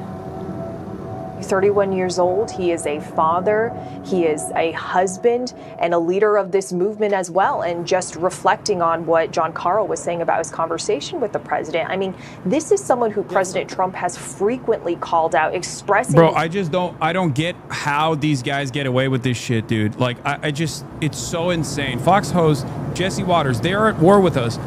Whether we want to accept it or not, they're at war with us. And what are we going to do about it? Like he just sees this opportunity to do fucking, like, he's just mad that it was Charlie Kirk that was shot. He's like, why isn't it that the leftists are getting shot? Why isn't it that, like, liberals are getting shot? Like, that's it. This is a call for violence. Like, what the fuck are you talking about?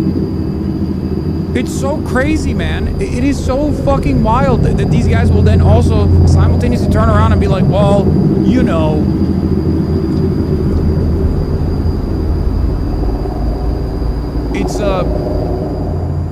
it's really fucked up. It's really we gotta tone down the violent rhetoric. Okay, tell your guys to tone it down. Fuck you mean tone down the violent rhetoric? Where is the violent rhetoric coming from? Yes, I don't think someone on the left would get such praise or same positive coverage. They would victim blame 100%. Yes, of course. Yes, 100%. That is the reality, okay? Because Charlie was one of us. And Trump gets hit in the ear. Charlie gets shot dead. They came after Kavanaugh with a rifle into his neighborhood. They went after Musk's cars. They just shot... They went after Musk's cars. Brother, once again, like, I can't believe, dude, what the fuck? These are not comparable things, okay? Also, 2 months ago, there was a dude that assassinated Democrat politicians and had a hit list of every single Democrat in the state of Minnesota. And these fucking assholes immediately went, oh, he's a leftist. He must be a leftist. They have concocted a completely alternative universe where they just go off of their own hysteria, their own made-up norms, their own made-up reality. 2 Jews outside the embassy. Think about it. Scalise got shot, barely survived. It's happening. We got trans shooters, we got riots in LA. Trans shooters. They are at war with us. Whether we want to accept it or not, they are at war with us. What are we going to do about it? How much political violence are we going to tolerate? Like, the numbers on the board. Numbers on the fucking board. It is not even a comparison. There is no comparison to be made here between violence coming from the political right versus violence coming from the political left.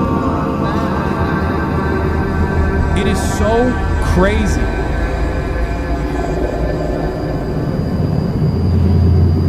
And that's the question we're just going to have to ask ourselves. Now, Charlie would want us to put as much pressure on these people as possible. Holy fuck, bro. These guys are so insane. He's like, all right, one of my friends died. It's time. It's time to fucking use his death to angle for more political repression, political persecution to a made-up enemy that I made up in my mind. Charlie would want that. Okay? Did you see this Jay Schlatt tweet?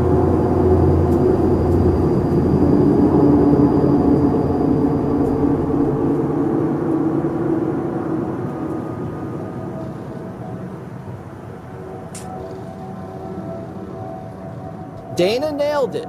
This is unacceptable and has to stop. And it has to stop now. And everybody's accountable. And we're watching what they're saying on television and who's saying what. The politicians the media, and all these rats out there. This can never happen again. It ends now. Greg's right again. This is a turning point, and we know which direction we're going.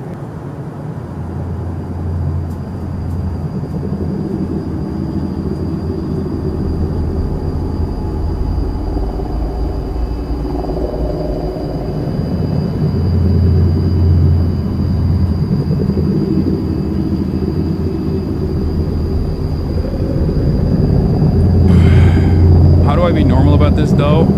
Just don't ask me that question right now, okay? Please.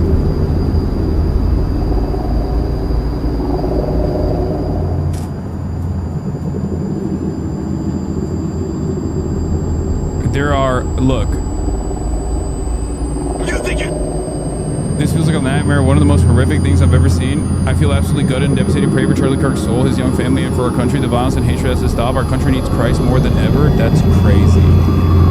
That's crazy because the person saying that is Nick Fuentes.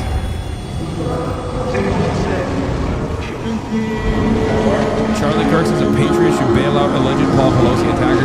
Dude, he has said everything under the sun. Okay? You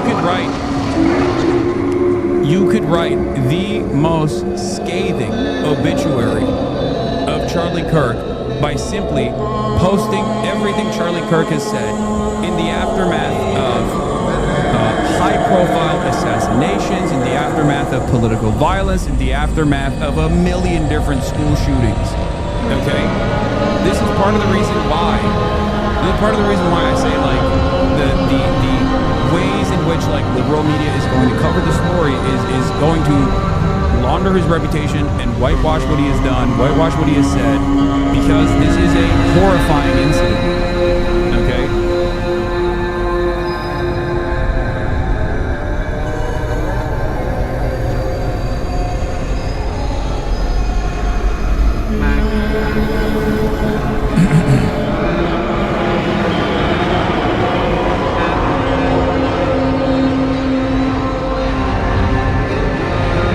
Talked about how there shouldn't be any empathy in the aftermath of school shootings. He said it all.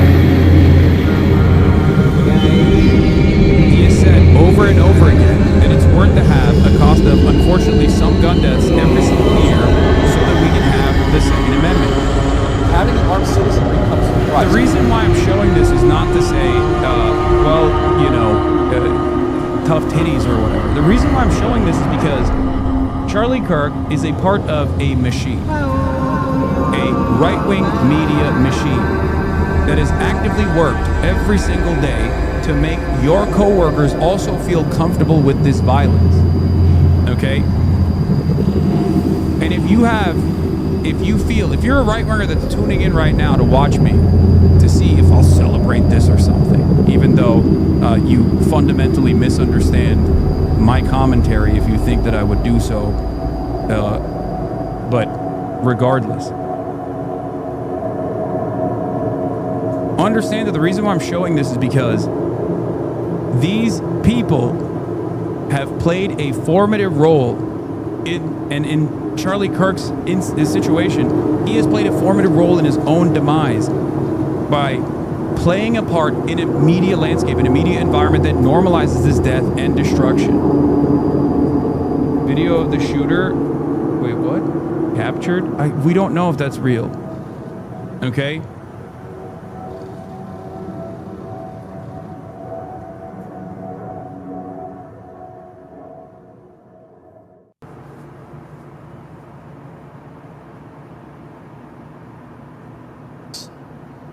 And that is part of liberty. Driving comes with a price. 50,000 people die on the road every year. That's a price. You get rid of driving, you'd have 50,000 less auto fatalities. But we have decided that the benefit of driving, speed, accessibility, mobility, having products, services, is worth the cost of 50,000 people dying on the road. So we need to be very clear that you're not going to get gun deaths to zero. It will not happen. You can significantly reduce them, having more fathers in the home, by having more armed guards in front of schools.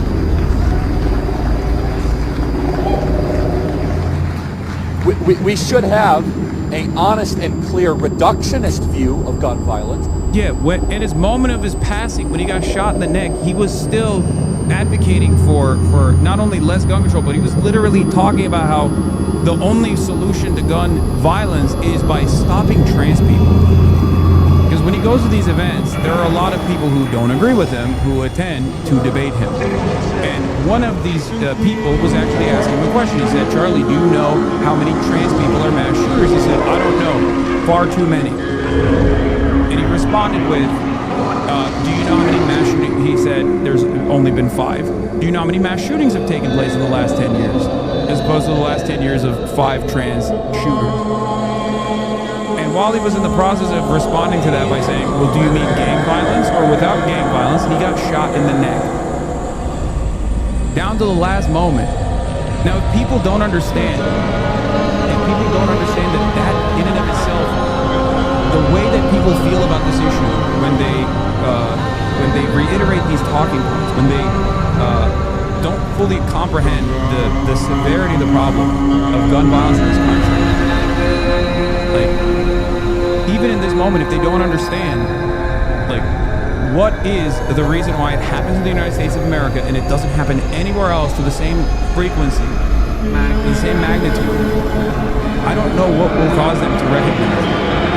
And my fear is that in the absence of that recognition, in the absence of critical examination, I fear that people are just going to become increasingly more mad. And that's why there's a lot of talk, as this chatter says, about getting revenge on leftist commentators. What's the proper response to this? There is no proper response to this. There's nothing. There's nothing you can say or do. What are you going to do? Tell people don't do that? That's not the answer. That's not going to stop people. It is what it is.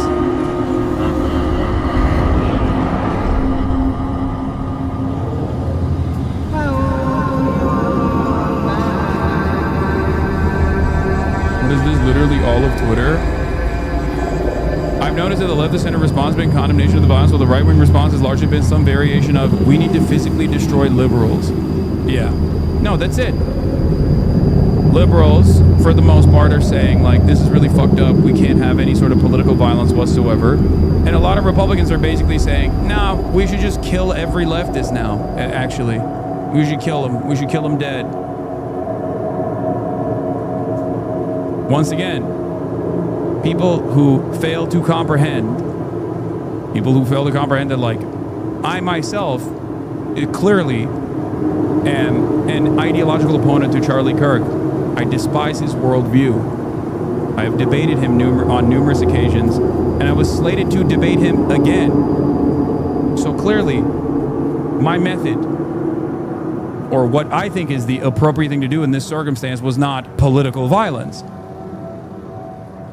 Especially considering that I too am in the crosshairs as a left-wing political content creator, but also would have been directly in the crosshairs alongside Charlie Kirk in a public event anyway.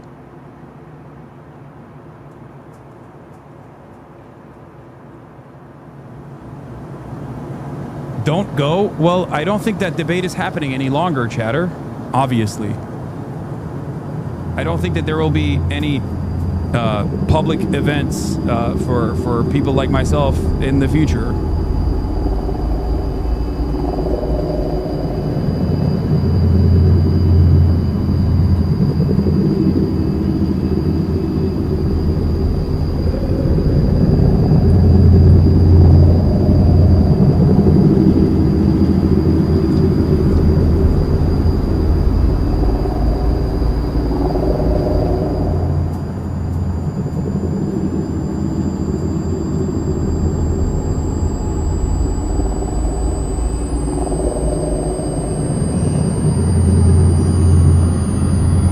Old take of his, yeah.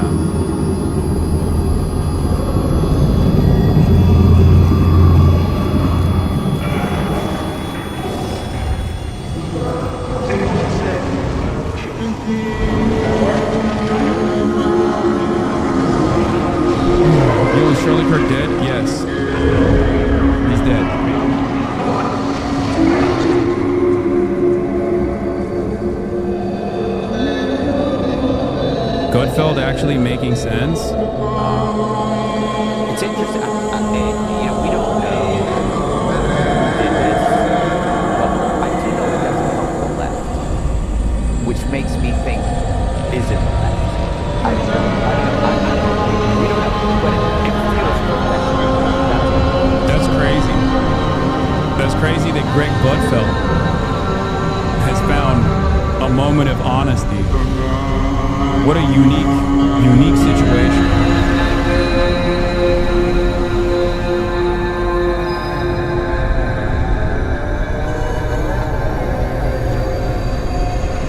He must be shook.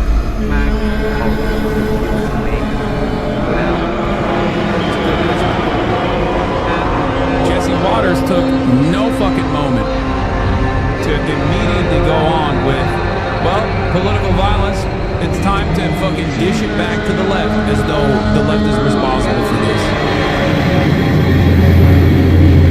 We need more violence. The solution to what we just experienced is more violence.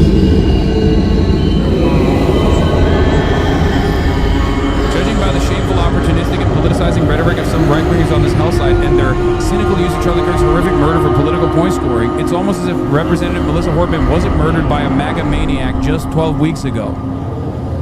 Yep.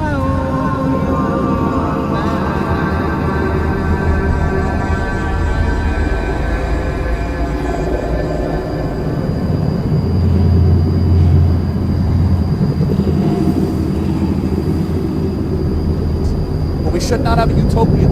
You will never live in a society when you have an armed citizenry and you won't have a single gun. That is nonsense. It's drivel. But I think it's worth it.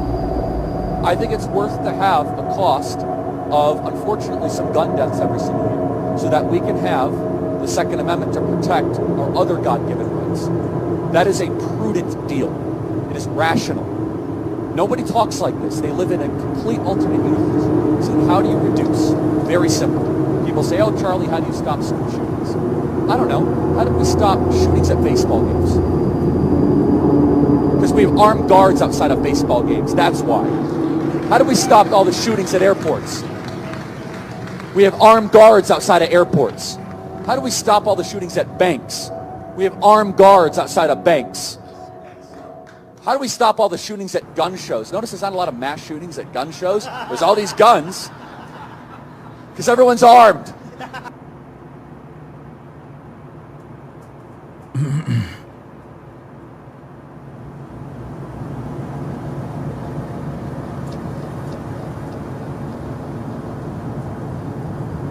This thread identifies to have appeared. This thread appears to have identified where the shooting took place. Rooftop directly across from the stage. New posted footage. I know people are. This is the same exact rooftop. I think on the roof of the Lucy Center at UVU. So this is the video that's been circulating. Additional footage shows an individual running across the roof of the Lucy Center in the moments after the shooting. Where is it? Where's the dude?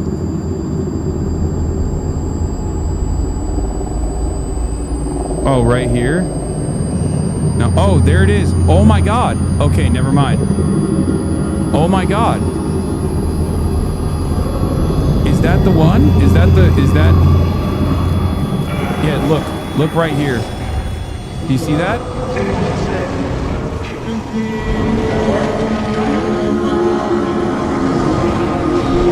Or is that a window speck of dirt?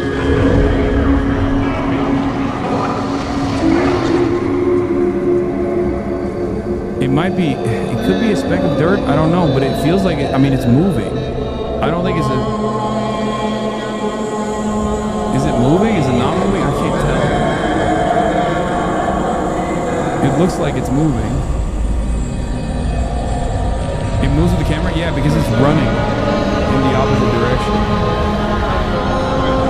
That's the reason why it's like almost like a visual trick. But it also could be artifacting taking place because it's like, no, it's definitely moving. Look at the trail that it takes. because at the end there it moves a little bit faster. No, see, yeah, it's moving. It's definitely not. It's not a speck of dirt, dude. Look, it's gone.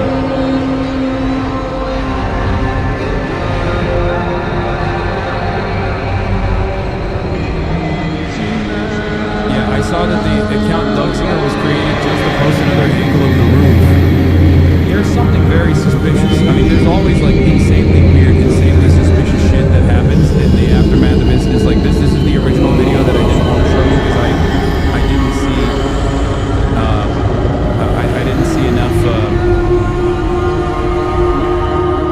But yeah, here, someone literally fucking.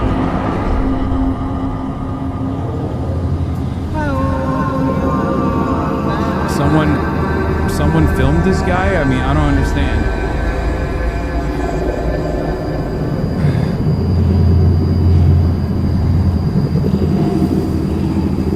Like, that's awfully weird. That's awfully strange. Ran in. What, there's audio? Get right up. Yeah. You think he'd already be police? You would think that. So there's somebody on the roof right there? Just saying? He just ran from over, where's my finger? Well, from over there, ran in. And now he's right there. Just saying. Get.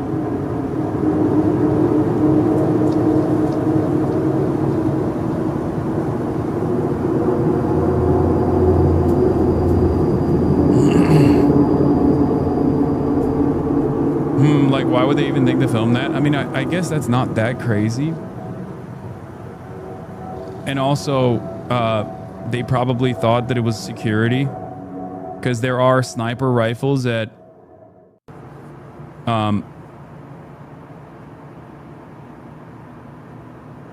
it's a speck of dirt.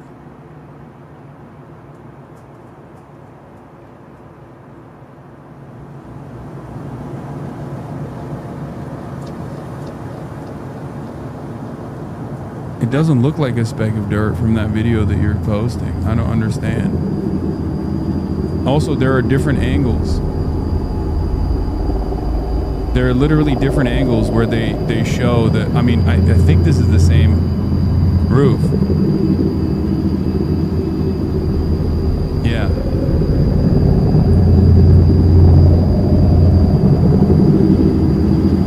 That's the same roof in a different video.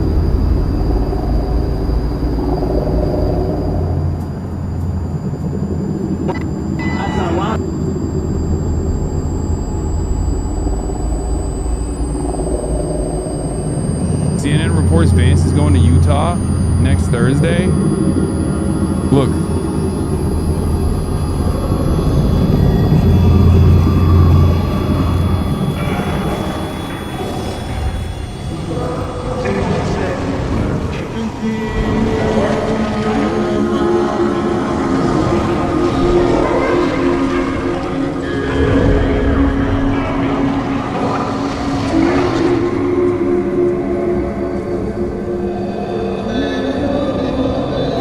Grifter's gonna grift? I don't want to ever hear Charlie Kirk claim he's pro-Trump ever again. After this weekend, I'd say he's revealed himself as a political opportunist, and I've had front row seats to witness the mental gymnastics these last 10 years. Lately, Charlie has decided to behave like a charlatan, claiming to be pro-Trump one day while he stabs Trump in the back the next day. TPUSA was only able to thrive thanks to the generosity of President Trump.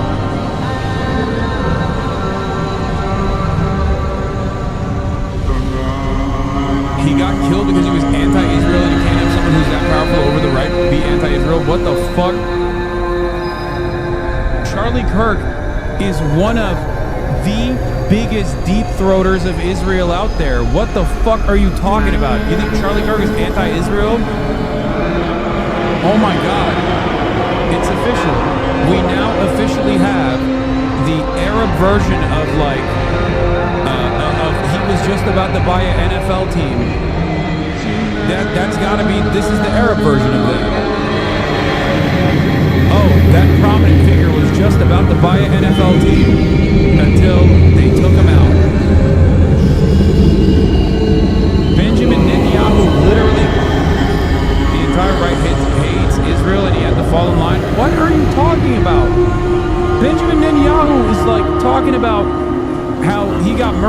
speaking the truth and defending freedom, a lion-hearted friend to Israel.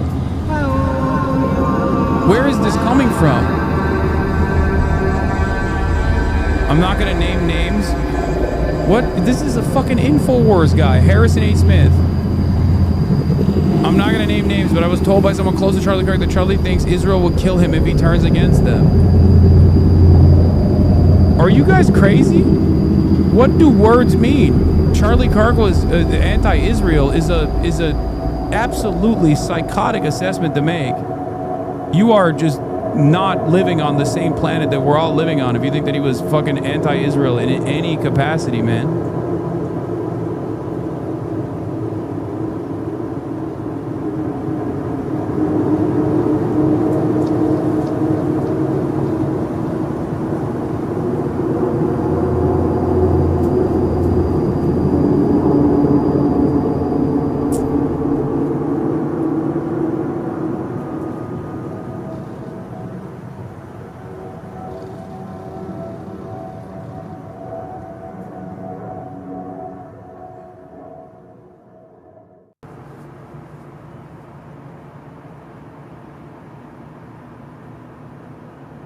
What the fuck is this?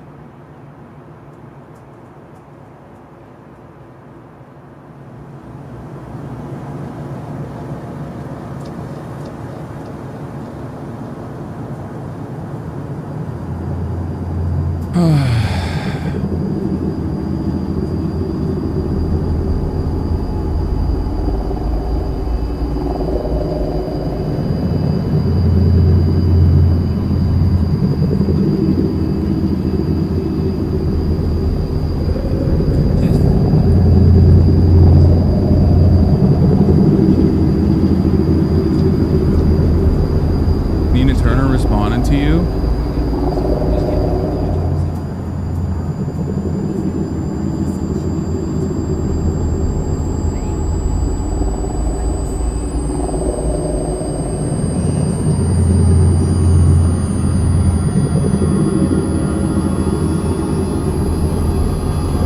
Yeah, Charlie Kirk was so pro-Israel. Itamar Ben-Gvir is talking about his death.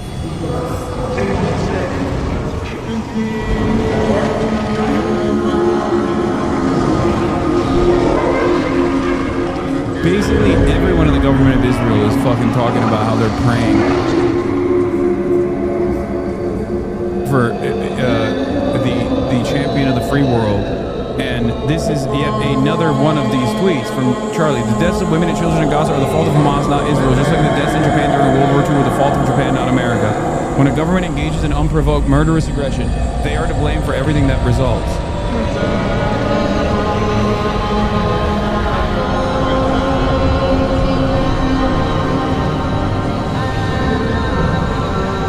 AP is interviewing Congress right now.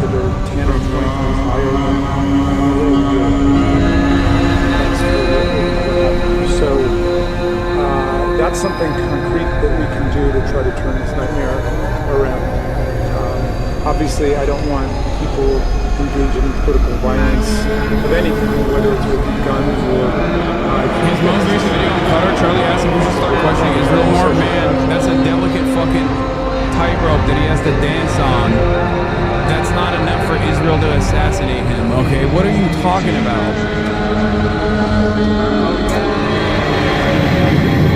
I think if Israel were to assassinate a fucking prominent critic of Israel, it probably wouldn't be Charlie Kirk, who has dick-rode Israel into oblivion. I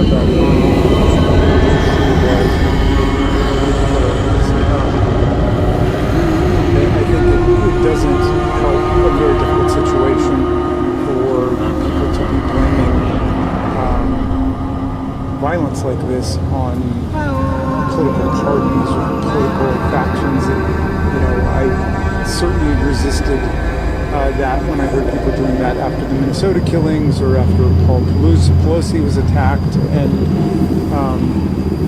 there's no reason for us to get into that. The violence against political leaders is unacceptable in a free democratic society, and it is a threat to democracy.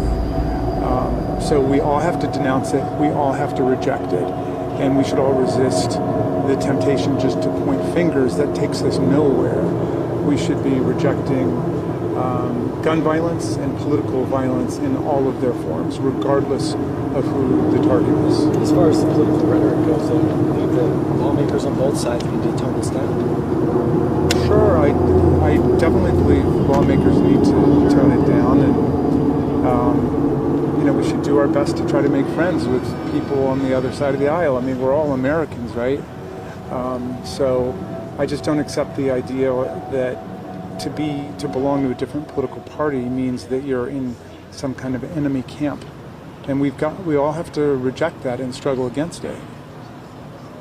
How do you struggle and reject that? I mean, it seems like so much of this comes from a cultural animus that's almost bottom up in a sense. Can you really display a top down sense of an example to follow that you think will be effective? Well, I think no, but we can display bottom up forms of friendship and relationship, and I hope we all can do it. I mean, obviously in the House of Representatives we got 435 people. You can't make close friends with everybody, but everybody try to make friends with some people who are outside of their immediate, state or political group. I certainly try and do that, and I hope we all will try and do that. But it's a very dark time with political violence spiraling out of control, and gun violence a threat to everybody in the country. You and other members of the former January. Are you ready for Kirk to be a catalyst of another Red Scare? I mean, I think that the opportunity is ripe for this already, and I do think that they will use this. The Republicans will use this because there's a lot of unrestrained anger right now. And there always has been. I mean, that is the name of the game for right-wing commentary in general. But they want some kind of violent solution.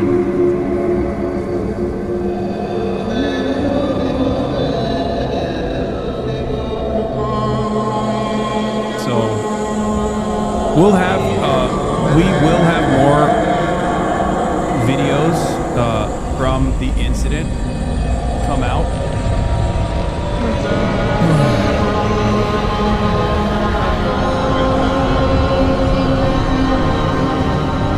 We'll have more people filming the rooftops and whatnot, and we can analyze it as it goes on.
Anybody that they consider to look Mexican or sound Mexican.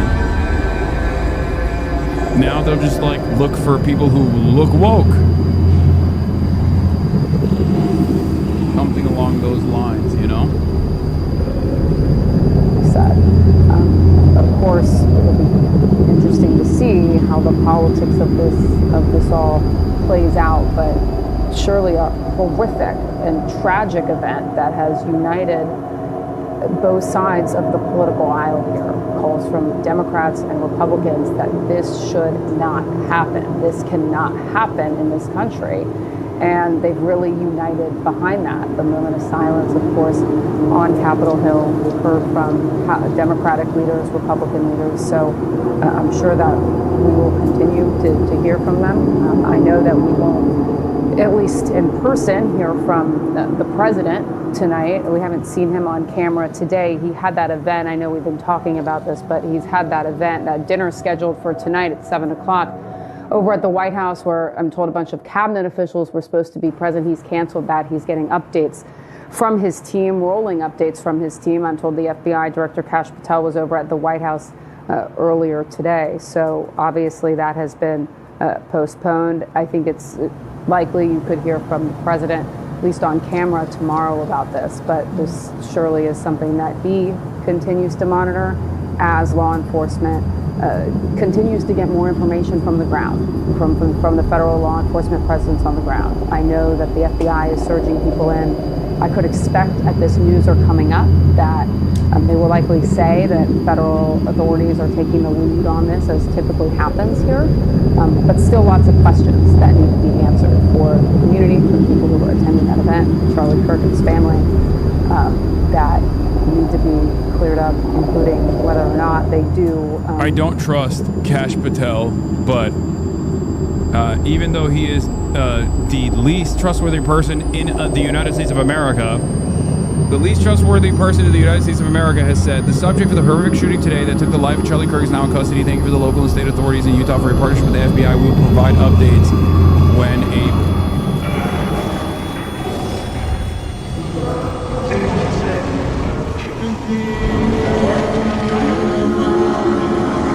This is what Republican representatives are already claiming.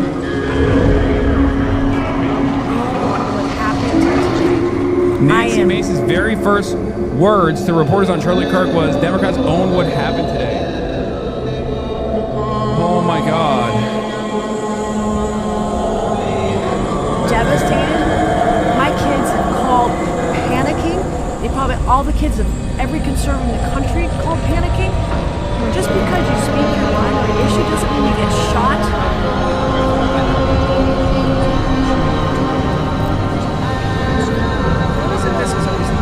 Are you kidding me? What? It's a good question. I mean, what's your logic here, you know?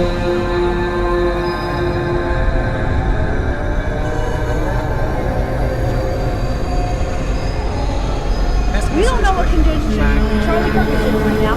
Some raging. Immediately. How dare you? How dare you? It's like, do you hear the words that are coming out of your fucking mouth, dumbass? What do you mean, how dare you? You just said it. You said Democrats own Charlie Kirk's assassination. No evidence whatsoever. And the reality of the matter is, like, people say, like, oh, the left is so radical, the left is so violent, right? Oh, so much for the tolerant left. But especially if you're going to put the crosshairs on the Democrats in general, the Democrats are afraid of their own fucking shadows. They would never even, they don't even ramp up the rhetoric in a way that makes sense to truly capture the attention of the audience and the anger that a lot of people in the base of support feel, let alone go above and beyond that and advocate for political violence. Like, what are we talking about? What are we even fucking talking about? It's so ridiculous.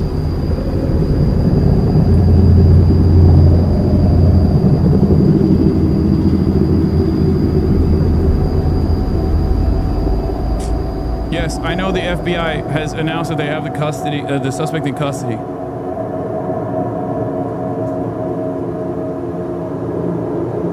Like, the only things that you can point to is I guess, like, Hakeem Jeffries posting up with a baseball bat. Goofy. You know? Guy with a rifle that has a silencer at the end of it. I saw this video as well. I don't know what the fuck this is, okay? It could be just like a homeless person. You don't know. The party at Kyle Rittenhouse is complaining about political violence. I know.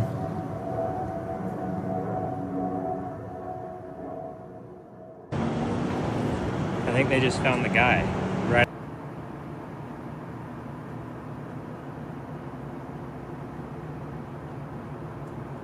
Reports saying he's dead. A homeless person with a $3,000 rifle. I mean, I don't fucking know who this guy is.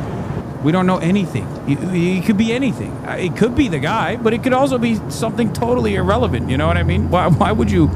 You can't jump to conclusions. Where's the fucking press conference? Oh, here it is. Utah Department of Public Safety meeting this criminal investigation to find this killer, along with the Federal Bureau of Yeah, Investigation. Utah's an open carry state, chatter. Working in unison with the County Sheriff's Office, the local police department, and the University Police Department, all of which have been very cooperative and fully engaged in this process. Shortly after the shooting, we did have a suspect in custody, George Zinn, but he was released from custody after we identified that he did not match the shooting suspect and was not an accurate person of interest. However, he has been booked into the county jail by Utah Valley University Police Department for obstruction of justice. We do still have an active investigation for the person of interest. This incident occurred. Wait, it is. There was one shot fired. What is it, George Zinn? The suspect is at large. We believe this was a targeted attack towards one individual. This is a tragic moment in our state and our country. As we heal, we encourage everyone who's struggling with news and instant to call 988. Our state mental health. Oh, they have audio scanner, police scanner. They said it wasn't him. Members of the FBI are also discussing other ways we can communicate tips.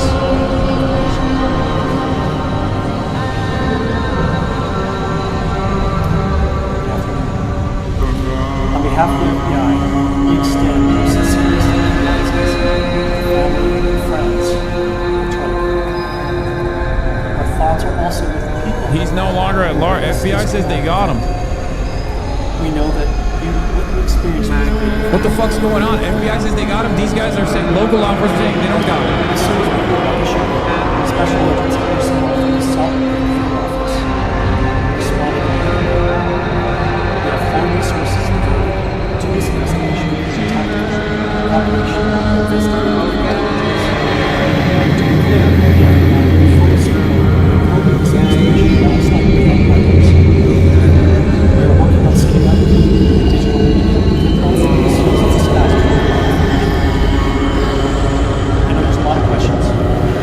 This is very much an active case in this investigation, so it's in early stages. It did happen just now, so they might not have been. They might not have been briefed. Please report it to the FBI. I don't know, or maybe they don't believe Cash Patel either because he's just an unbelievable guy. He's an unbelievable guy. Right now, I would say that on behalf of Utah Valley University, we are shocked and saddened by the tragic passing of Charlie Kirk. We express our sincere condolences to the Kirk family. We grieve with our students, faculty, and staff who were witness to this unspeakable tragedy.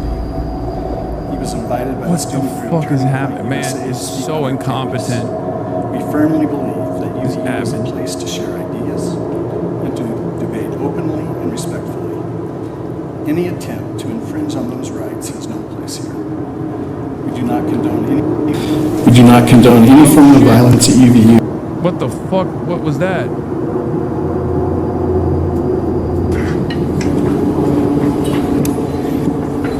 Ladies and gentlemen, thank you for joining us on this dark and tragic occasion. I want to thank our law enforcement officers who are leading this investigation, starting with Chief Long and his response here with the UVU Police Department. We're grateful for your leadership and your team. And again, to the speakers that you've just heard from who are co-leading this investigation. I also want to recognize Sheriff Mike Smith, who has been an invaluable partner as this investigation moves forward. What is going on, brother? I've been in touch with President Trump, with FBI Director Cash Patel. We are completely aligned with our state and federal partners. No, you're not. You're not. Cash Patel said you got the guy. What is happening? This is a dark day for our state. It's a tragic day for our nation. What the fuck is going on, dude? What is happening? This is a political assassination. We are celebrating 250 years of the founding of this great nation. That founding document, the Declaration of Independence, that this great experiment on which we embarked together 250 years ago, that we are endowed by our Creator with certain unalienable rights. The first one of those is life. And today, the life was taken. Charlie Kirk was first and foremost a husband and a dad to two young children.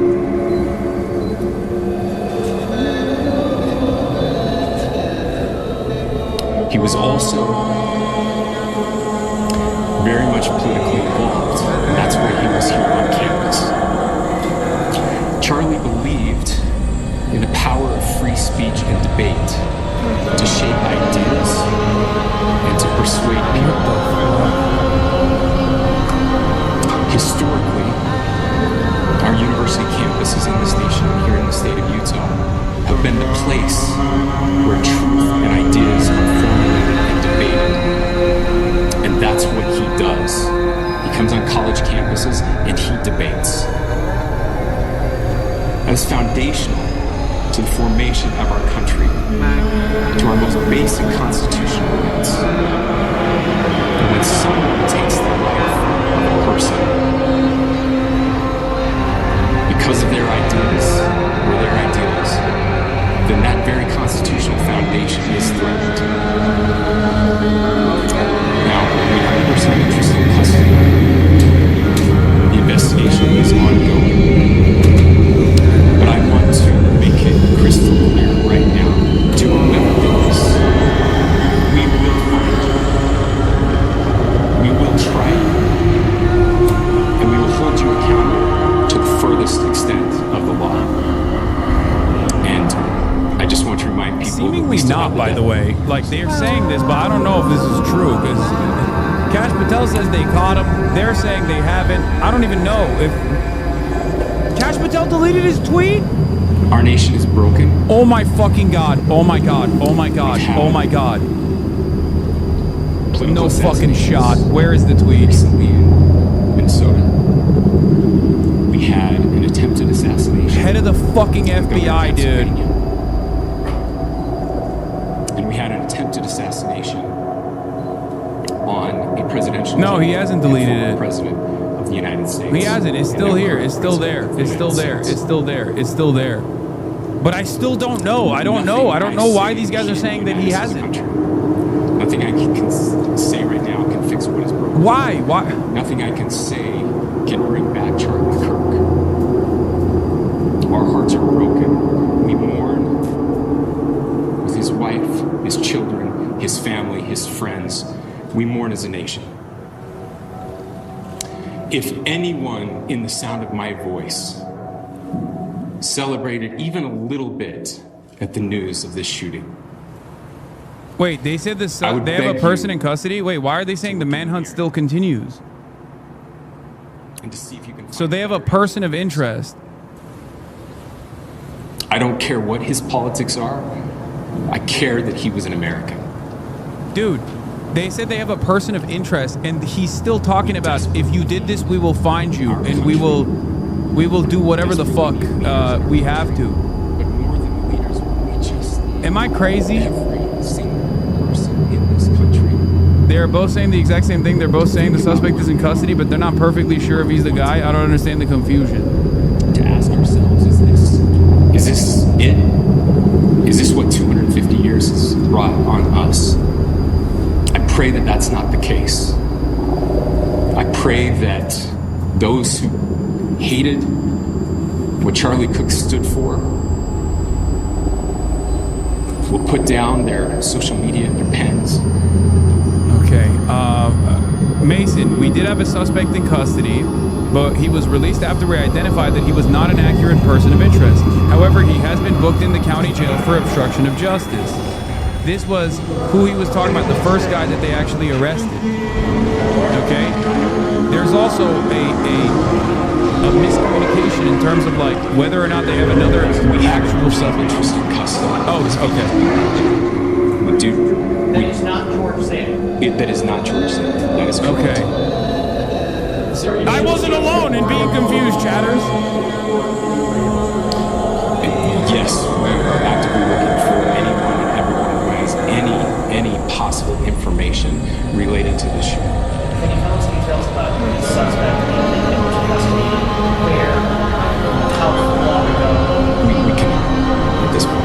but we will get you that information when we can.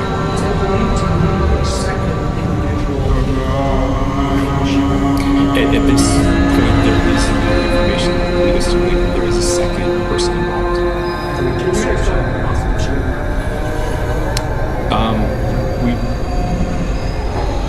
Do you want to talk about what we know there? The only information we have on the suspects is that possible shooting is to come closer to campus. We do have that. We're analyzing it. Maybe a security camera footage and we kind of guess what the quality of it is. Dressed in we don't have much better description. The shot came from here on campus, from the location. Potentially from us, a longer distance shot from here. So clarifying the security camera footage you have and the person of interest that's in custody, does that match up? That's what we're trying to decipher right now. So did FBI engage us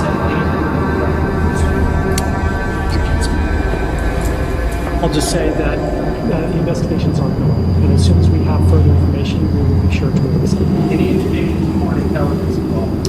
As of now, I can't comment on that. Can you talk a little about the security of the event itself? Who was there, security-wise, and what happens on these kind of events? So my name is Jeff Long. I'm the police chief here at UVU, and I'll tell you right now, we're devastated. We're a small police department. We have a very large campus. We have over 40,000 students, and we love our students. We love our visitors, and we're devastated by what happened today. This is the police chief's nightmare. I'm very sad for the Kirk family. I know his wife and parents found out about this. He's away from home. He's here in Utah. They find out by a police officer. Wait, I thought they were there at the event. Nobody wants that. But I can tell you about our venue today. This was an open venue. This was outside. We did have 6 officers working that event. We had probably over 3,000 people that were in attendance. It sat down in kind of a bowl area here on the central campus. We have a waterfall area, and so he was kind of in a lower area, surrounded by buildings. We had some plainclothes police officers that were in the crowd as well. We train for these things, and you think you have things covered, and these things. Unfortunately, you're watching this live press conference from Orange, Utah.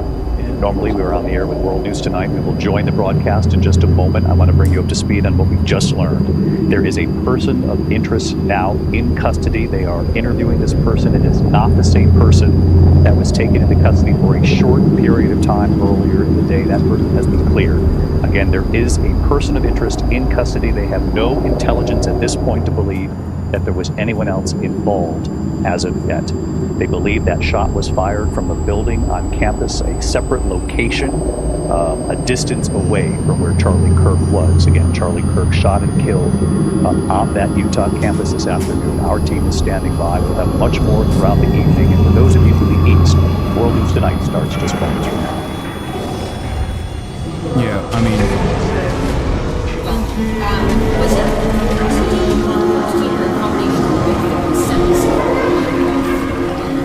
So we work together. He has his team. They do this all over the country. We all know that. This is not uncommon for them. They're very comfortable on campuses, and I was coordinating with his lead security guy, and we were working together. Ladies and gentlemen, those are all the questions that will be answered today. Again, thank you for covering this. We will be updating you as soon as we have additional information through normal channels, working with law enforcement. Again, our deepest condolences to the Kirk family and to the students who were there today. I would just ask everyone everywhere to please pray for their family and pray for our country. We need it now more than ever. Thank you.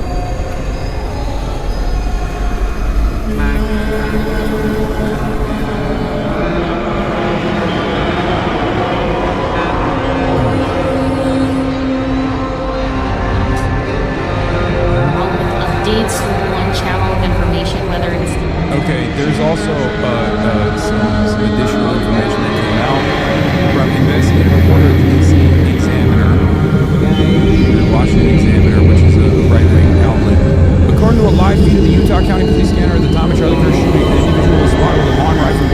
a black shirt, a black mask, and a black vest.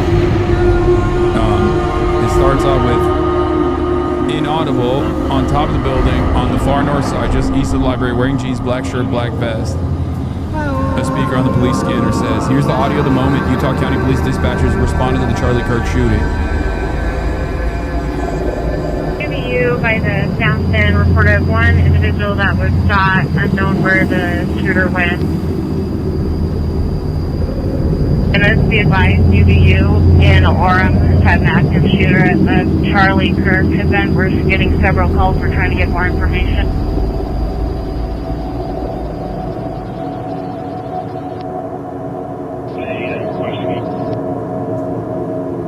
We're not sure yet. We're just trying to get units that way. I'm going to call out.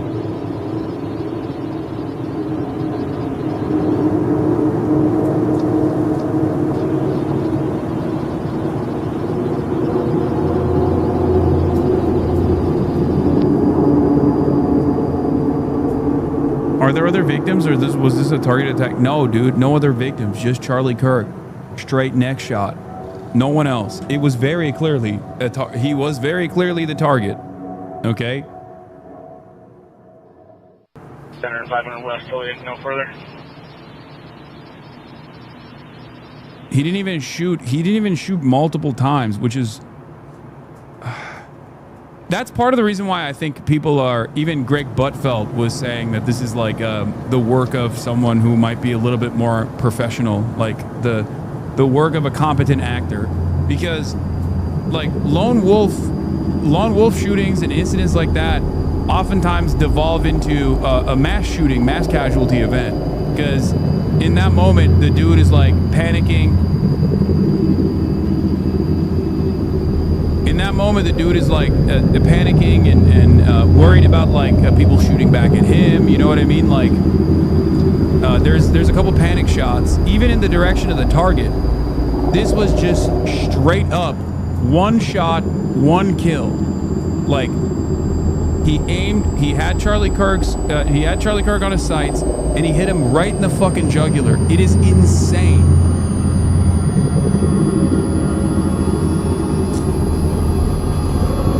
So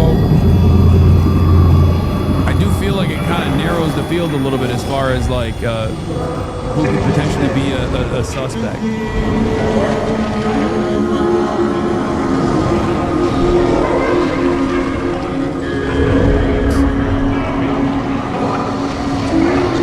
I want to make something clear. The person was a medium good shot who actually missed what they were aiming at, likely his head.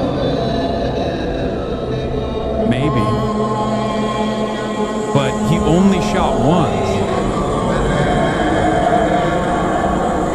You understand? He shot one time over 200 yards in the distance. Like he didn't shoot twice. He didn't go for the look. The thing that people teach you when you learn how to shoot is to aim for center mass. This is the same in like this is the same for police. This is the same for even the military. You're supposed to aim for center mass. You're not supposed to aim for the head, because you're supposed to aim for center mass, and you're supposed to shoot multiple times. This person very clearly, even if they were going for the head as opposed to the neck, very clearly was only interested in taking one shot.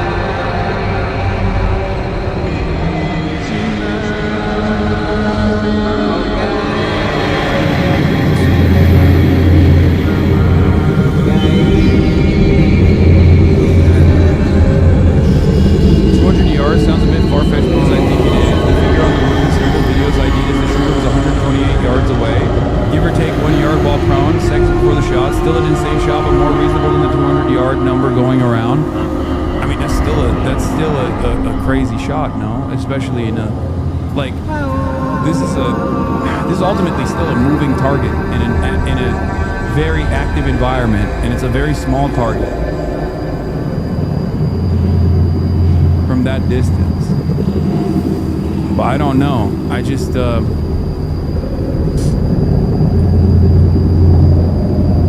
check my last message. No, I refuse. that crazy, dude. Trust me, I'm a gum pervert.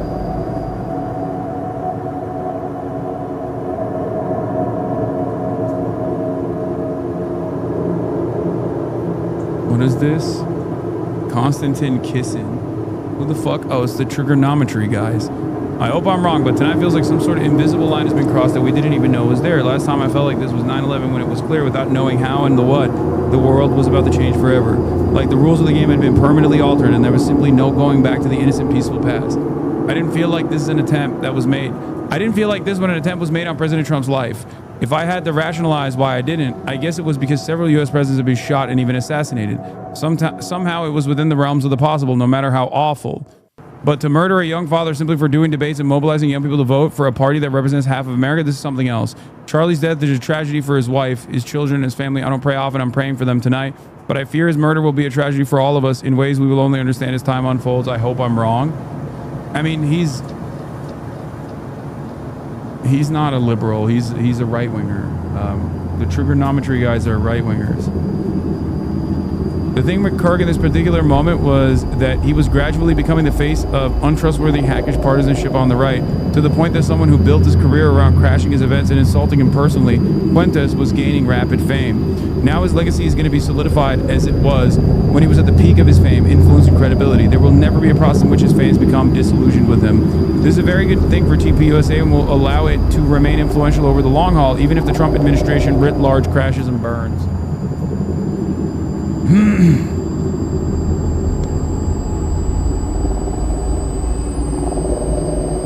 Sorry he was not as important as 9/11. Yeah, I don't think so either, obviously. But Ettinger Mentum's assessment is correct.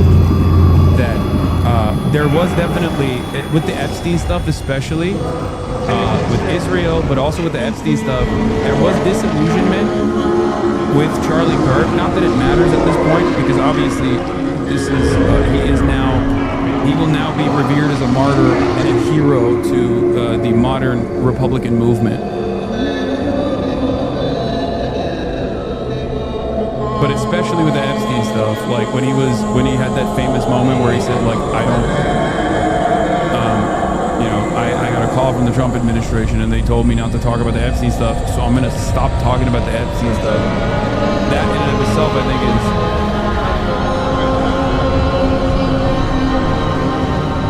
right-wing Twitter is being normal. Libs of TikTok, this is war.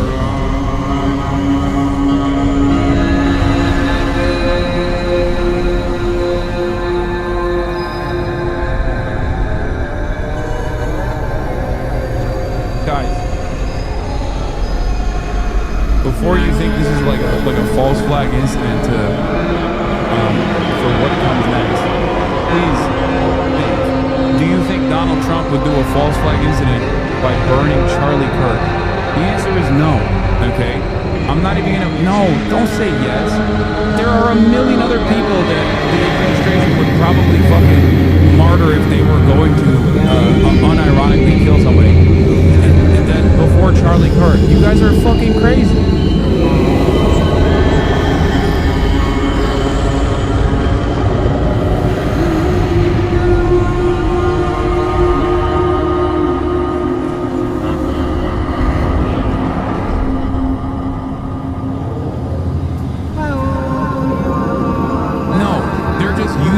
As an opportunity to continue advancing their dangerous fascist project.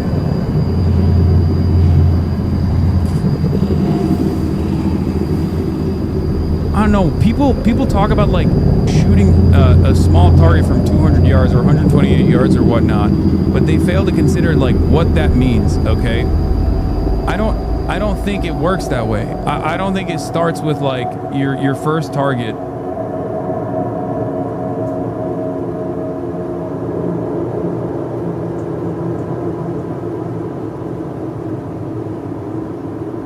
I don't like what I'm trying to say is like someone who actually shoots from that distance with one shot, factoring in wind conditions and whatnot, I suspect is probably someone who has shot someone else in the past as well, right?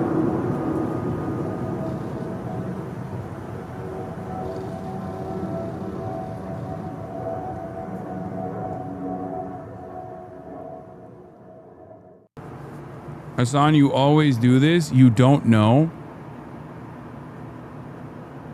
This person is not even talking about my assessment of the shooting and whether it was a complex shot or a difficult shot or not.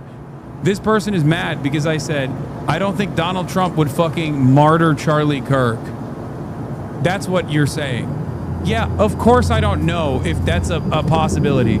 Just like I don't know if Mossad did it. Just like I don't know if Hamas did it. Okay, but that doesn't mean it's like it's not in the realm of fucking possibilities. Okay, I you know, you can eliminate certain things by using logic and critical thinking skills.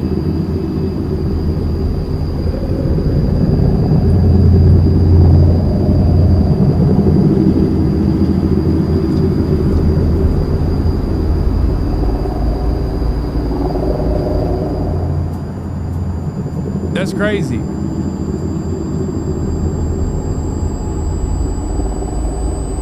Neither of us know until there's more evidence, until there's more, until the investigations are concluded. Neither of us are going to know with any certainty whatsoever what the motivations were. Okay?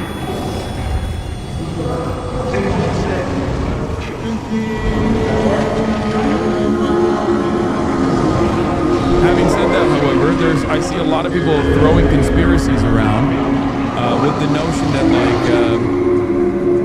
throwing conspiracies around that he was gonna, like, he was just right there. He was about to be, like, anti-Israel or something, and then they had to get him out or some shit. Like, no, I don't think those are credible. I think those are incredible conspiracies. They are very, very, very unlikely. I still don't know. I still don't know what it is, obviously, and neither do you, but I just don't have a suspicion that it's it was Trump killing him so that they can make a martyr out of him. There's someone in custody. Then we heard that there's an ongoing manhunt from local authorities, and then the governor confirming there is a person of interest. Charlie Kirk being assassinated is the American Reichstag fired. It is time for a complete crackdown on the left. Every Democratic politician must be arrested and party banned under RICO. Every libtard commentator must be shut down. Stochastic terrorism, they caused this. This guy's a Nazi, by the way, if you couldn't tell from the fact that he's using Reichstag fire with the full knowledge of, like, how it was implemented and what came after. 25,000 likes, by the way, to that statement. Fucking awesome.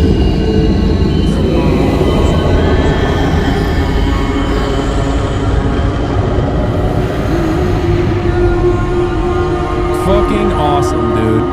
Love living in this media environment. Love living in these times as opposed to any other. Fantastic.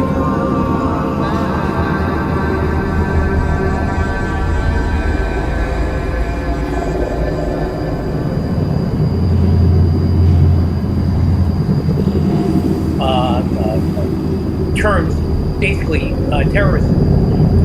In that capacity, the FBI could come in with the U.S. Attorney's Office and make this a federal case and bring this under federal charges.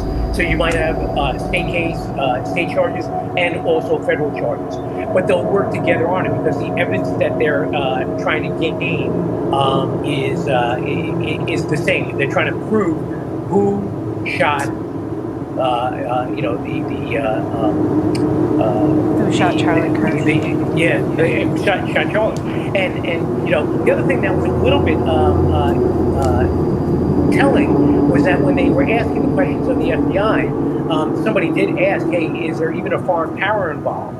And I'm beginning to notice a pattern here where, like, anytime it's a right-wing figure that's attacked, or even if it's like a right-wing figure and his cars are attacked or whatever, it's terrorism. But if it's a liberal that's assassinated, it's not terrorism. We need to wait and see. It's an unfortunate incident. How unfortunate, but, you know, it is what it is. It must be a leftist that killed him, you know, that kind of shit.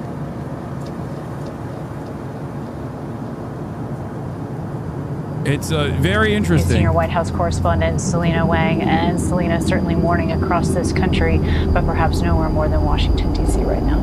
Tonight, the White House is in mourning. The White House has flags at half staff, and President Trump has ordered for flags to be lowered across the country.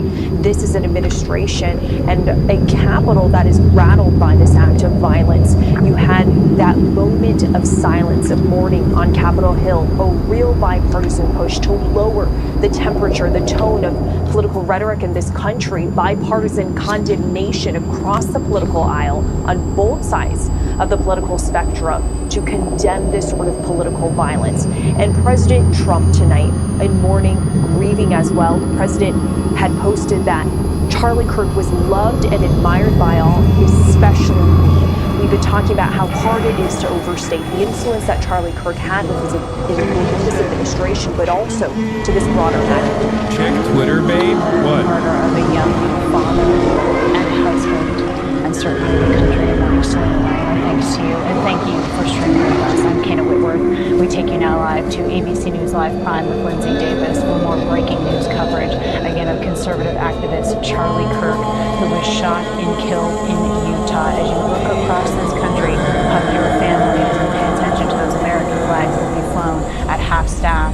Yeah, except like, while this is happening, there was another fucking school shooting that took place in Colorado.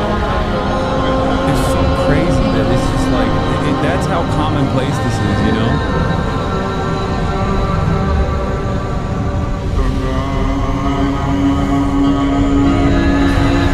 It's so fucking cooked. America is so cooked. I can't get over the horrible irony. His very last words coming out of his mouth before he got shot and killed was still, unironically, down to the fucking last moment, a defense of the defense and fomenting the exact same kind of violence that ended up taking him out. It's so crazy. And not only that, but also every single one of these people are just like fucking pushed to the same, like they're just getting actively more and more radicalized. Yeah. And in the same time frame, not even an hour after Charlie Kirk was shot, a school was shot up in Colorado.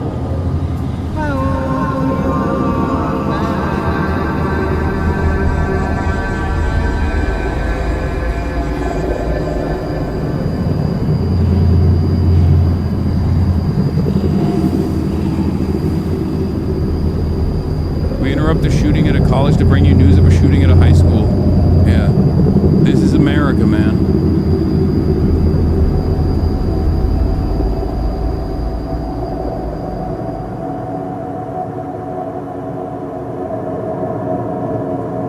Yeah, I saw the House floor go for a moment of silence and then people were yelling at each other. That video from the chatter sent you about the dude getting arrested is from 2022. Thank you.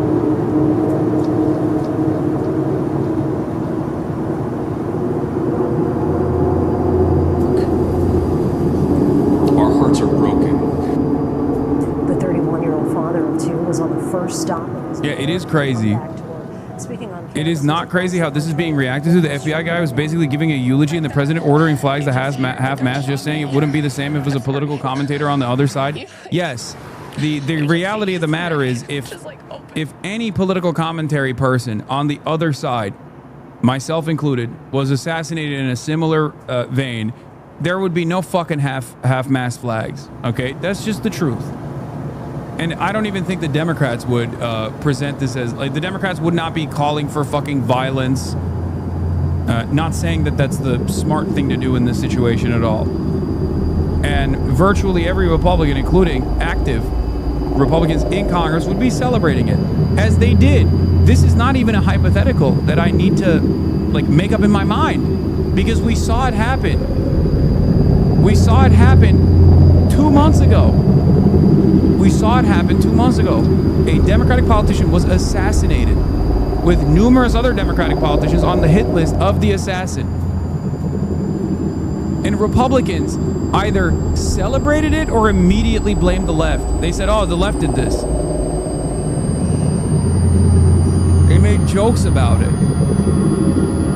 So yeah, I mean, Paul Pelosi is another one. It's just like, there is no, I'm telling you right now, there is just a major double standard in this.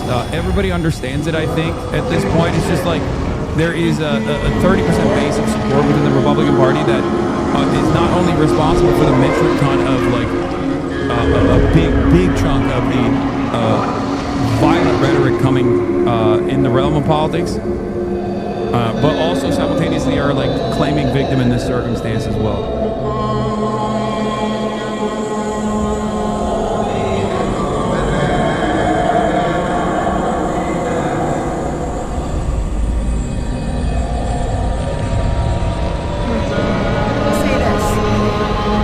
Nancy Mace's first word, AOC's response. This is not AOC's response, this is Nancy Mace.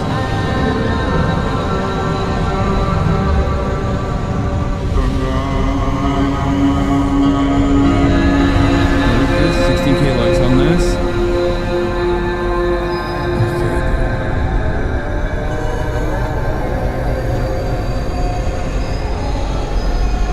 Mike Lee is a perfect example. Here's an example, yeah. Boy, base Mike Lee's tone sure changed since the last political assassination where 2 Minnesota Democrats were shot dead in June. Nightmare on Wall Street. This is what happens when Marxists don't get their way. Look at how he's talking about Charlie Kirk getting assassinated now.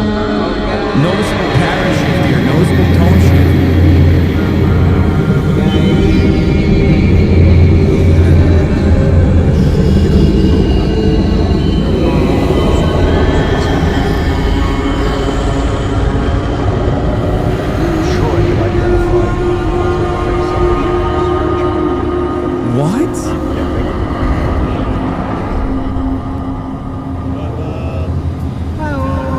Dedicated for Carly the Master Debater, R.I.P. After the killing of Charlie Kirk, an Israeli occupation soldier documented himself bombing Gaza for Kirk's sake.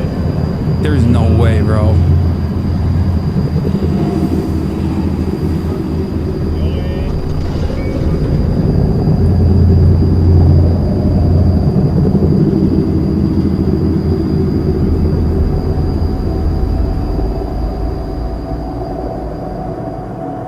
I just don't.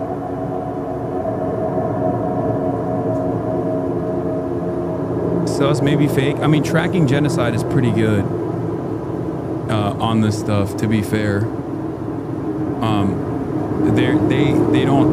They're very careful with their documentation, but you know, I'll wait for further validation, I guess. Whether you agree with me or not, to respect his boundless energy, his commitment to making the world a better place, genuine decency and respect that he showed to other people, even while disagreeing with them, even while they were yelling at him. I don't think I can remember ever seeing him respond back to hatred with hate, or with anything other than respect. And he had the ability to explain complex concepts to people in very simple, understandable terms. And people who have historically been involved in politics, or historically thought of themselves as conservatives, or one way or another. That's a legacy. Yeah, nobody's actually showing his commentary for some reason. Nobody's actually quoting him, showing his commentary, because I feel like if you did do that, it would obviously be a lot harder to be like, he was a compassionate man who always treated everybody with respect. I mean, let's be real, he was not a compassionate person. He quite literally said empathy is fake and woke and gay and made up, and every marginalized group was directly within the crosshairs. Did he personally believe it, or was he simply a servant of the right? It doesn't really matter, because the output was the same. Lots of Twitter randos calling for violence against you. Stay safe, bud. I know, man. What else is new? You know, this is every day. Every day of my life. Okay? Every day of my life for the past 10 years.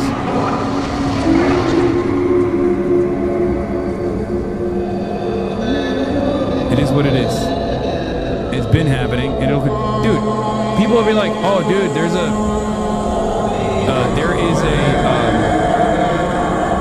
There are people who are wishing death upon you all over the internet. It's such a crazy thing to say because yesterday, before this happened, the former disgraced governor of New York, Andrew Cuomo, who is in second place for the New York mayoral race right now after he already lost the primaries to Zohran Mamdani, literally tried to make it seem as though I had something to do with 9/11. Okay? Like, I know. Of course people fucking wish death upon me. What do you mean? What do you mean?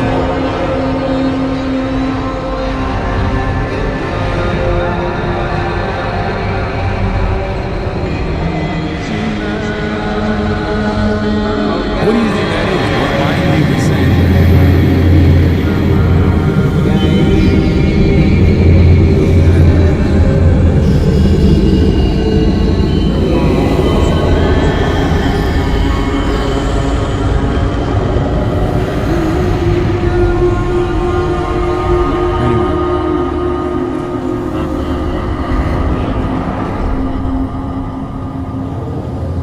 Republicans on this hellside are getting on their high horse today and politicizing the horrific and inexcusable murder of Charlie Kirk when we don't have a suspect or motive yet.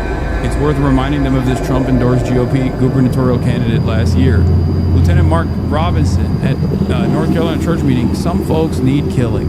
I mean, yeah, there's just not... That's it.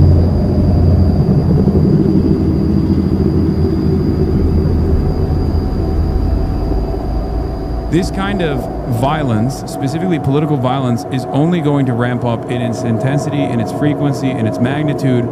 The reason why it's going to ramp up is because if left unaddressed, the political instability demands some sort of pressure valve, okay? Part of that is when mass protests take place, for example, and the cops, instead of administration, instead of listening to the demands, very reasonable demands being made by the population, will stick the cops on them and brutalize them, and then those turn into riots, okay? And the same principle goes here as well.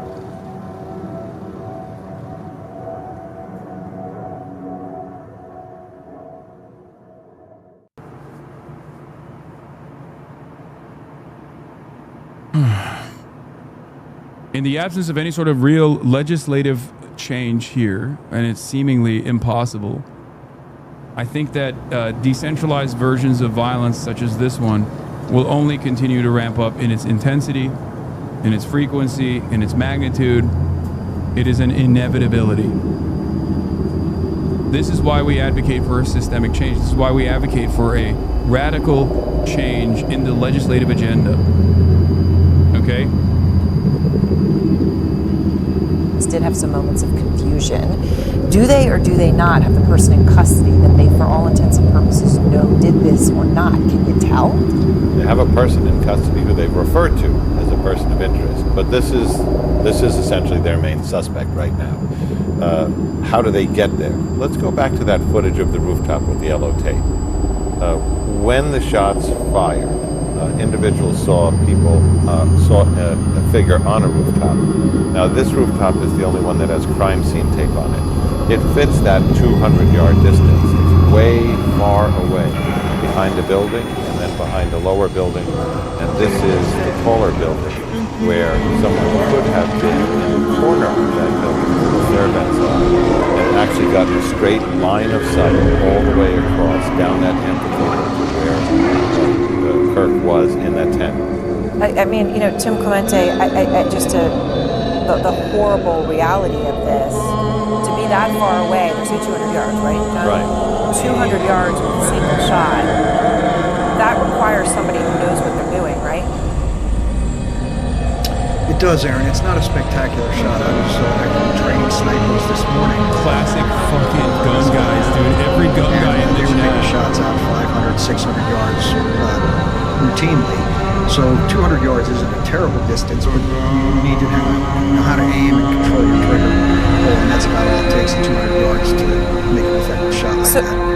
So Tim, you know, And I think that context is so crucial, as obviously you're training snipers today, so you know of what you speak. This large crowd in attendance, we know that he had his own private security. Interesting.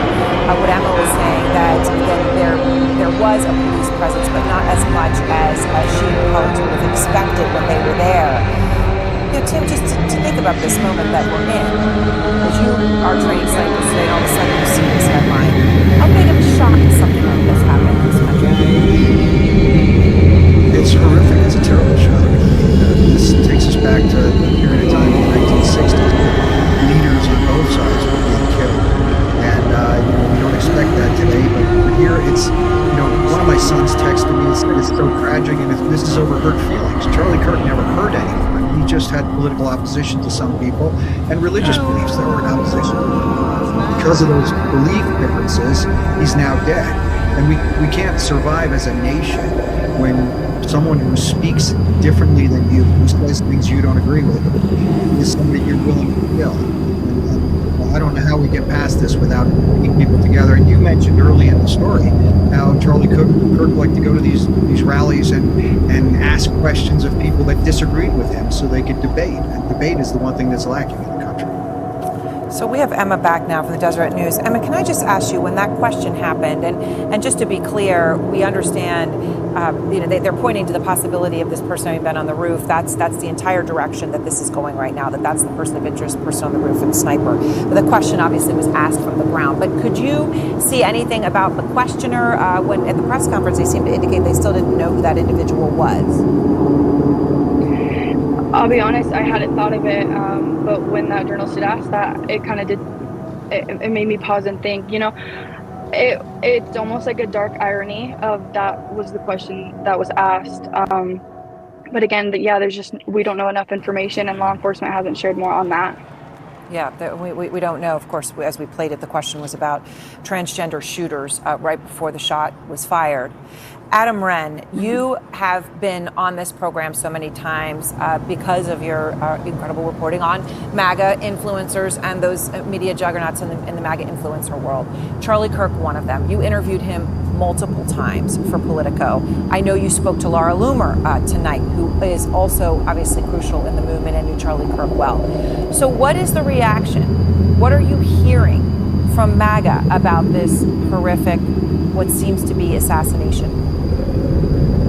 Yeah, Aaron, I spoke with Charlie just a few weeks back for a story about whether the MAGA coalition could stay together and what Vice President J.D. Vance's role in that was.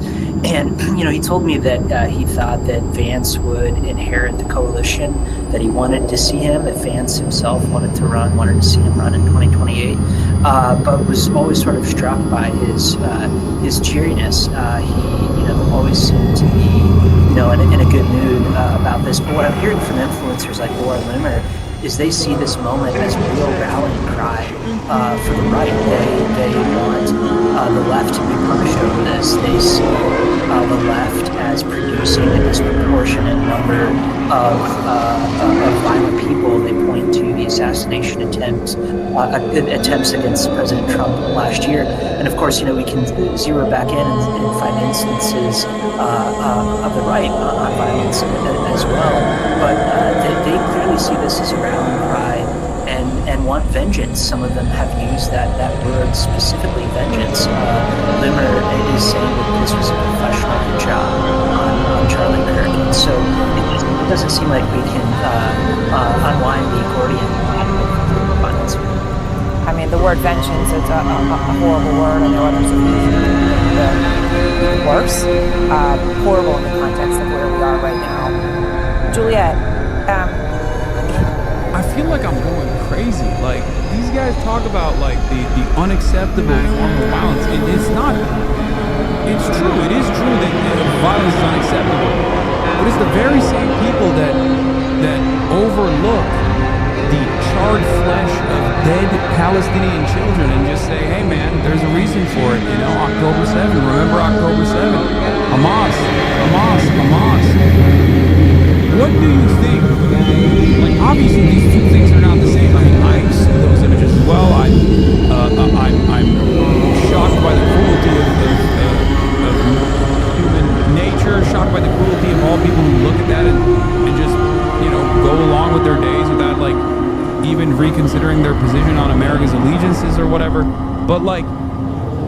What do you think is happening when you present all of this unlimited ultra violence all the time on television, constantly, and justifying it? Like, we become a more violent nation as a consequence of that.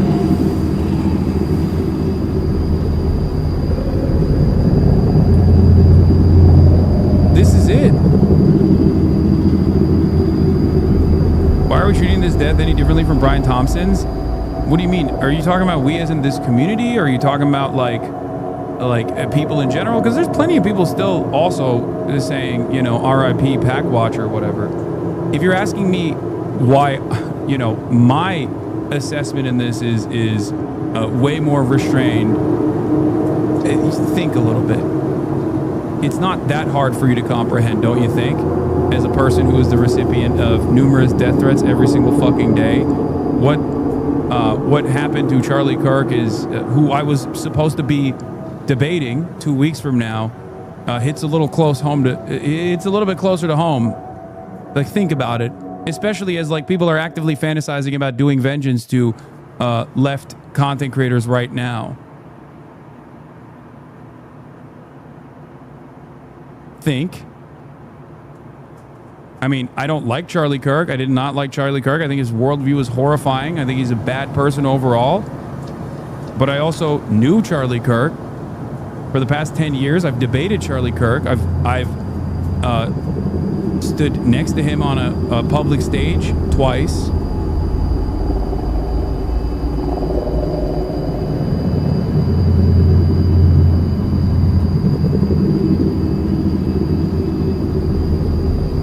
And it's not even just about Charlie Kirk necessarily, but it's also what I suspect. It's also what I suspect is going to take place in the aftermath of this, whether it be decentralized forms of violence from people who are seeking out vengeance. You know, more often than not, it's already right-wingers who fucking. More often than not, it's right-wingers that are engaging in this, even when the target is right-wing themselves. Okay? But also, on top of that, there's going to be administrative control here, too.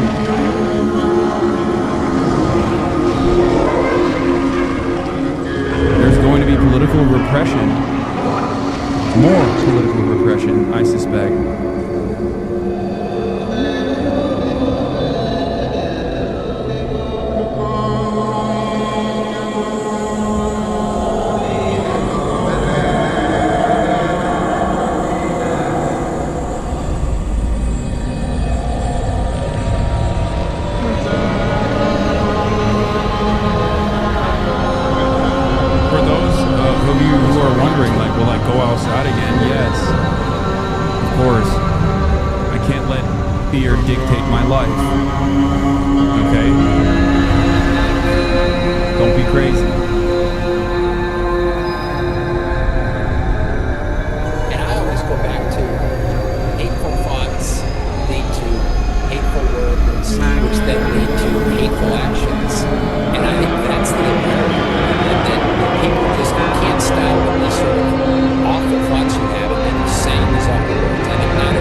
Forms of violence, okay? When you say, sucks to suck, Palestinian children are going to die, okay? That's objectively a violent statement, but You're simply promoting state violence in that regard, so it's not seen in the same vein as someone who is resisting against state oppression or state violence.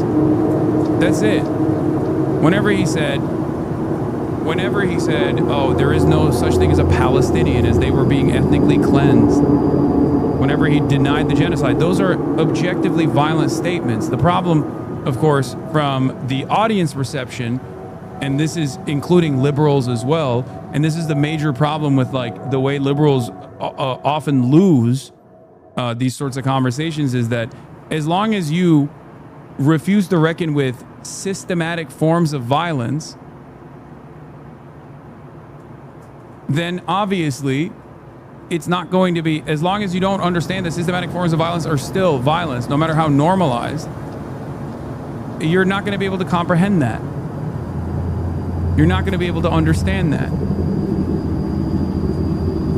This is how, like, here, I'll give you an example that liberals comprehend and understand, right? Abortion. Okay? Restricting access to this medical procedure, this life-saving medical procedure, is denying women bodily autonomy.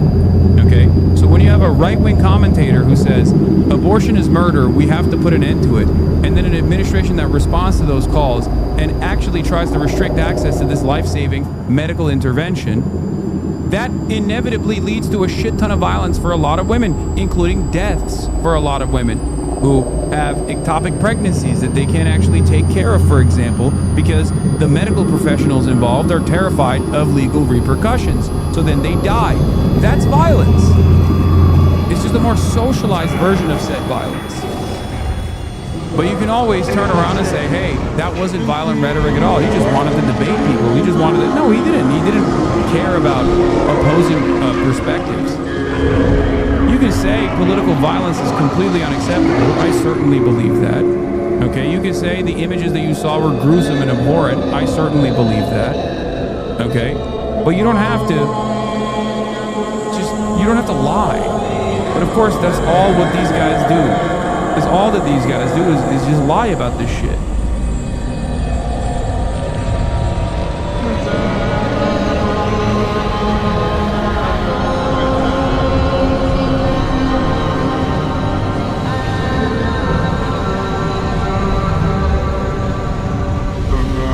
And no, I don't think this is a cover-up for the Qatar bombing. There's no need for a cover-up for Israel's unlimited belligerence, okay? It's very clear that America is not going to stop Israel at any point. They don't need to actually shelter the public from finally recognizing that, like, you know, this is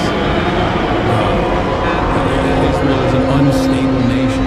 Okay, it's okay. In certain instances, like, you know, things are happening at all times. Two things can happen at the same time. It's fine. It's not always a conspiracy to direct your attention back to something else. Right has perpetrated 100% of the lethal U.S. political assassinations in the last 20 years. Includes all politically motivated attempts to kill or state or federal officials. Brett Kavanaugh scouted home. Steve Scalise shooting at the baseball game. Donald Trump tried to grab officer's gun.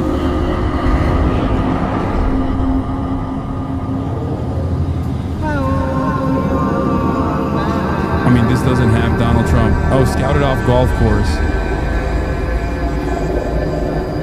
Yeah, even the fucking shooting at the campaign rally.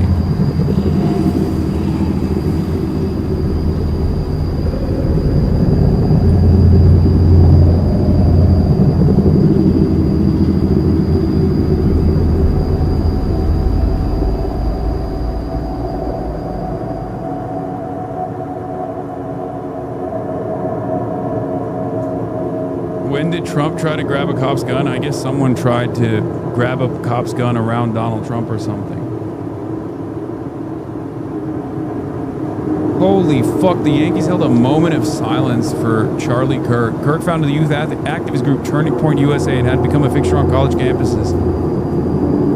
Bro, the right dominates our fucking politics so aggressively. I mean, how can you look at this? I mean, how can you look at this and see anything else? I mean, they didn't even do this for a Democrat politician that got assassinated, you know? Like, not even like a influencer, a political commentator. They didn't do this for a Democrat politician that got assassinated.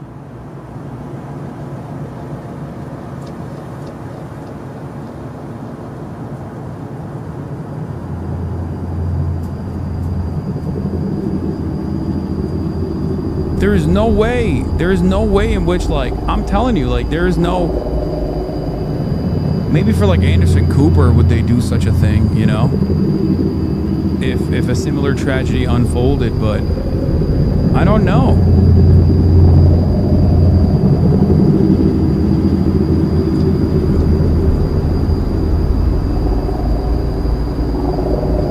Yeah, youth activist group. Stripping its ideological convictions of all of its meat until it's just a right-wing activist with a youth group. Together, but just how close were they? Look, Charlie Kirk was a singular person in the Trump movement.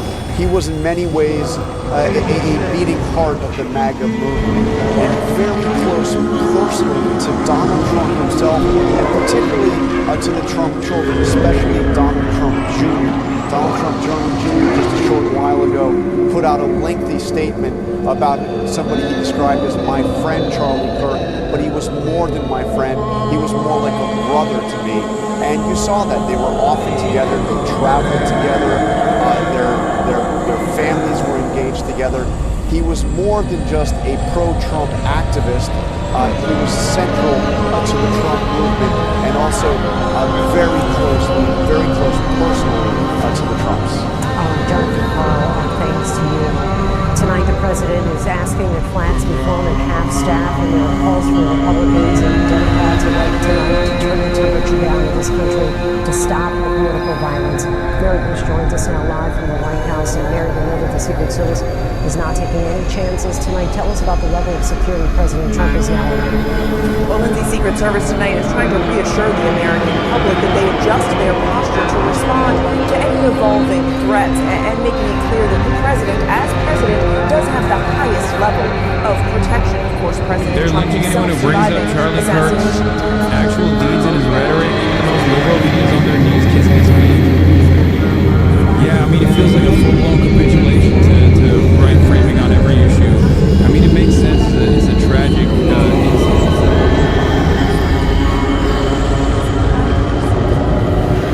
It is kind of wild, though, that there's no half-mass for the flags when it comes to, like, school shootings and shit.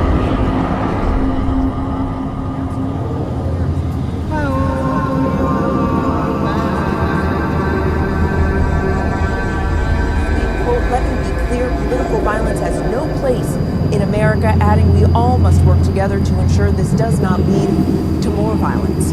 Lindsay. And Mary, we've heard that there were reports that the president, we know that he ventured out, went out to eat last night. Have they curtailed activities for the president today?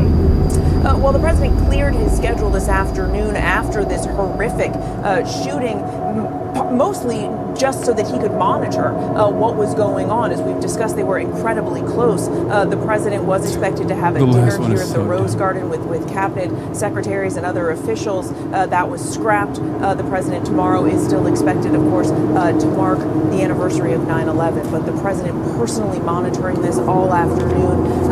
As we've been discussing, they were incredibly close, not just politically, but also personally, Lindsay. All right, thanks so much, Mary Bruce, reporting from the White House. And we'll, of course, stay on top of this shooting and bring you any more developments as soon as we get them. But we are tracking other news straight ahead. Police race to yet another school shooting in America, what we're learning about any casualties, and the search for a suspect.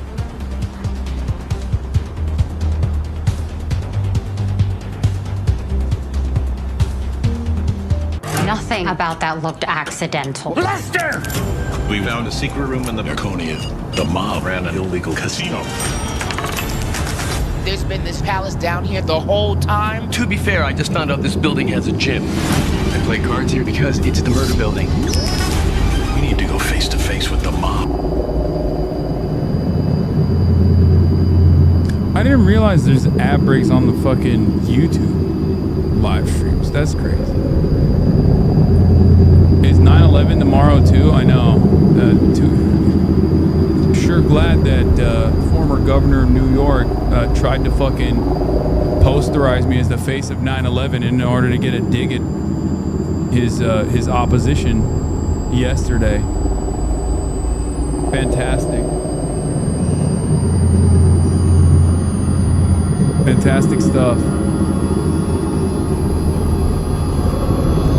Oh yeah, Parker was at the event apparently. Hey everyone, I just got word that Charlie Kirk is dead. I was at the event and I was 30 to 40 feet away. I heard that's so fucking crazy.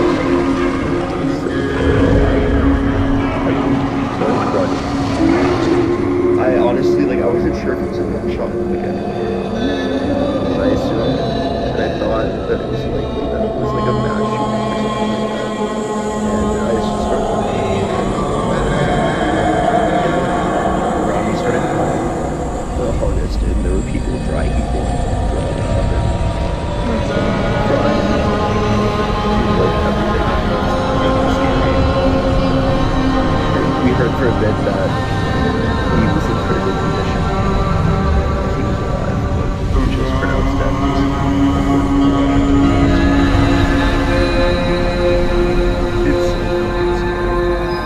It's so scary. And I really just wish the people in the comment section, because I looked at some of the comments, like, it's so hard for me to deal with. I looked at some of the comments from the beginning of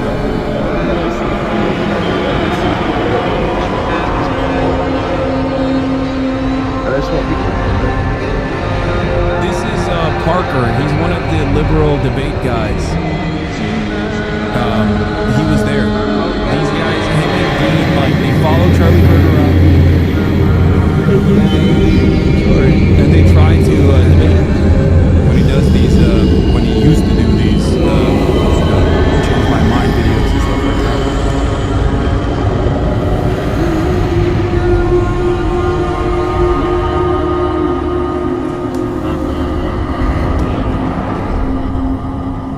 I'll be honest, bro. I mean, it's a traumatic incident, dude. He was there, you know?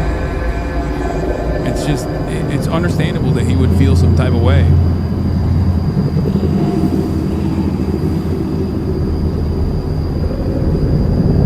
I think you would be traumatized too, even if you fucking despise Charlie Kirk.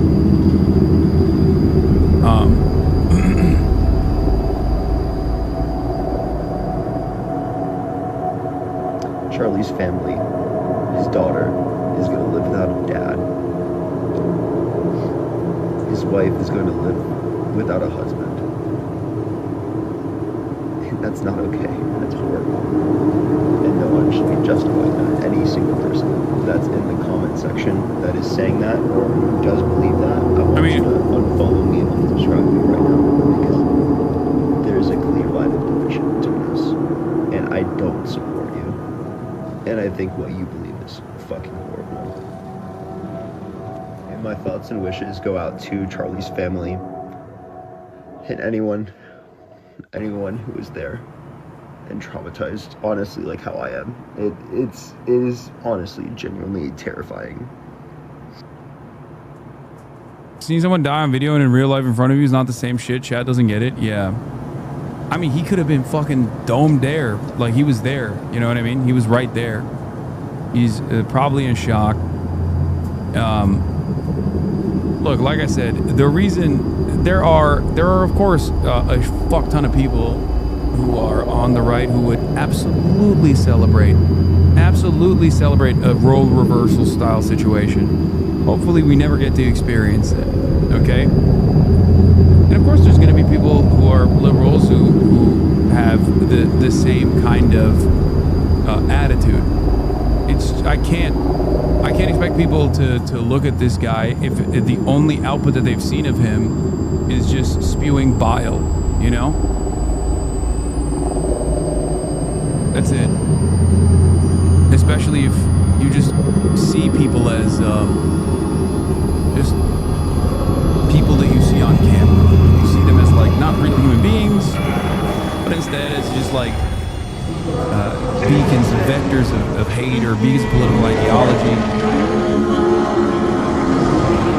And so, you know, I'm not, I get where that comes from. Who was the reverse target? You? Yeah, I mean, yes. But I think for him, it's just like he was there, so it's a little bit different.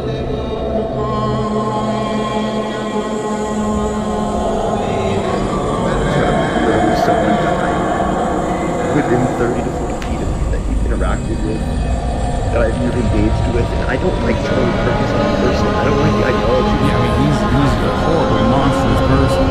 Was a horrible, monstrous person. That's why I'm not like gonna sit here and like launder his reputation or anything like that. You know, you can look at an act of violence and say, well, that's, you know, that's not great, and especially the impact of this action is going to be. I hope I'm wrong for this, but I hope I'm wrong in this assessment. But I do think that it's going to be far more consequential. But having said that, you know, a lot of people are actively laundering his reputation in real time on the liberal side too. And I guess that's a very liberal position. For me, it's like, this is why I always say my advocacy is for universal policies, because I believe that everyone deserves something. For example, everyone deserves a leg up. Everyone deserves not to be a part of, everyone deserves not to experience the financial struggles that cripple them, that destroy them. Okay?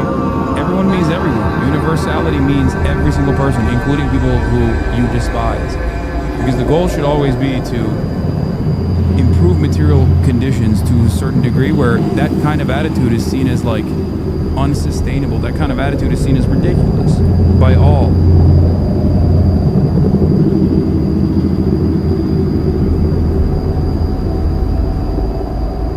So for me, it's like, you know, while this is a tragic incident, you know, I'm not going to sit here and launder his reputation.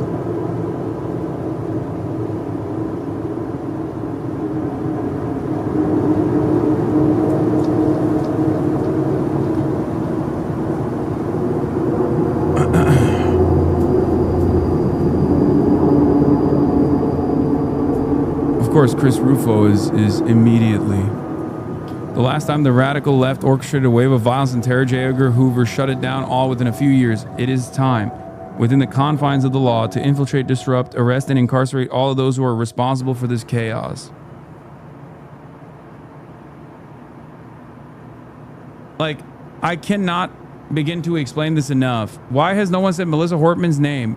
Chatter, if you keep spamming it a million times over in the one community where Melissa Hortman's name has been mentioned in this process, I'm sure you will get the message across. Please, I already talked about this, okay? I brought it up numerous times.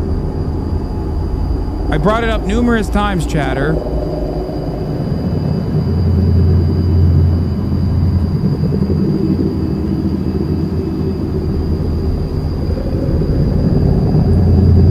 Stop spamming.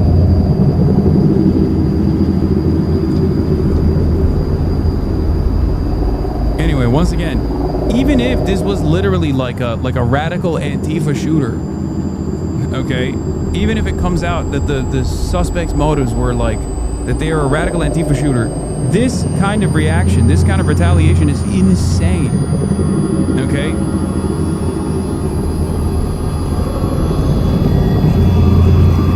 Moldman did a video and the comments are all calling for Dem/leftists to be killed. Exactly. People love saying like, oh man, this kind of violent rhetoric is going so far. Meanwhile, on the right, they're just like fantasizing about how they're going to assassinate every leftist and liberal. It was there, covering it, and Emily, it was a huge crowd. We understand at least 3,000. I mean, what was it like in the moments just before the shooting as you were there? I was standing among a group of mostly college-aged kids. There were a lot of folks who were pretty excited, big fans of Charlie Kirk, excited to see him there answering questions. There were also folks who clearly weren't students, adults with their kids in tow. And also just, students were onlookers. There were a number of students who were there counter-protesting with counter-messaging, holding up signs. But generally, the majority of the crowd were supporters of Charlie Kirk. And, there were chants of Trump, USA, and a lot of people who'd come were either university students from this area or who traveled from other parts of Utah just to see him. So it sounds like you say mostly college students, but others that did come from other places, including people with children. I mean, so mostly college, but a diverse crowd in that sense. Then when this happened, the question happens on transgender shootings, right? And right after that question is when he was shot. Did you realize immediately what had even happened? Immediately after we heard the gunshot, everyone hit the ground. I initially wasn't sure if it was a prank or if it was real. There were screams, and then we saw police officers coming with their hands on their weapons. And I realized, okay, this is serious. Initially, after I heard the shot, I went to the ground with everyone else. And as soon as I looked back at the table where Charlie Kirk was seated, he was gone. So really didn't realize what had happened until I started talking to some of the attendees who had seen what had happened, had seen him be shot. Emily, I appreciate your time and thank you very much for sharing that. I know, reliving it's difficult, so thank you. Alyssa Farrah-Griffin is here with me, Ellie Reeve and David Axelrod. And Alyssa, you knew Charlie Kirk. You both came up, in the Republican Party, obviously different political views over time, right? But you knew him. What was your reaction to this as you see this today? You're looking at your phone, you go, oh my God. It's devastating. Like even just hearing you say it, that Charlie Kirk has passed and that he was assassinated, that we're saying those words is shocking. He was a huge figure in Republican politics. He was a little younger than me. He came up under me, and I remember thinking when he hit the scene, it was like, who is this young guy who's going to college campuses, engaging people directly, and he's really energizing Republicans to feel like on college campuses when they're minority voices, they can speak up. There are going to be devastating. This is not going to lead to gun control. With this loss. And listen, I'm just thinking of his family. I'm thinking of his friends. He was 31. This is not going to lead to gun control. If you think that it's going to lead to gun control, you're wrong. And I'm thinking also of the West Wing right now. They didn't lead to gun control after Steve Scalise was fucking shot at the congressional baseball game. And that dude had actively pushed for legislation that ended up unironically harming him. Like he was a A-ranked NRA A-ranked congressperson.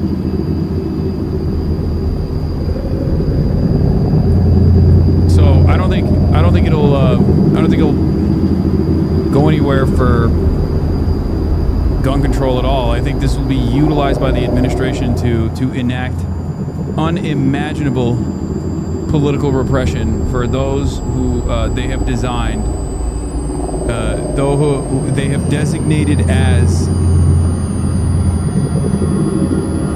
enemies of the state, leftists.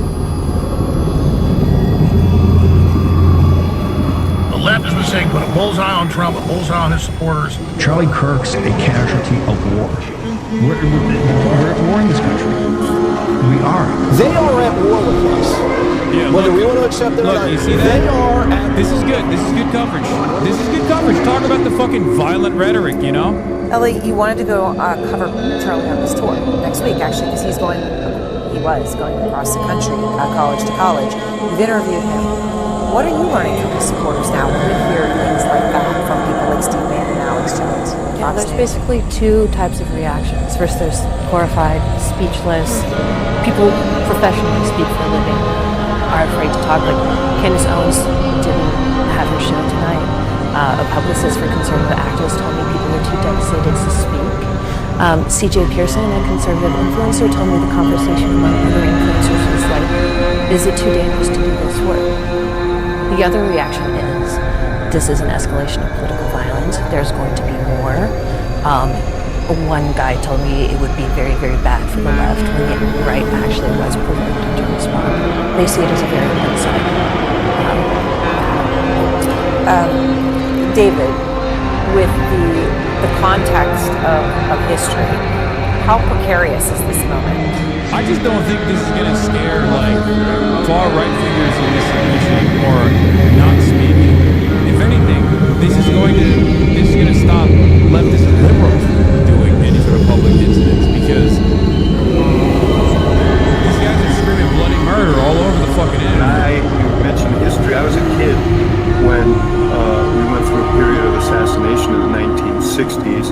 I remember when Martin Luther King was killed, Robert Kennedy went onto the streets of Indianapolis. He was a candidate for president at that time.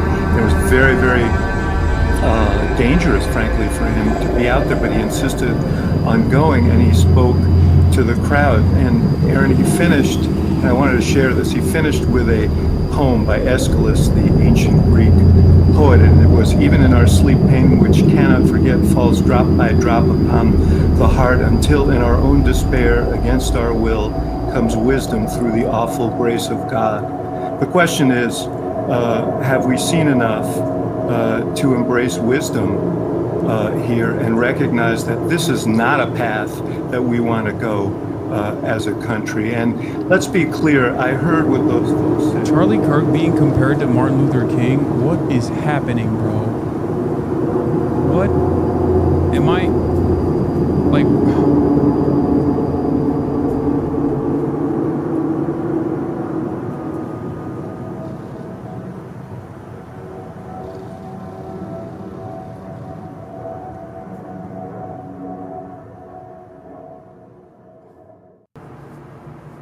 Do these guys also not understand, like, this level of heavy-handed, this kind of, like, heavy-handed posturing is unironically,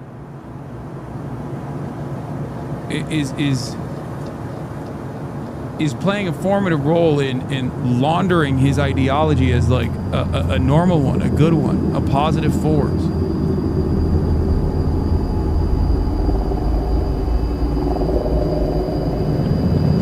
And he said, Jack, I'm never going to quit. He knew about the security too, because he says, hey, I can't get too much security because it cuts me off from the young people, it cuts me off from the crowd. Right, and that's why today, there's mad people who have reached out for comments on this. Every media outlet has. That's not the environment he wanted. And you spoke to someone at Turning Point USA about the threats. What did they tell you? Yeah, I talked to Rob Smith, who used to work at Turning Point with Charlie, and he said that they knew threats, they were just constant and daily. He said that every major conservative influencer speaking at that level gets constant threats. And it's really just chilling to know that, I mean, what people said when I talked to them was like, they get lots of saying horrible things online all the time, and they don't know who's here and who's actually doing violence. Right, I mean, and that's the terrifying thing. Listen, let me just play some of the things that Kirk has said, right, so people can understand more about him, right? And I mentioned earlier, there were times when he challenged Trump, for example, on Epstein, right? He really wanted more transparency on Epstein. But obviously, in most issues, he was really at the front lines of what Trump wanted to put out there. And for those who aren't that familiar with him, let me just play some of it, Charlie. We need to keep the pressure on these universities while young people are moving dramatically to the right. I see this on my college campus tour, which is kicking off again on Wednesday in Utah. These universities themselves, the institutions, they are not adapting the way they should. Parents need to act accordingly. Alumni need to act accordingly. Board of directors, lawmakers, we need to start defunding these schools if they continue to defy President Trump's amazing executive orders. Just a few days ago. That was just a few days ago. And he's so young, he's a husband and a father. But that was his political point, right? Like, that is what he's out there saying. Yeah, and Gen Z is going to be the most right-wing generation in 50 years. Statistically speaking, there was a huge turnout of youth voters for Donald Trump. That was unexpected. Something that's usually a Democratic stronghold.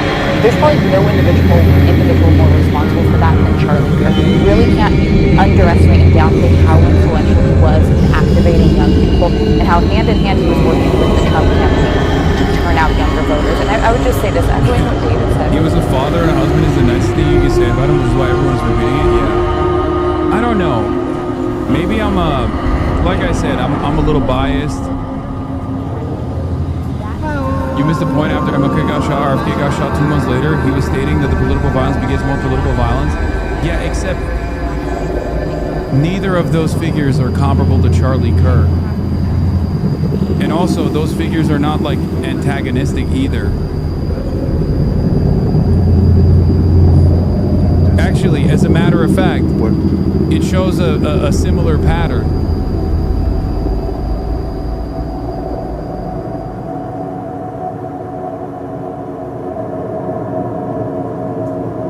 Anyway,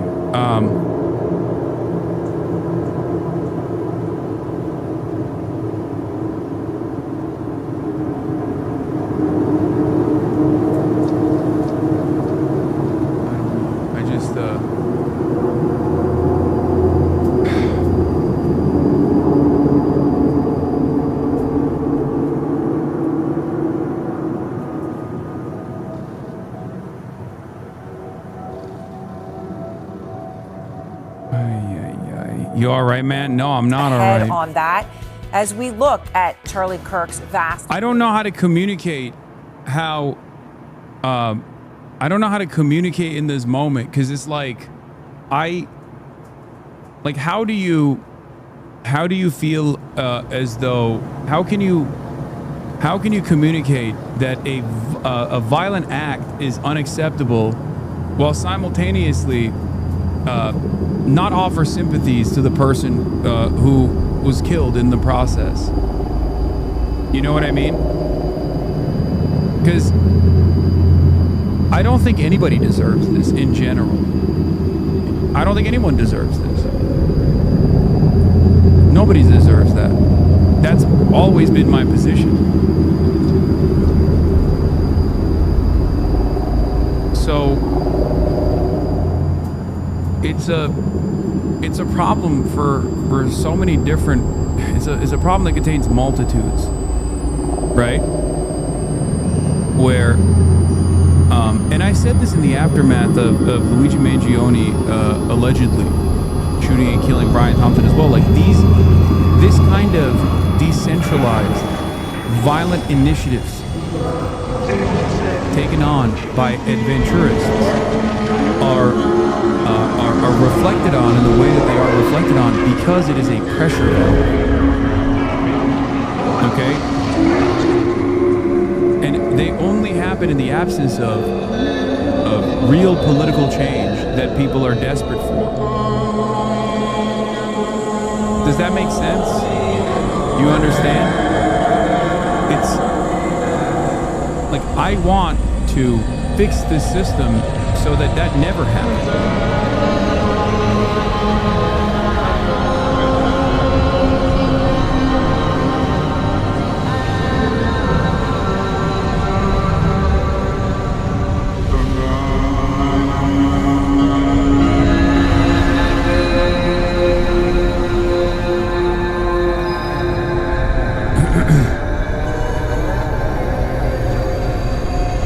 It's just I don't know how to I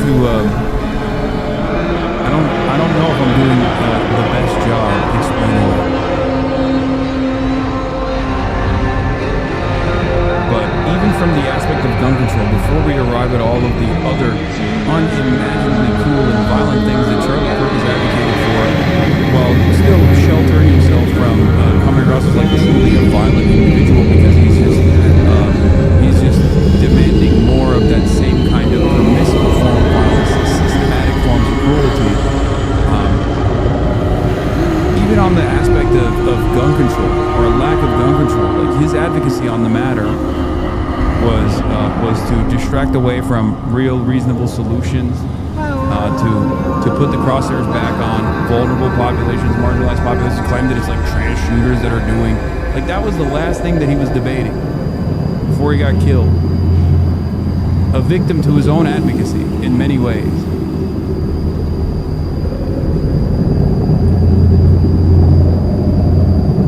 And that advocacy has caused so much death and so much destruction.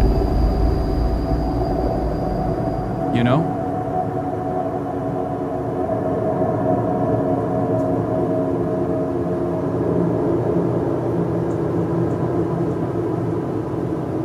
What? Why are you sending me this link? That's a crazy link, dude. That's a crazy link. You said breaking, and then you sent me one of the craziest things, dude, that I've ever seen about who the potential person of interest is. I mean, I don't know if that's the case or not, but goddamn, just like dial it back for a second, you know?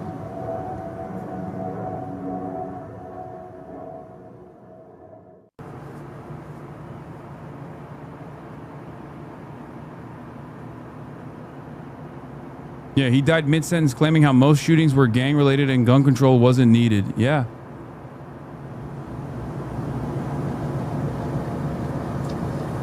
Columnist for Fox News, I know, but like that's... we don't know yet.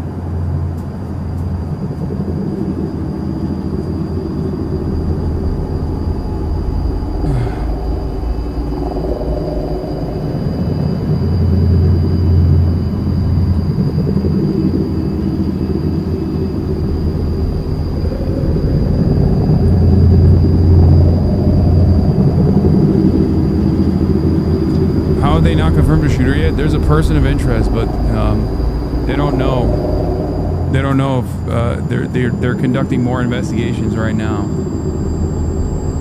Kids are feeling the effects of what we like to call, you know, with the Washington economy, with a lot of debt, plummeting small business, with higher regulation and high taxes. When he did not get into West Point, Kirk dropped out of college and turned to political activism with a fury.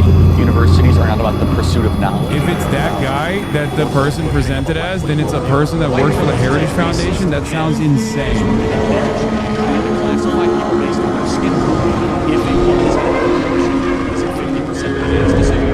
His outspoken ways drew a huge following and fierce opposition.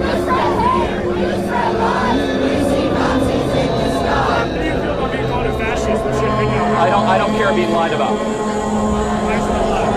Because I'm not a fascist. I believe in a free society. Let me ask you, who's the fascist? The guy that's smiling in the sun, or the 500 people barking trying to prevent you? Wow, what an expert debate. Yeah, if I'm a fascist, well, I'm smiling. How does that... In order you didn't even to create more conservatives, that's not a counter narrative. People of the country need to have 3 M's. Young people need to get married, they need to mate, and get a mortgage. Bro, these are literally some of the most, like, the least offensive things they can find of Charlie Kirk, by the way. Like, you had a bunch of CNN producers scour the internet to try and find perhaps the best liberal-facing Charlie Kirk clips. That was it. It was a short compilation, and that was it. You cannot tell me that that wasn't a deliberate attempt to try to make him look. What? The subject in custody has been released after an interrogation by law enforcement. Our investigation continues, and we will continue to release information in the interest of transparency. Oh my God! Ain't no fucking way, dude!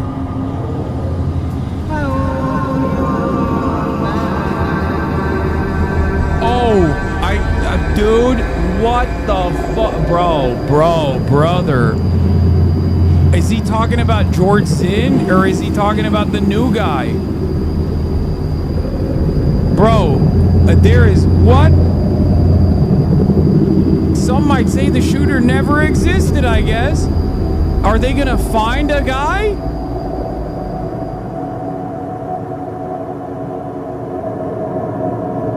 Patel is just in a time warp. He's releasing the news that is hours old. Actually kind of funny. No shot.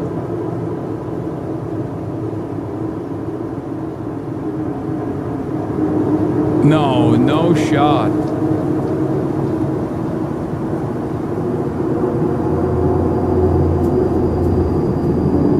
What the fuck?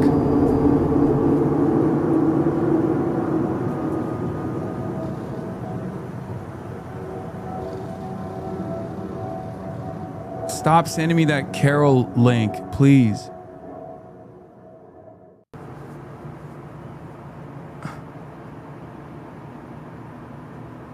Yo, what is crazy about this?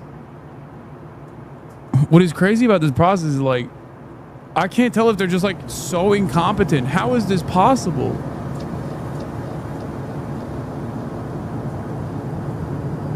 Red state, by the way. Maybe Trump should be sending the National Guard to red states. Seemingly, the law enforcement, the law enforcement operation there is not up to snuff. What the fuck? I can't believe it, dude.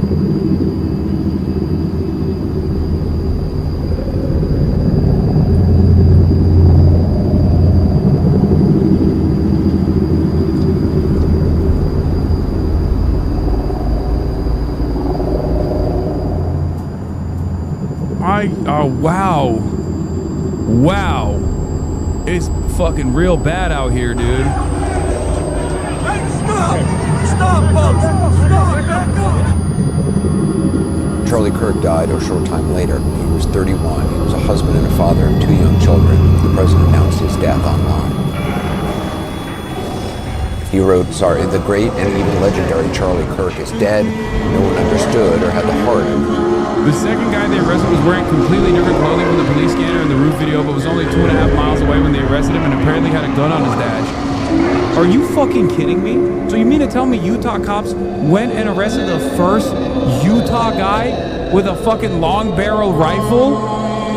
It's Utah. It's an open carry state. What do you mean? You're literally, you have to arrest everyone in Utah, I guess. What the fuck? Dude, yeah, no shit. Yeah, no shit. The guy, wow, you mean to tell me there was a guy with a fucking hunting rifle?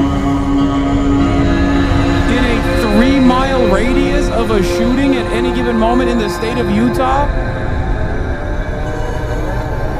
This is the second guy that they've apprehended and released now, by the way. The first guy that they apprehended and released, they didn't even release, by the way. The first guy they actually still kept in jail for obstruction of justice, even though he wasn't the right guy at all. And he was very clearly a dude experiencing like a mental health episode.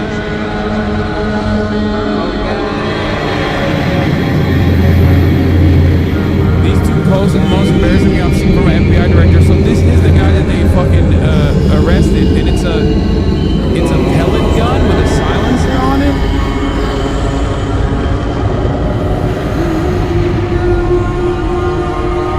Ruger Yukon Magnum 177 pellet. Oh, it's not even a silencer. It's just a pellet gun that has this thing on it.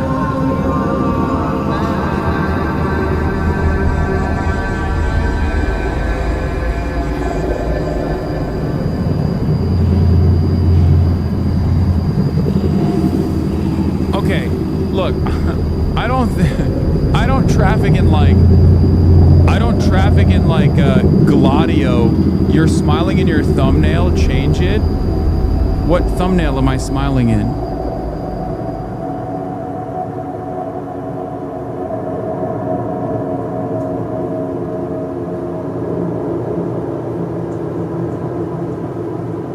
What? I don't make these thumbnails, by the way. My editors do, but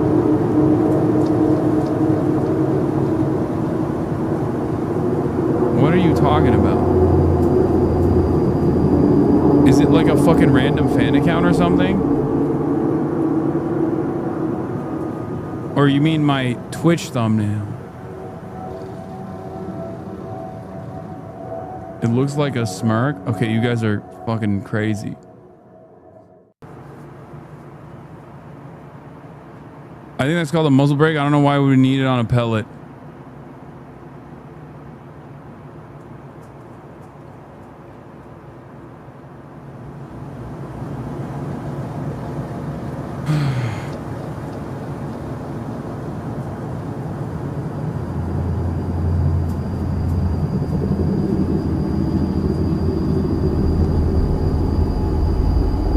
Second suspect released. Shooter still at large. Alex Jones drops a car bid. Bro, I was gonna say, listen to me. Listen, I'm not like Mr. Domestic Gladio, but god damn, dude, this has the fucking fixins of a domestic Gladio if they can't find a fucking suspect. What are we doing here? Holy shit. It's actually wild, dude. Like, numerous people actually see the shadowy figure on a rooftop. He just gets away scot-free. Motherfucker's in Mexico by now.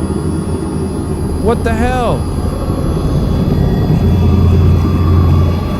It's been more than 1.5 hours. Nothing has been leaked about the so-called subject in the Charlie Kirk shooting. Only thing so far is they have a 25-year-old person of interest. Also, they don't have helicopters up, so they aren't searching. Like, what's the... I don't even know what the weapon that was used. What was the weapon that was used? What was the fucking... What was the bullet? I don't know about the no helis thing. Okay, just calm down. It's just like a random Twitter account. But like, listen to my words. Did they say what it was? I was sitting in this parking lot. I started to realize what it's Charlie Kirk was a really sweet person when I first met him. At a 2016 URC Cleveland. So so happy, so full of life, big plans. He was going to galvanize all the kids on campuses and go Republican and wake them up to communism. And they killed him today with a high-powered rifle. Classic stuff. It's like Brooks used to make him run around with a life. Shot him and killed him. The left's celebrating it. All the Democrats calling him violence. It's sick. You know, Charlie Kirk really is a hero. And a family man. And left from the globalists was because their safety rules. And I was honestly in videos I posted. I said, I don't know much about Republican outside of what colleges. Because I guarantee you, well, if I went out for a year, 10, 15 events, I'll be shot dead. I'm not scared of dying, but I can digitally and cyber level really counter globalist.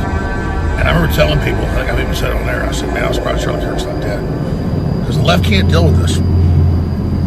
He knew what he was doing. He put himself out there on the front lines. He got millions of votes. Millions of votes for Trump. And people bitching, complain about Trump, say he's not getting the whole agenda done quick enough or whatever. He's getting so much done. It's amazing. It doesn't matter. It's about the team he brought forward. And about the fact that we know Kamala Harris and Democrats are absolute criminal pedophile enablers. It's about the RFK Juniors, the Tulsi Gabbards, and the Charlie Kirks. You know, the left knew they couldn't attack Charlie Kirk frontally, so they kind of put out stories about this and that. He wasn't hardcore enough. He wasn't better enough. A lot of people picked it up. The left put out stories about Charlie Kirk not being hardcore enough. So it was the left. It was the woke globalist left that was saying like Charlie Kirk is a servant of the administration when it comes to the Epstein stuff or when it comes to Israel.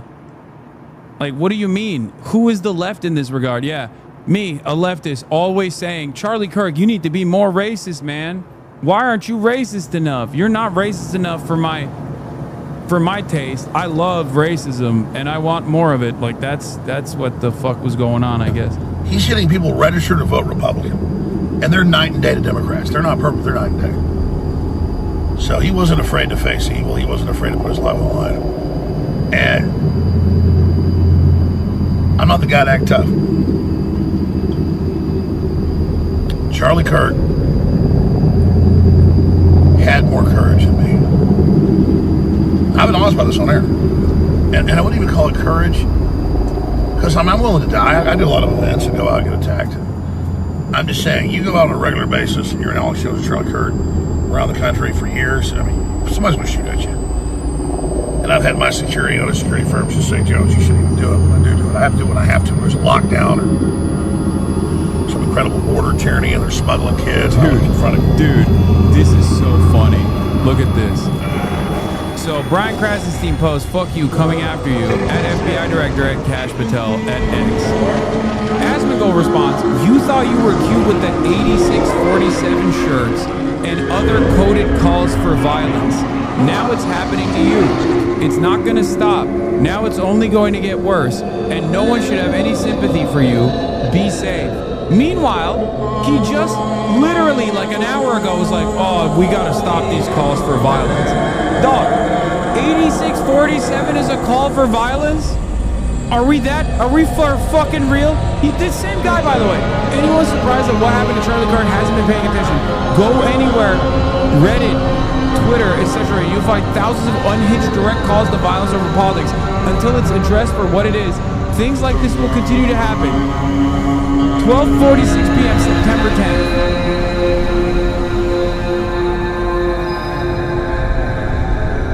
4:54 p.m. September 10th. He's like, yep. You said 8647. 8647. That was a call to assassinate the president.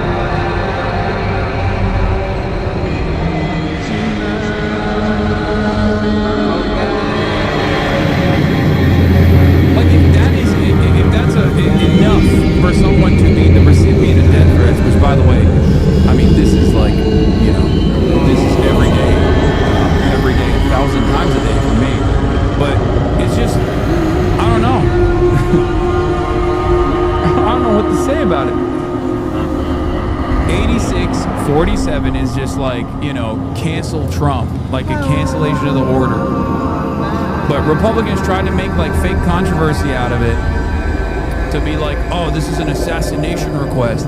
Remember, it was the former FBI director Jim Comey that posted that? Like, it means get rid of, dude.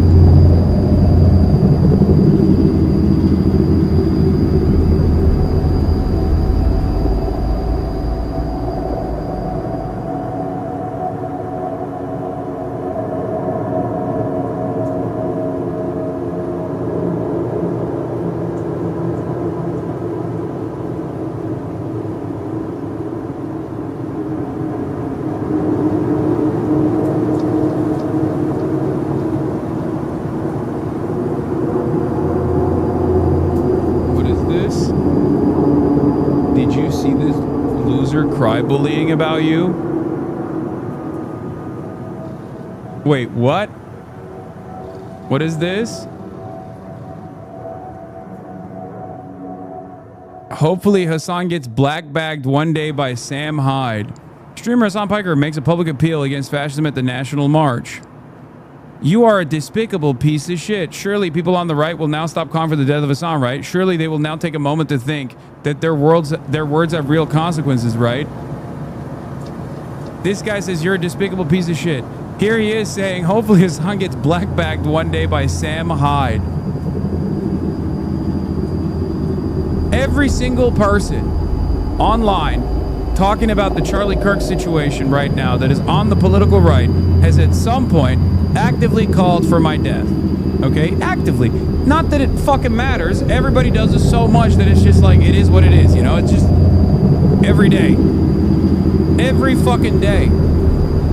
But it's so funny. I promise you, you can literally search anyone that is currently talking about how really fucked up this situation is. Just go and look. Keyword search Hasan Piker in their fucking tweets if they haven't deleted it.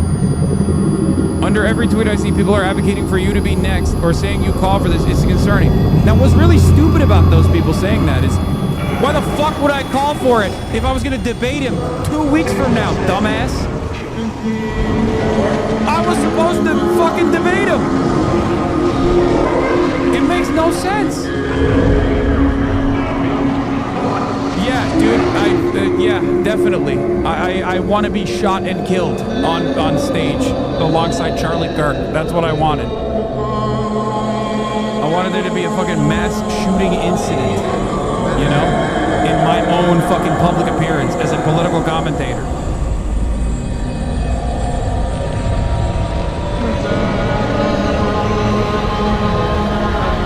These people are so stupid.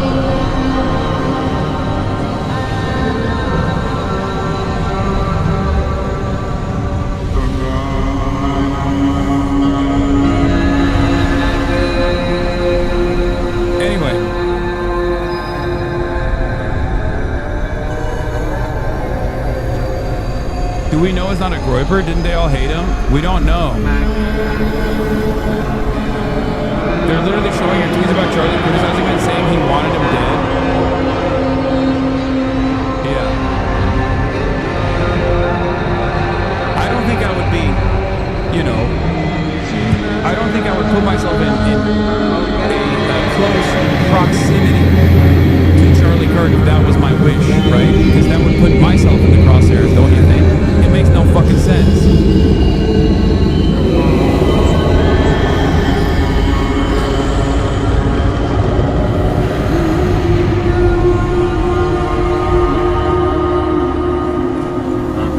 You know, something to consider.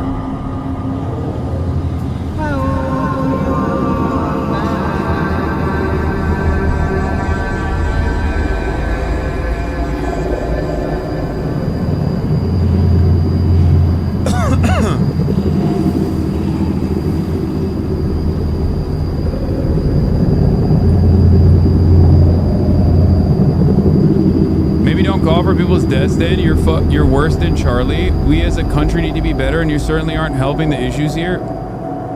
What the fuck are you talking about?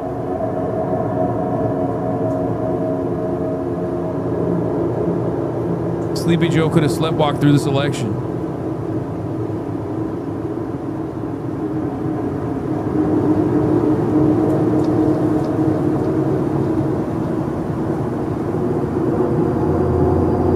I like that these guys who watch people actively call for my death will then turn around and be like, you know, well, those guys actually claim that you call for the death of someone. Remember when they did that with, what's his face?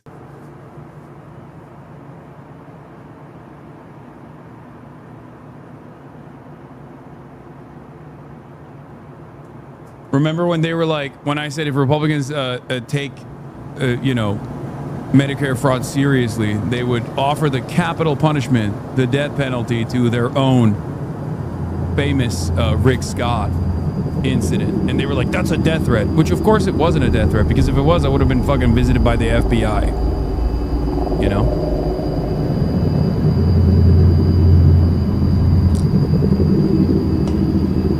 It's so funny that I have to sit here and act as though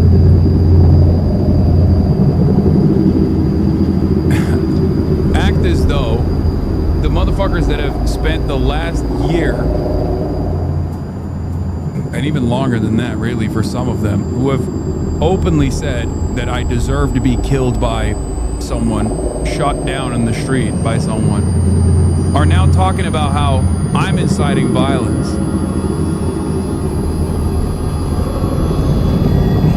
It's crazy. It's crazy. What do you do?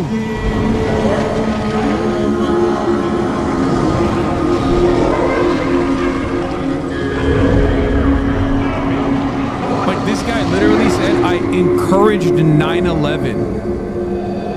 I encouraged 9/11 when I was what, 10? 9 years old? That's what you think? This is what I mean. Words mean things, okay? Anytime people are fucking running around being like, you did 9/11, you encouraged 9/11, all this shit. What do you think the reason for that is? Where do you think that's coming from? It's so that the next fucking targeted political assassination is me. That's it. It's a reality that I've lived with my whole career, and I'm just going to continue doing exactly what I'm doing. It is what it is. Not really anything you can do about it. That's it.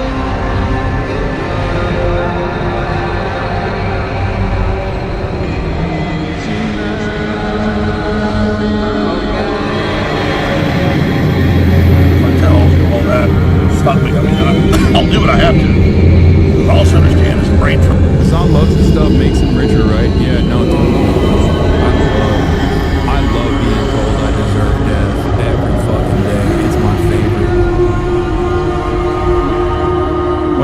incredibly cynical way to look at the situation.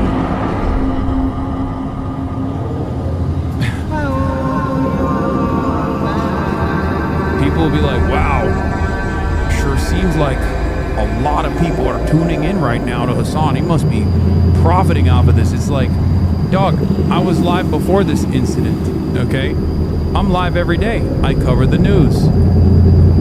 Does it look like I'm excited? Once again, I was looking forward to debating Charlie Kirk in Dartmouth.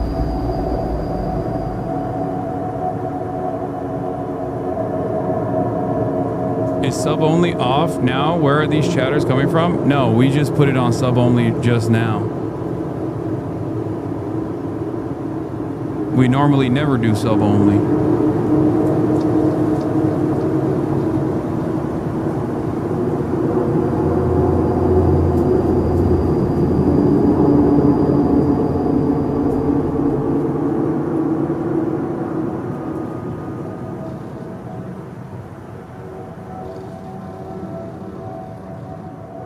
Yeah, I don't run any ads. If you want to subscribe, you can. It's voluntary. You don't have to. I don't run any fucking ads after all. And on top of that, I don't even fucking monetize my shit. You can monetize it for yourself if you would like to do so. It just doesn't fucking matter.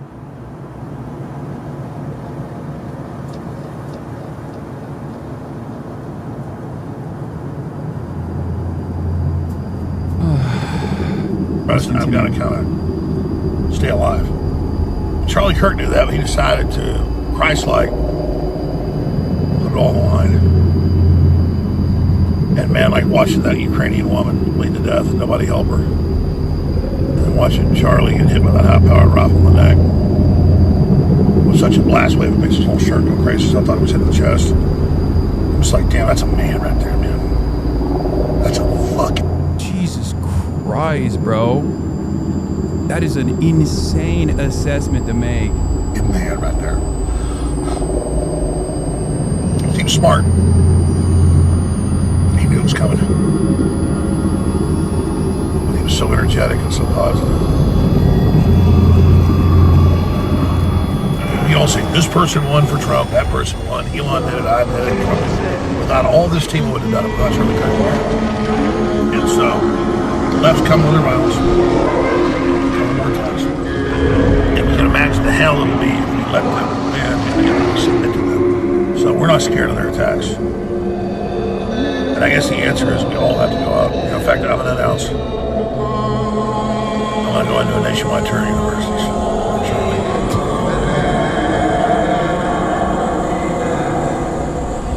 That's... Oh my lord, that is crazy.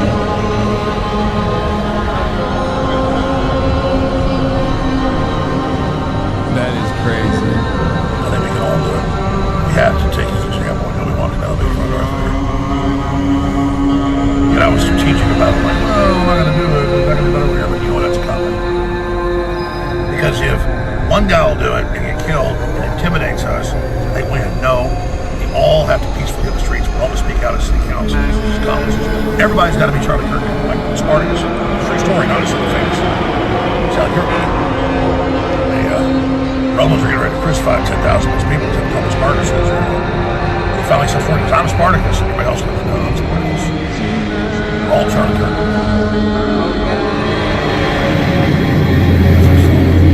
So I promise you, you know, if I go out and some leftist guns me down today, it's not. You'll just be embarrassed. I'm looking for you guys. Yeah, some of them. Yeah. That's what it comes down to. They can shut down the internet since we're sold tomorrow, but they can't stop us in the streets. We love you, Charlie. We love your family. We're so proud of you.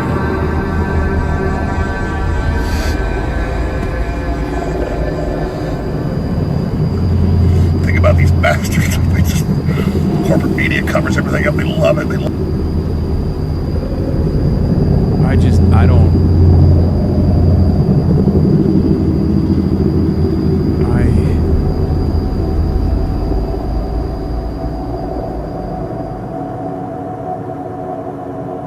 these conservatives really think they're a targeted group. I mean, that's a big part of their worldview, right? Permanent perceived victimhood.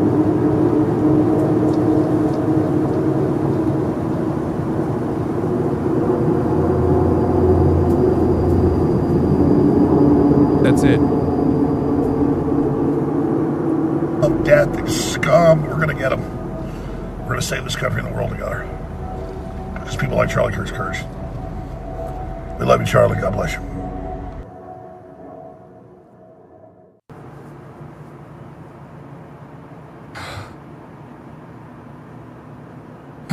Fascists love claiming to be permanently in a state of victimhood by by simultaneously weak and also all-powerful individuals.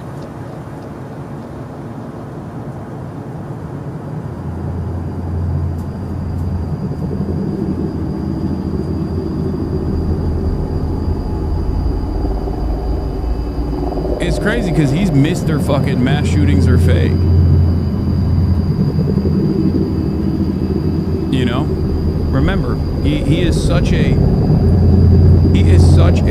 proud advocate against gun control that he has gone to unimaginable lengths, including receiving tremendous financial repercussions for the lengths he went to, calling everything a false flag, including Sandy Hook, famously, which led to a torrent of hate and stalking against the victims of this horrifying mass shooting. I'm surprised not saying this shooting was a false flag operation set up. I guess it's a little bit different when it's not Sandy Hook, you know? When it's not victims, when it's kindergarten children that he doesn't know far away.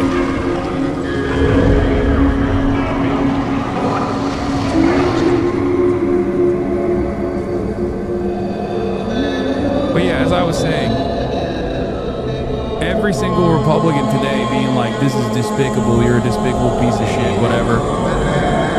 Just key search, if they're knowledgeable of who I am, key search Hasan. See what they've said about political violence against someone like myself. Not that it matters. You gotta let this stuff wash over you, you know? He is, and challenging people's ideas, whether you agree with him or, love him or loathe him. He was in the arena face-to-face with people across this country. Yeah, and that's the point, is what is democracy? Actually, what is politics? Politics is a thing that humans invented to prevent violence, right? Because it used to be the cavemen, whoever had the biggest stick, or whoever had the most friends, that's how you solve arguments. And we, as humanity, basically decided we need to put something in place so that we can do battle, but battle in the arena of ideas. And so, Charlie was an expert at that, at going forward and convincing people or not convincing them, being challenged by them or challenging them. But whether you liked him or you didn't like him politically, this is exactly what our country should be doing right now. And instead, when you see violence, whether it's Charlie Kirk or whether it's the politicians in Minnesota, whatever it is, it means that democracy is failing, and it means that democracy is broken. And I guess it's because it's got to be, to a certain degree, it's got to be white supremacy, right? Like, because nobody fucking cares. This is what boomers who had no idea who he was are watching. Yeah. If you're a liberal boomer, you think like this guy is a beacon of political excellence. Like all he wanted to do was discourse. All he wanted to do was discourse. And the reason why these guys say stuff like this is because I guess they're not black, they're not brown, they're not undocumented, they don't have any fucking trans people in their lives. Like they just don't give a shit about any of that stuff. Because like Charlie Kirk wasn't just like a regular dude, you know what I mean? And I guess in this day and age, no Republican is really a regular Republican when you think about it. But like every part of his advocacy, if you were to fucking let those videos run, would cause the CNN audience to have a very different reflection of who Charlie Kirk is and what his footprint looked like, okay? The only way you just go, oh man, he was just like a regular ass dude. He really wanted to let a thousand flowers bloom, you know? He just wanted to do discourse over and over again, is I think doing a disservice to the truth, which of course fucking mainstream media, it doesn't even matter at this point, but Steve Bannon and those guys talking about how this is all proof of a war on MAGA. There's a body count across the ideological spectrum out there, and when you talk about there being a war, there's a real danger of activating a tiny subsection of the population who are going to believe that garbage, and they're going to act on it. And we need a lot less of that kind of rhetoric right now. Yeah, it certainly pours gasoline on what is already an incendiary moment. David, President Trump obviously expressed his sadness over Charlie Kirk's murder and the assassination. Can you talk a little bit about the personal relationship between the two? Yeah, Charlie was beloved. He's a part of the family. Trump has 3 sons. Well, Charlie Kirk was the adopted son. The president really liked Charlie, Don Jr., Eric, the family. Charlie was a welcome addition everywhere he went. Jonah's point, disagreements is what politics is about. Look, I don't agree with Gavin Newsom. I don't think Charlie Kirk agrees with Gavin Newsom. But it was refreshing to see Gavin Newsom and Charlie Kirk sitting down and sparring, right? Having a debate, having a marketplace of ideas is what it's about. And when people are brave enough to do that, they should be rewarded, not assassinated. We need more Charlie Kirks in America, not less. Congressman, to people considering, go ahead, John. Conspiracy theories are going to explode if they don't find this guy quick, and it's going to feed an even nastier environment. So, Godspeed to the FBI and law enforcement in Utah. They need to find this guy. Congressman, to people considering getting into public service or political activism, and tonight certainly having second thoughts, or even having debates with people and not just sort of staying in your silo and arguing with your friends about the enemy. What would you say to somebody tonight? Well, it's a real concern of mine, because after I heard this news, I remember just feeling for about 10 seconds like I'm done with politics. This isn't worth it. And then, I thought better about it, but that's what a lot of people get. They're feeling exhausted, or they see violence and they check out. And so, whether it's somebody running or even somebody just staying involved, this has a tendency to discourage that. But this is exactly the moment where people need to double down in how we do politics, in showing America and showing the world that we don't do this with violence. We do this by stepping up and stepping into the arena. So if you're thinking about running, and you're thinking about not running because of this, you're probably the exact kind of person we need to run. Somebody who's doing it for the right reason, so we can show the world and show ourselves, more importantly, the world, that this works, we work, and we're going to succeed despite this really low moment. David, Adam, Jonah, thank you. Coming up, we're going to get reaction from Capitol Hill, where lawmakers, we said, access to the White House. We're live from the center of the political universe. Did you ever finish My Democratic Eddington? source tonight is Massachusetts Senator Elizabeth Warren. If you don't get what you... I did. It was great. Eddington was awesome. They have no solution.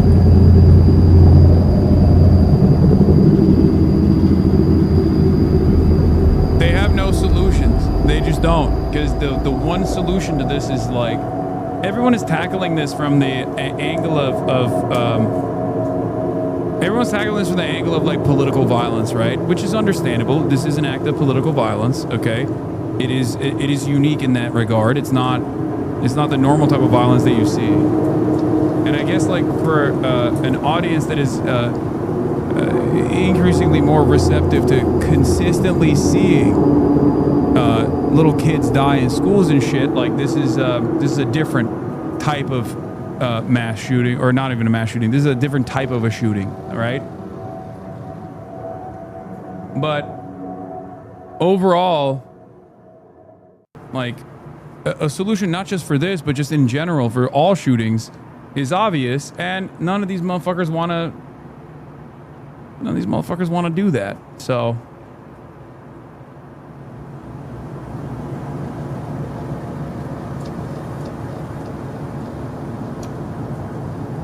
Mamdani on the Charlie Kirk murder. Here's what he had to say. I do want to take a moment to address the horrific political assassination that just occurred today in Utah. Charlie Kirk is dead. Yet another victim of gun violence in a nation where what should be a rarity has turned into a plague. It cannot be a question of political agreement or alignment that allows us to mourn. It must be the shared notion of humanity that binds us all. I need you to understand something. Charlie Kirk has said that Zohran Mamdani is responsible for 9/11 like 1 month ago, and has actually only ramped up the intensity of the violent rhetoric against Zohran Mamdani. Okay? Just remember that. When we talk about like the violence, when we talk about who is victim of violence or who is engaging in violent rhetoric, okay? Charlie Kirk has all but called for the assassination of Zohran Mamdani by consistently saying that he and Muslims like him were responsible for 9/11.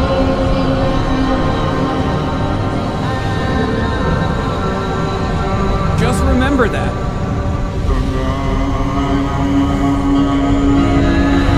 Those on the left, politically, are always expected to show kindness and grace, even to people who never show them an ounce of that in retaliation.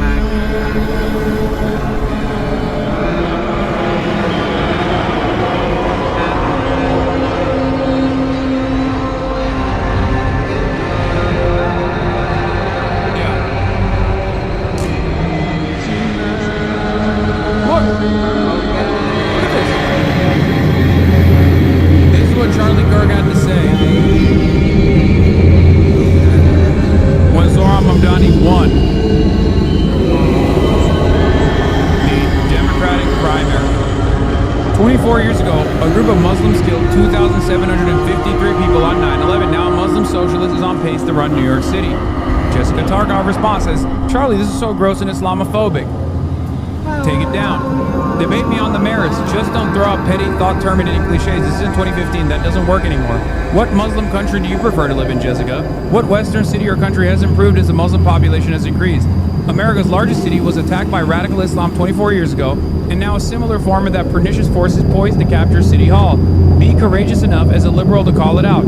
I know deep down you are worried about what he will do. You are just afraid to say it.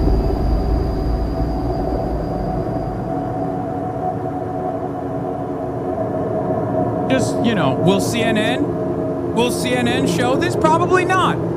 Do you understand why I think it's a little fucking disingenuous that liberal media looks at a guy like this and says, oh, he was a brilliant debater. Oh, he was such a good guy. He was the best guy. He was the best of times. It was the worst of times. Just the kind of guy that you would want running the country. You can be grossed out on the one hand by this violent act and believe that political violence or any kind of violence like this has no place in civilized society. Okay? Theoretically, of course, America's a very violent nation. I'm just saying, in theory, it has no place. It feels out of place. It rips apart the social fabric. It makes you feel like you're unsafe. That's understandable. That's how I feel as well. But you don't have to fucking turn around and be like, this was the best guy that has ever existed.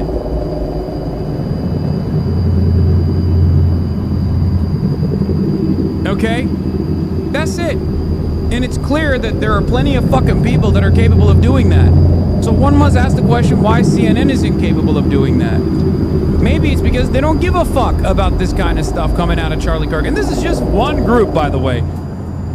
Key search trans to understand more. Key search abortion to understand what his opinion is about women's bodily autonomy.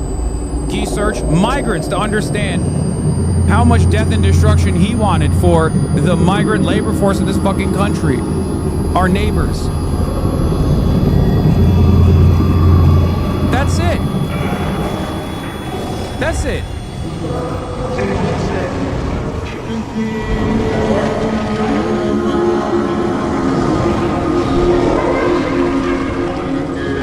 Why would CNN broadcast the worst things that some guy who just died said? Wouldn't that be promoting violence? No, dummy. No. I'm not saying he deserved to be shot either. Don't fucking try to slam words in my mouth. I'm saying have this in the back of your mind. Be cognizant of what kind of reputation you are laundering. Unless you personally think that this kind of reputation laundering is worthwhile because you don't actually fear this kind of attitude taking hold in society.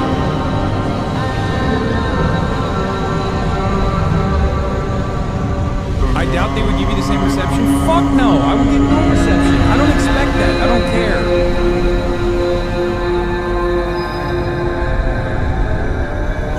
They're shying away from saying he was even a controversial figure.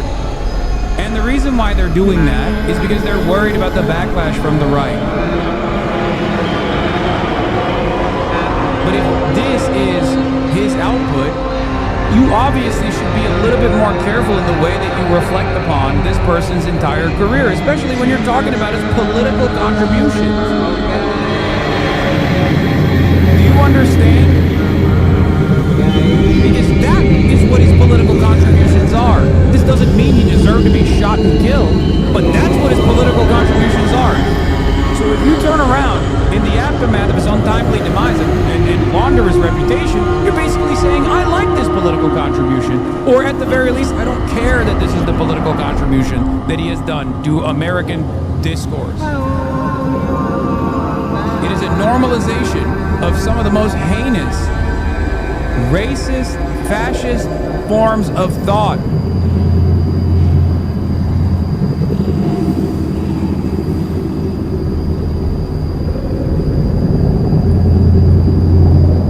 Videos in regards to Charlie Kirk, and this video's for the fucking liberals. It's war, motherfuckers. We're coming for you. We're coming for you. And spare me your fucking self-righteous bullshit lectures. I don't give a fuck. We're coming for you. This video's in regards to Charlie Kirk, and this video's for the fucking liberals. It's war, motherfuckers.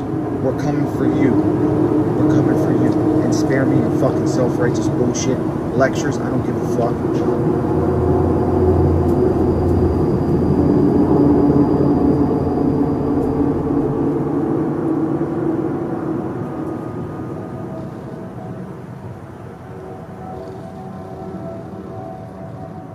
People are so funny when they go, we should report him to the FBI. Yeah? So the FBI can fucking give your home address to the guy so he can come and kill you? The FBI is run by Kash Patel, brother. 2 days ago, Islam is the sword the left is using to slit the throat of America. American way. That's the guy, man. Yeah. Controversial streamer who said America deserved 9/11 dies the gunshot wound by American patriot fearful of Islamic style terrorism in the country. That's the headline.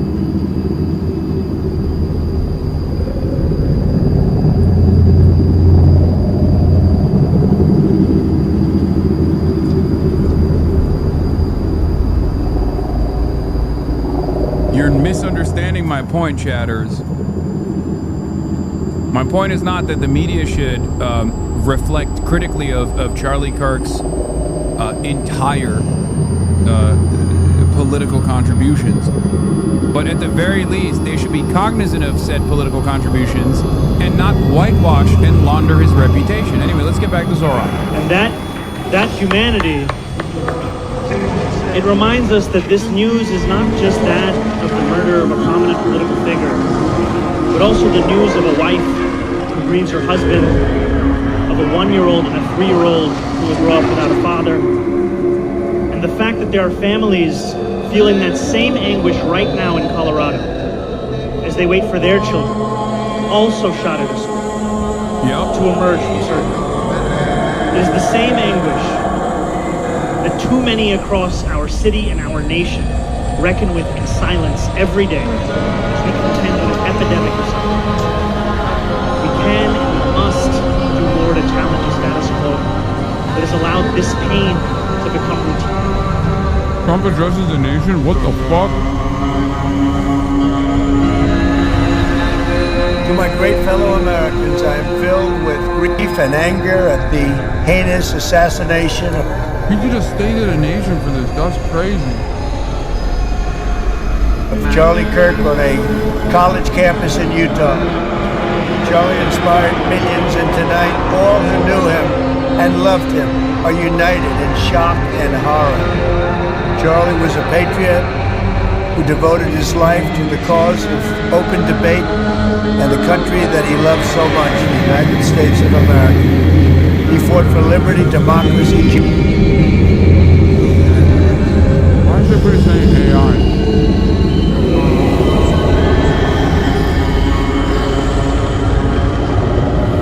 Why is everyone saying AI? Why would he cover his left hand if it was AI, Chad?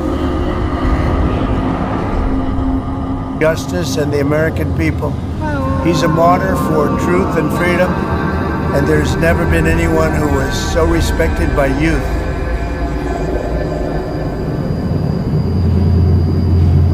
I can't deal with this fucking... Charlie was also a man of deep, deep faith, and we take comfort in the knowledge that he is now at peace with God in heaven. Our prayers are with his wife, Erica, the two young, beloved children, and his entire family who he loved more than anything in the world. We ask God to watch over them in this terrible hour of heartache and pain. This is a dark moment for America. Charlie Kirk traveled the nation, joyfully engaging with everyone interested in good faith debate. His mission was to bring young people into the political process, which he did better than anybody ever, to share his love of country and to spread the simple words of common sense. On campuses nationwide, he championed his ideas with courage, logic, humor, and grace.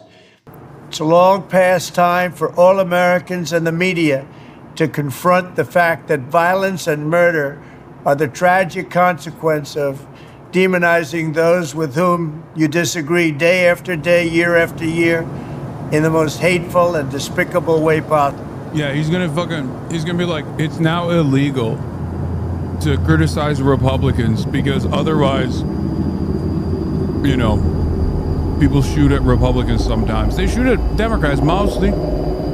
They shoot at people apolitically, you know. But it's now, I'm making it illegal to criticize Republicans, no matter how hard they say you should die.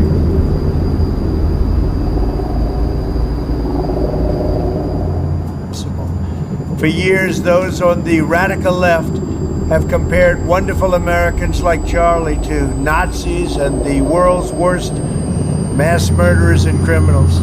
This kind of rhetoric is directly responsible for the terrorism that we're seeing in our country today, and it must stop right now. My administration will find each and every one of those who contributed to this atrocity and to other political violence, including the organizations that fund it and support it, as well as those who go after our judges. Oh, yeah. Oh. Yep, Laura Loomer.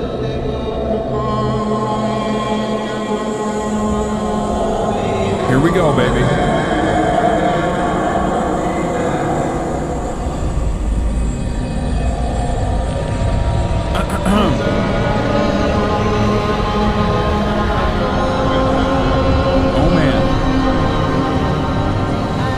Remember what I told you?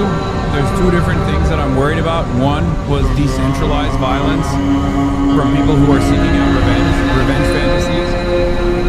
And then I said, I also worry about the administration using this as an opportunity to engage in unimaginable political repression, going after political dissidents. Well, both of those things are happening. Law enforcement officials, and everyone else who brings order to our country. From the attack on my life in Butler, Pennsylvania last year, which killed a husband and father, to the attacks on ICE agents, to the vicious murder of a healthcare executive in the streets of New York, to the shooting of House Majority Leader Steve Scalise and 3 others. Radical left political violence has hurt too many innocent people and taken too many lives. Tonight I ask all Americans to commit themselves to the American values for which Charlie Kirk lived and died.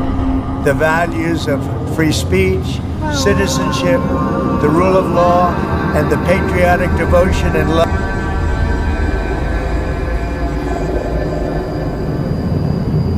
No mention of Minnesota? Yeah, of course not. And also, if he were to mention it, he would say it's a radical leftist that killed them too. Also, free speech. Fuck you mean free speech, brother? What the fuck are you talking about? Your administration has unironically eroded what remained of the limited constitutional protections around free speech.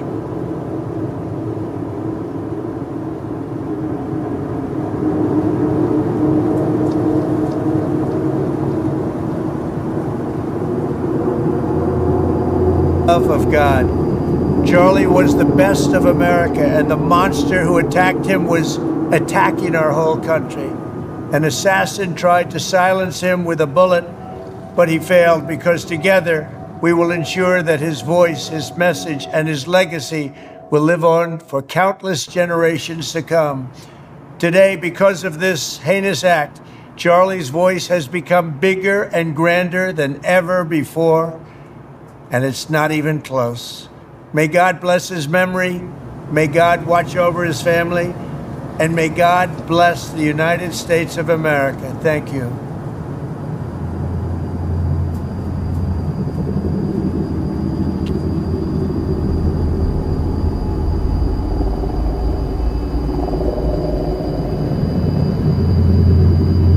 Brother.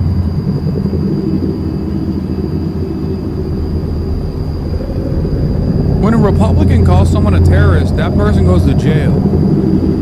When a liberal calls someone a Nazi, that person feels bad for a brief moment until they realize, no, actually they are a Nazi, and that's good. Okay, I'm going to go back to 0.18 because there's a cut there, and that's the reason why it's tonight, AI. all who knew him and loved him are united in shock and horror. Charlie was a patriot.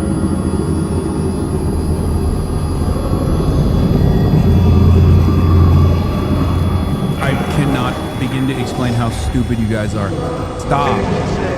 Stop, dude. It's just a fucking different frame rate. Stop. Charlie was a patriot.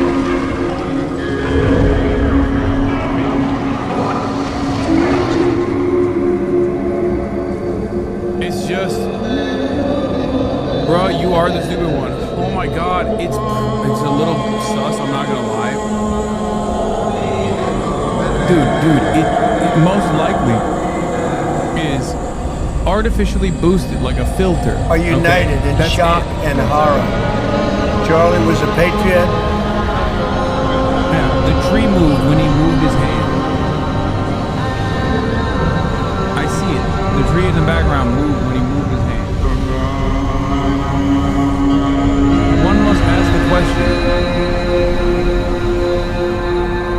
is this worthwhile to pursue? Okay? Is this AI? What if it is AI? What changes about the dynamic? Because some of you guys fail to comprehend that Donald Trump just used the Charlie Kirk assassination to say he is going to go after political dissidents. And some of you fucking morons in the chat are like, it's AI! What? Who cares?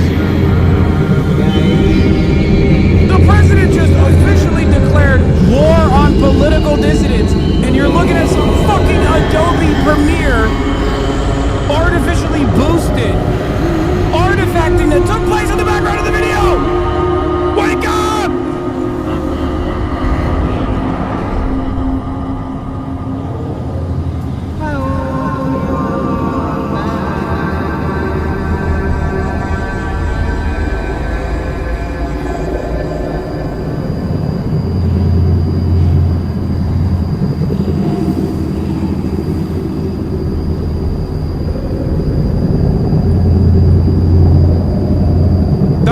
Trump just addressed the nation in honor of Charlie Kirk and said, I'm going after every political dissident that criticizes the Republicans.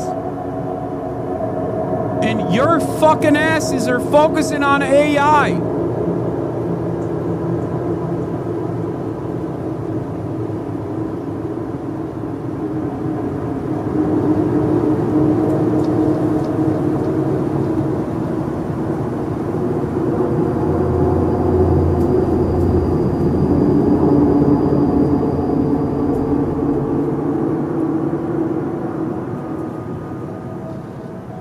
Anyway,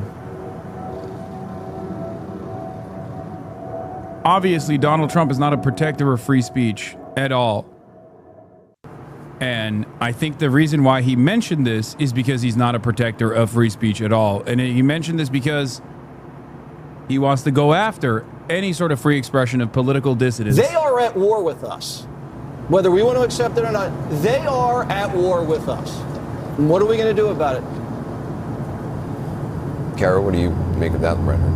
I'm not at war with Jesse Waters or Steve Bannon or anything else. I think it's dangerous, and I think what happens is it gets amplified and weaponized online. I've talked about this a lot, and then it just goes on, and it goes into the right-wing conspiracy. We don't know anything right now, and so why don't we wait until we figure out what happened here?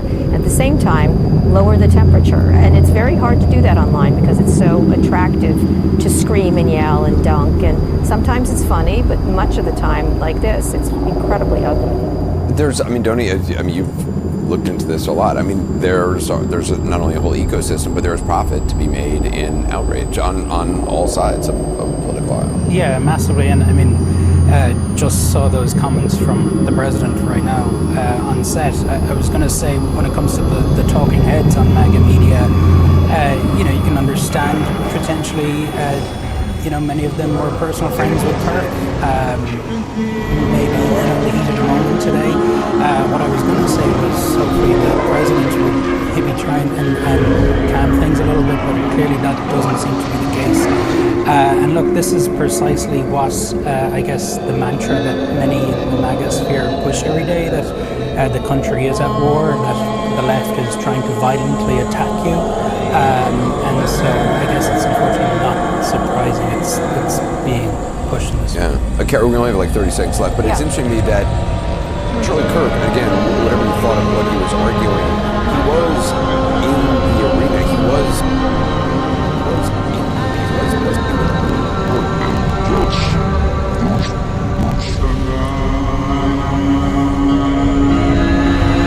that Charlie Kirk, again, whatever you thought of what he was arguing, he was in the arena. He was.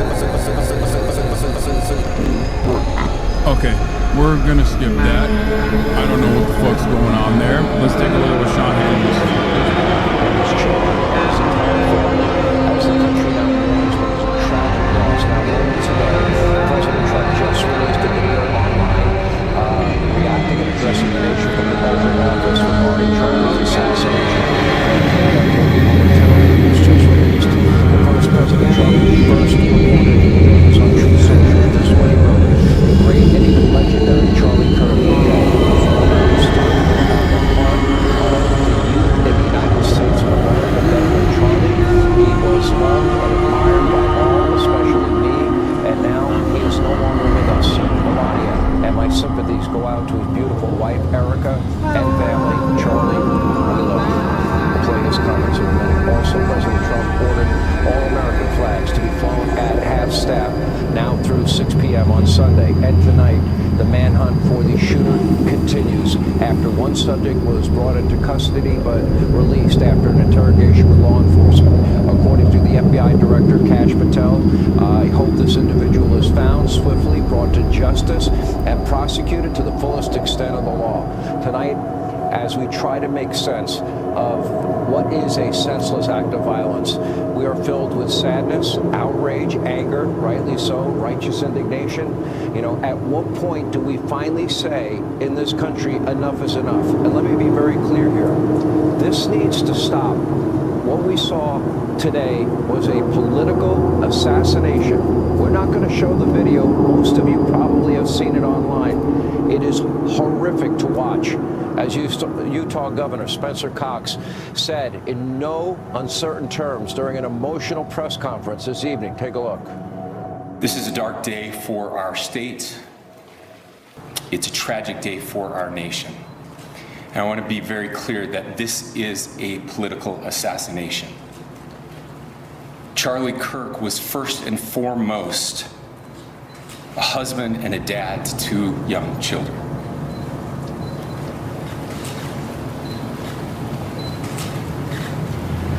He was also very much politically involved, and that's why he was here on campus. Charlie believed in the power of free speech and debate to shape ideas and to persuade people.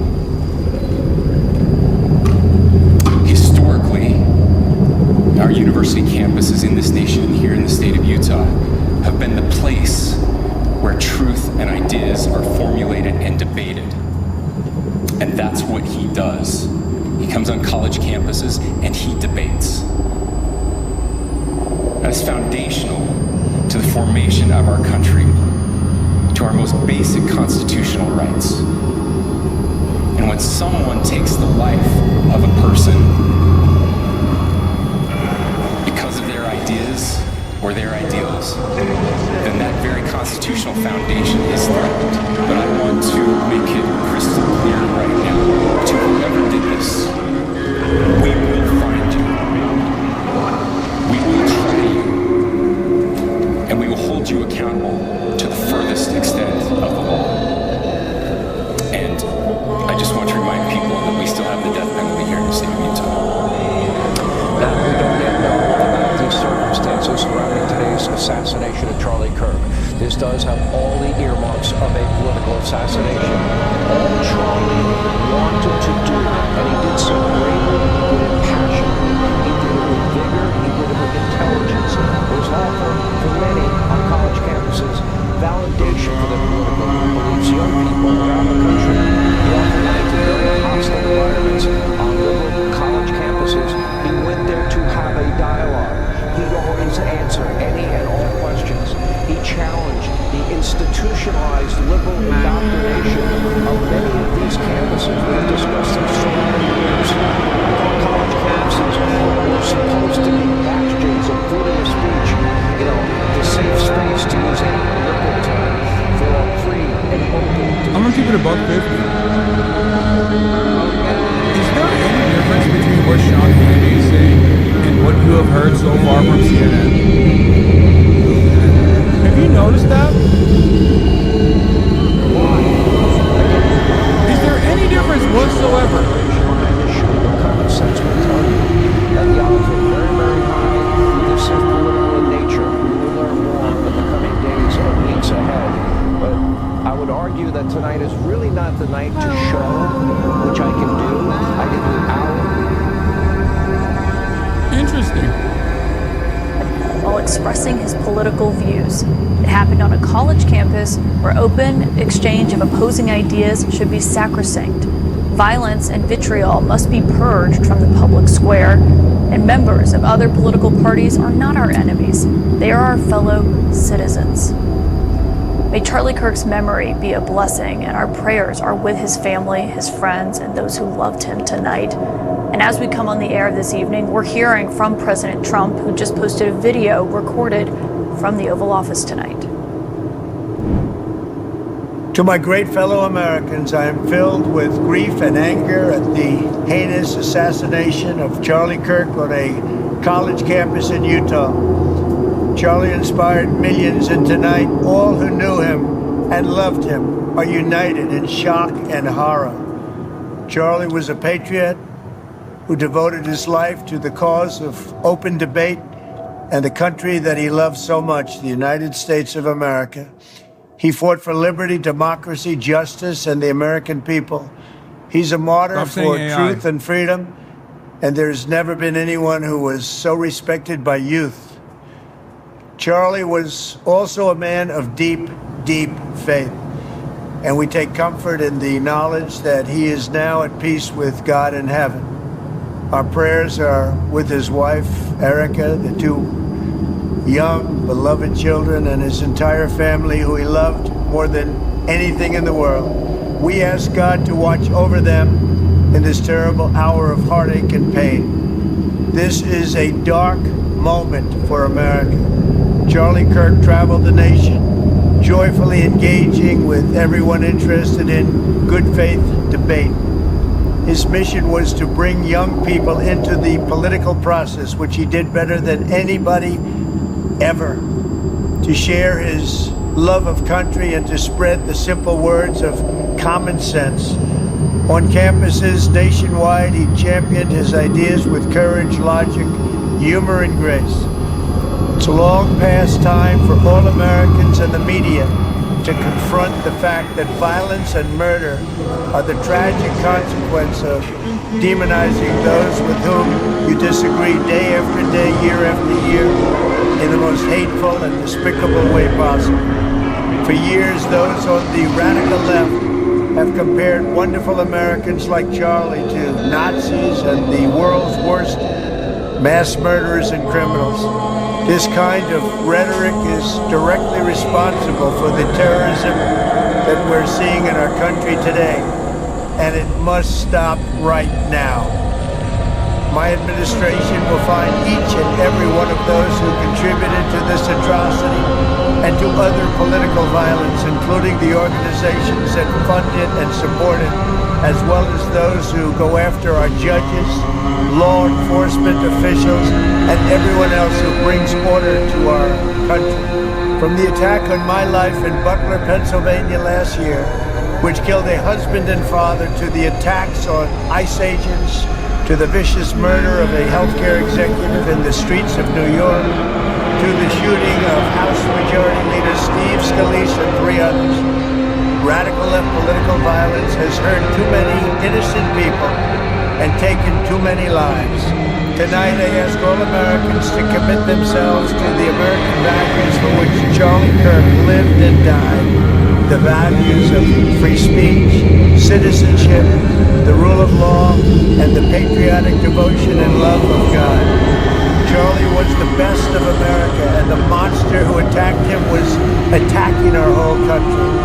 An assassin tried to silence him with a bullet, but he failed, because together we will ensure that his voice, his message, and his legacy will live on for countless generations to come.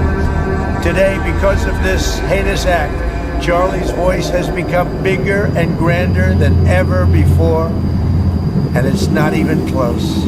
May God bless his memory, may God watch over his family, and may God bless the United States of America. Thank you. Those are the words from President Trump on the murder of Charlie Kirk today, someone who obviously was a leading advocate of his, an ally of his. And tonight, as we are still very much covering the investigation of what happened today and who is responsible for Charlie Kirk's murder, I want to begin with CNN's chief law enforcement and intelligence analyst, John Miller. Because, John, obviously there's a lot of questions on what's happening with this investigation right now. Given what we are now hearing tonight, this update from the FBI director that they have released this person of interest who was in custody. So it's been a fast-moving investigation, but also one with some false starts. Caitlin, you've got an individual who went to a rooftop dressed in dark clothing, found a sniper's perch, and made a very long shot, a single shot that resulted in this assassination. Reviewing security camera video, they found someone who had similar clothing, who was in the area. We don't know the full details of how they got from that video to that individual, and had that person in custody as a person of interest, and determined that in their belief this was not the shooter.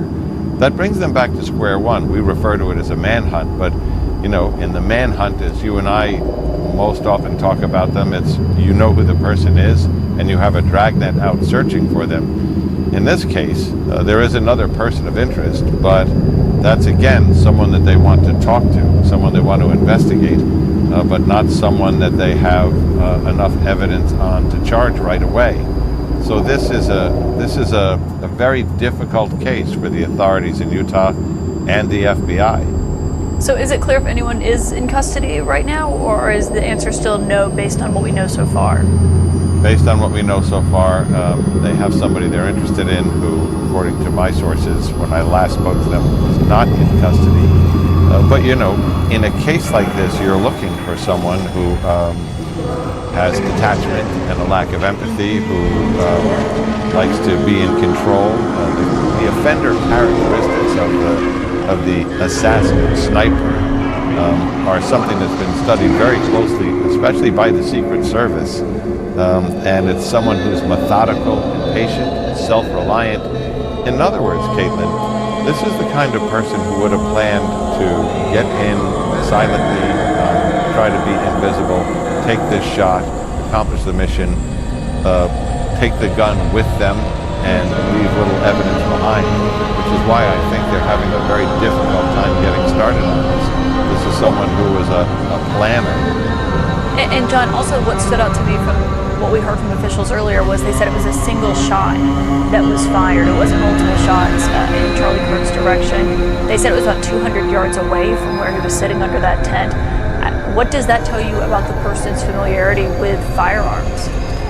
That tells you that the person is not new to shooting, that they understood exactly what type of long rifle to bring, what kind of optics in terms of scopes and sights to have on that, what the windage was that might affect a shot from that distance. This is someone who knew exactly what they were doing and is probably known to others. This may be working to the advantage of law enforcement. As someone who has a long history in shooting, this wasn't an amateur. John Miller, if you learn more, please come back and join us tonight. Thank you so much for bringing us that reporting. Also here is Eva Terry. She's a reporter for Utah's Deseret News, who was on the ground at this event when the shooting happened. And first off, let me say, Eva, I'm so sorry for what you had to... I mean, this is pretty crazy. Like, you're not going to mention that Donald Trump is saying that he's going to war with the left ideology? Like, they just keep going back and forth on the details of the incident.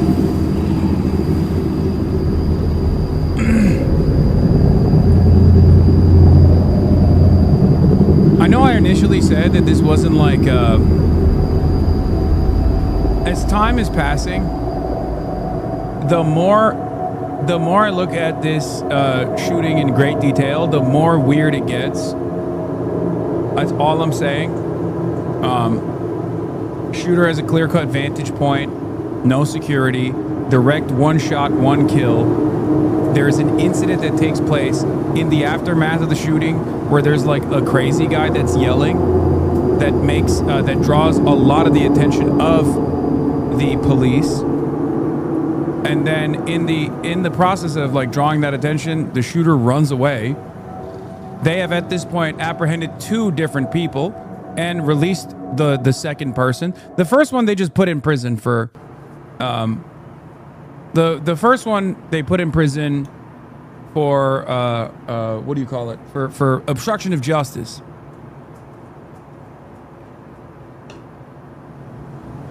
There are cameras everywhere. There are cameras everywhere on college campus. There were a ton of people everywhere on this college campus. Very strange situation.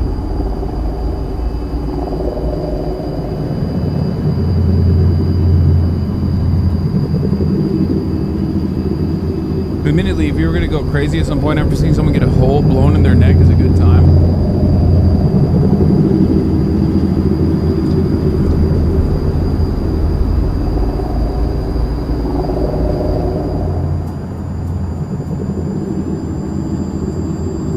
They haven't released any surveillance camera footages? Yeah, I just don't understand it. That I don't understand. There is a consistent surveillance. There's mass surveillance. But yeah, the president is laying a pretext for investigations and other actions against a currently undefined group of people and organizations in the wake of Kirk's murder in ways he has not for other murders. As much as Edward Isaac Dover despises me, ironically enough, I would fall victim to this kind of investigation, and he probably wouldn't have an issue with that. He's right.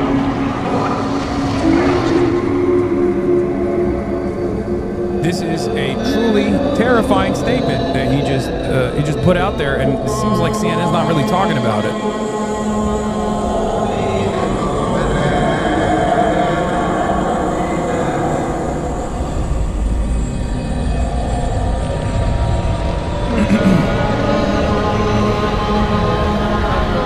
I think Kirk will be MAGA's Horst Wessel? Yes, I do. I do. I think it's happening right now.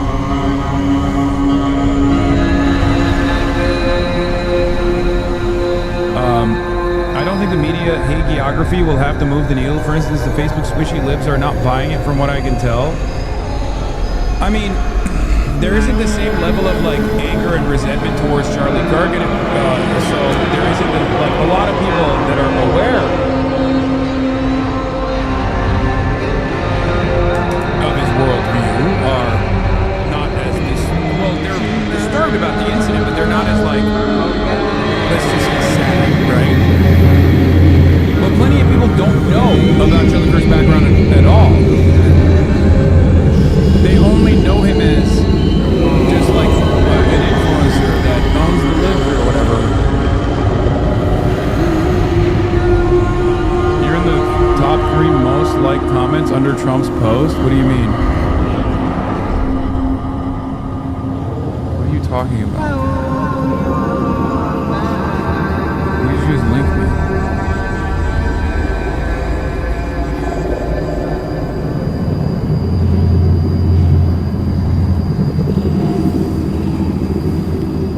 There are a lot of people who are just encountering Charlie Kirk for the first time today. They're going to be hearing a lot of positive coverage.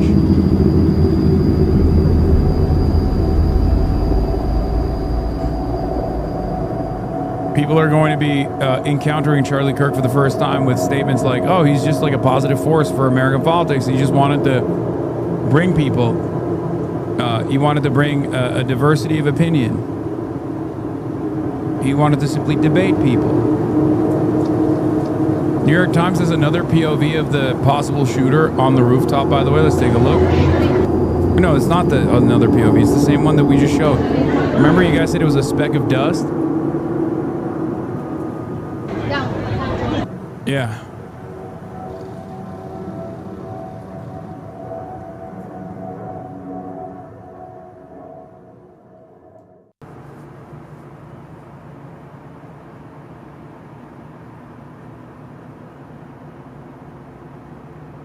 You said that. No, I read someone else's comment in the chat and I said I don't think that's the case.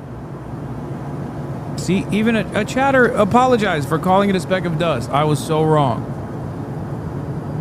Y'all are...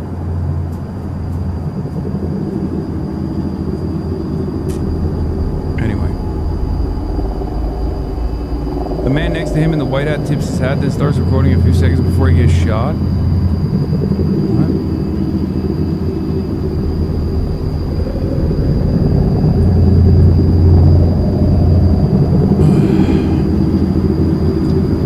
Why are you stifling debate on the issue of the speck of dust? Okay, stop.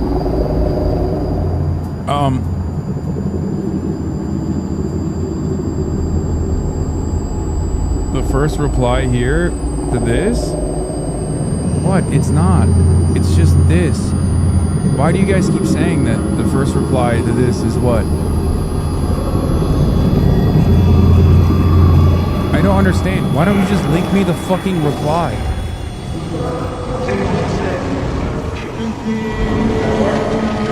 It was someone asking him to arrest you? I don't see it.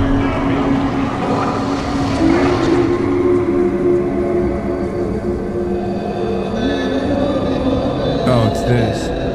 President Trump, please arrest and deport Hassan Piker for encouraging this level of violence.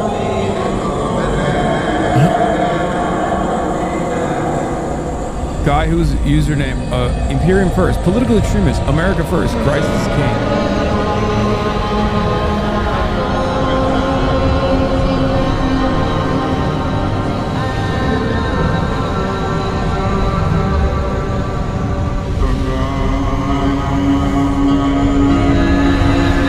Do I think this is a groiper and that everyone is like overplaying their hands? It doesn't matter. Even if it's a groiper, the Republicans will shut the fuck up and move on to the next thing. So, it don't matter.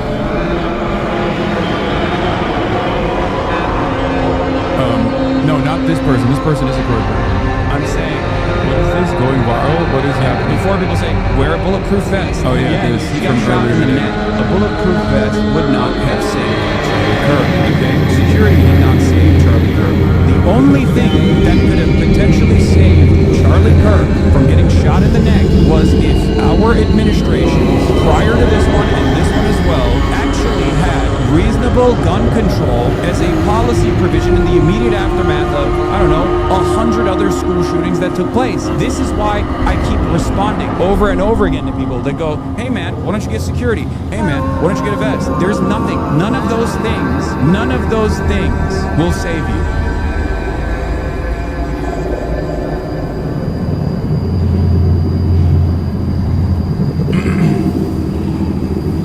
They're going to attack South Park for sure. Even if it's a Grover, they will still call them far left. They still maintain that Vance Belter was left wing. Yeah.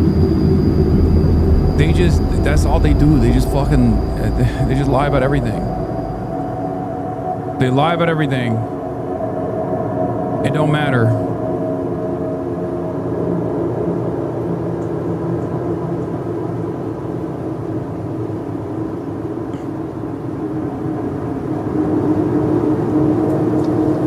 They're gonna blame, they're gonna blame South Park. They're gonna blame the left, and it's very obvious that Donald Trump is going to use. I mean, it has already signaled that he's using this death.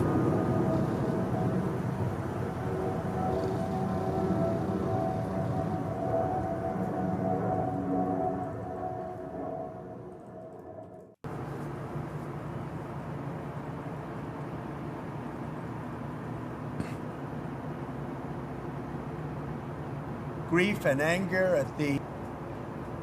Can you update this post to state that the school shooting took place today as well, just to further highlight the point you made? I already did. Anyway.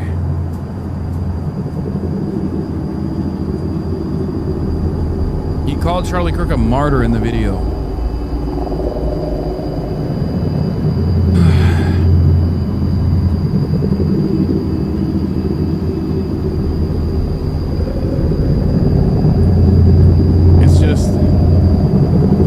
So much worse, dude. So much fucking worse. And I do see, I fear that the liberals are letting it happen. Let's use this for something positive and productive as we lift up in prayer Charlie's widow and young children and everybody involved in this. But I wonder, given that's what happened in the House of Representatives, in a moment where you're just trying to call for a moment of silence, that people might see that and hear your words tonight and say you sound more optimistic than others about turning it down or reaching that moment. What would you say to people who are skeptical about it? Well, I understand the skepticism, but I do think we all need optimists. I mean, I'm going to channel Abraham Lincoln. I mean, let us really appeal to our better angels. We're in a pivotal moment as a nation. We're coming up on our 250th birthday. We're still the grand experiment in self-governance. We don't know how long this grand experiment will last. We don't have a monarch. We don't have a king to sort things out. It's government of, by, and for the people ourselves. It means the people should be engaged. They should be informed. They should engage in thoughtful debate, as Charlie Kirk was a model and a leader. But at the end of the day, you can't take that home and you can't hate the person on the other side. We're all in this together. We do well to remember that, and when we do, we are optimistic because we remember what's great about our country. Well, and the point we were making at the beginning of the show was that he was having debates with people who, I mean, a lot of people don't like his viewpoints or disagreed with them, but he debated with those people who did it. And, you talked about members being worried about their security, understandably, and thinking about threats. Judges, we see this all the time, presidential judges there, we've seen how that's happened, and that's played out. What would you say to your members about the importance of having those face-to-face conversations with people they disagree with? Well, I've been talking about this since before I got to Congress, almost 9 years ago. My first act as a member of Congress was to draft a document called the Commitment to Civility. We got every member of the freshman class except one person that year in 2017 to sign on, Republicans and Democrats, and the idea was we're going to have differences of opinion, but we have to treat one another with dignity and respect. That's not your enemy, that's your fellow American and colleague. Basically follow the golden rule. mean, I'm an advocate of that, have been consistently all the time. I think we should engage the debate. I think it's incumbent upon, particularly members of Congress, to go out into that free marketplace of ideas and share their thoughts, and take and receive and have dialogue with people who disagree. That's the beauty of America. We don't censor and silence disfavorable viewpoints. We town flesh them out. halls and having people speak to their representatives. Of course, but as you've seen how town halls have devolved now into these, shout fests, there's not productive dialogue. So, there's fault on all sides, but everybody needs to take a slow and steady account of that. I think as Governor Cox said in Utah today, he said, let's evaluate who we are and who we want to be. He's right about that. Now's the time of reflection for America. We can stop this and stop the trend, but we just got to respect one another. House Speaker Mike Johnson, thank you for joining us here tonight on SAP. How can you, how can anybody claim to be a fucking journalist and have the current Republican Party say, we value free speech in this country, we value fostering debate in this country, while they are the administration that's threatening to deport people for fucking being anti-Israel? What are we doing? Really? That's not an inconsistency that you want to address here right now? Donald Trump just said he's launching a war against the left and any kind of liberal left flank organizing that takes place, using Charlie Kirk's death as a moment of martyrdom. And these CNN liberals are just not even addressing that. They're giving the same favorable obituaries, talking about how Charlie Kirk was just a debate guy. He simply wanted the debate. He simply wanted to foster conversations, productive discourse, all this shit. Fox and CNN are fucking identical in their coverage of in their coverage of Charlie Kirk's obituary. I feel like I'm losing my mind. I feel like I'm living in an alternate reality where I see something differently than these guys do. Obviously, my expectation isn't that they just are you going to say why they're identical? Yes. It's because they clearly don't give a shit. I need you to understand something. My expectation isn't to be Charlie Kirk was a bad dude and he deserved to die. That's not what they're going to say. Of course they're not going to say that.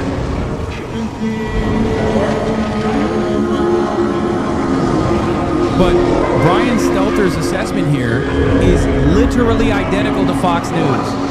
Okay? Charlie Kirk was a hugely successful political field organizer, TikTok influencer, radio host, nonprofit leader, and public speaker, all rolled up into one telegenic figure.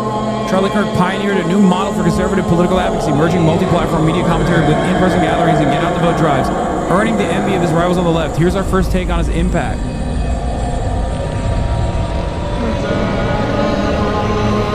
Just say that he was a conservative firebrand here. Okay, these are some of the words that you can use to signal that this person, to your base, is not a person that you agree with ideologically. You say he was a conservative firebrand. A lot of statements that he made were quite impactful, and in certain instances drew both ire and envy. Okay? If I am a news producer, I'm going to put my fucking news producer cap on for a second. That's how I talk about it. Okay? Conservative firebrand Charlie Kirk had many inflammatory moments. His commentary was quite impactful and actually caused him to become a loyal ally to the Trump administration, which saw his commentary as invaluable. Okay? Charlie Kirk was an opponent of gun control, said that gays should be stoned to death. Okay, maybe not that part. You don't have to say those things. But you don't have to just be he's amazing, he's the best. Breaking, two of the biggest freaks online are teaming up again. Oh, here we fucking go. Anyone surprised that Charlie Kirk hasn't been paying attention? Go anywhere, Reddit, Twitter, etc. You'll find 1,000 unhinged direct calls to violence over politics.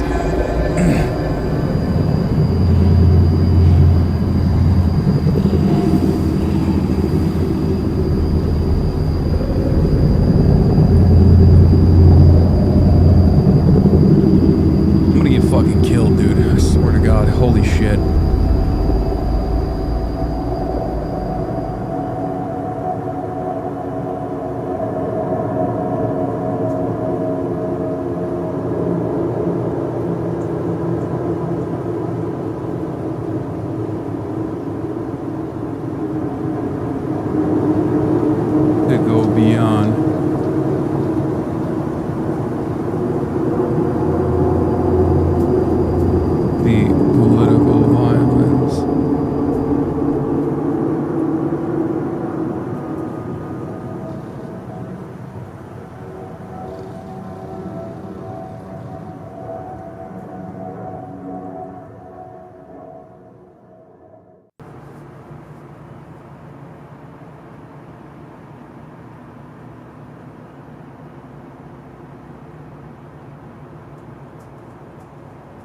Kirk didn't pioneer anything. He just professionalized and monetized it.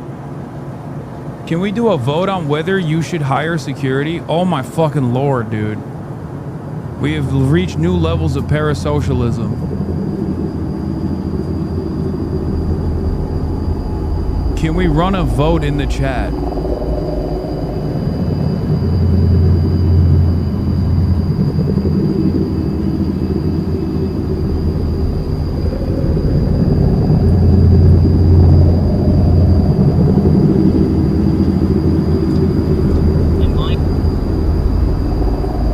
Wait, what is this? Is this Asmongold's new take on political violence?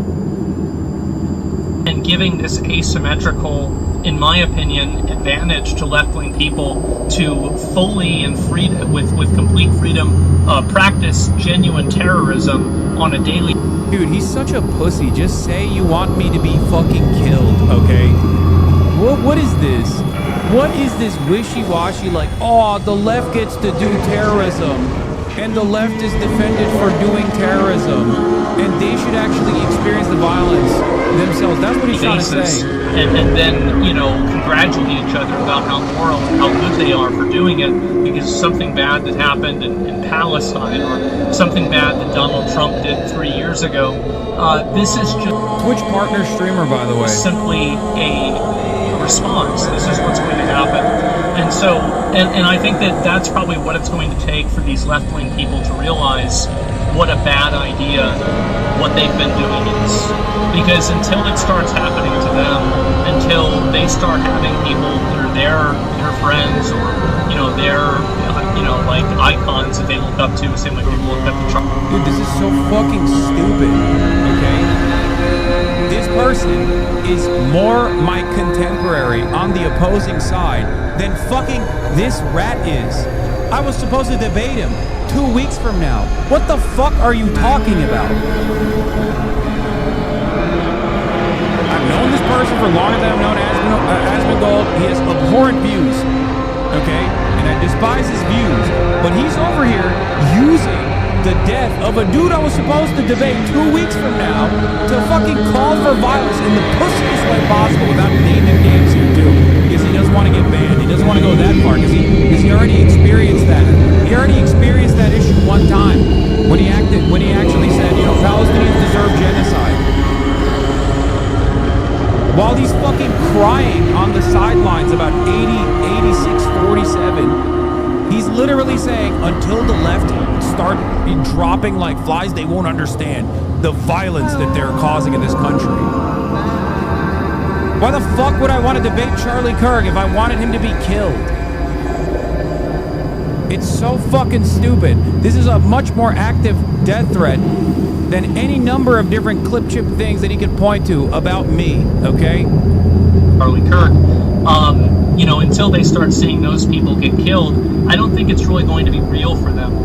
And unfortunately, I think that's the path that we're headed down because of the government and social media companies and every other seemingly government. He's such a fucking coward. He can't, like, you know what he's saying, but he can't openly say it. He has to, like, dance around it, you know? Apparatus that has just completely hand-waved this problem and ignored. Yeah. I'm willing to bet. Is this on his latest YouTube video or something? Let me see. Let me see if Asmongold's audience understood the assignment here. Let's take a look. Because anytime this fucking clown actually goes offline, as you guys know, right on fucking cue, I know about it. Why do I know about it? Because his fucking audience comes in here to start issuing death threats. Okay?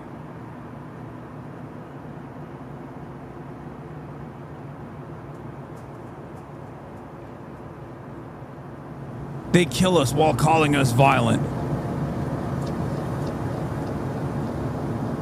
He hasn't streamed in a week? I know. That's why I haven't been getting as many fucking death threats.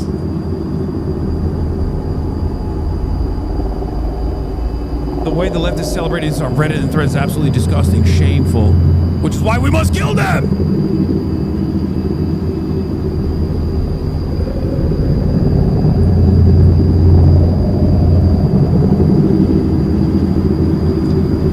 People people are so fucking stupid in the way that they analyze the situation. They're so horny to fucking disparage.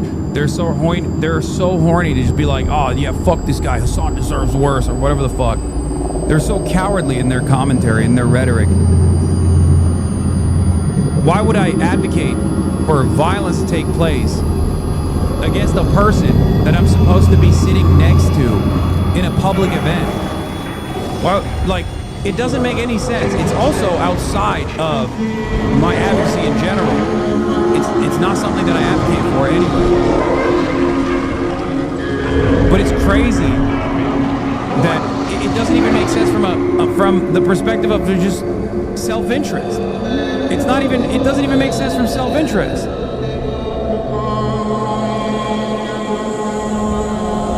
Yeah, dude, I want to get fucking killed. Personally, that's what I want. Oh my god.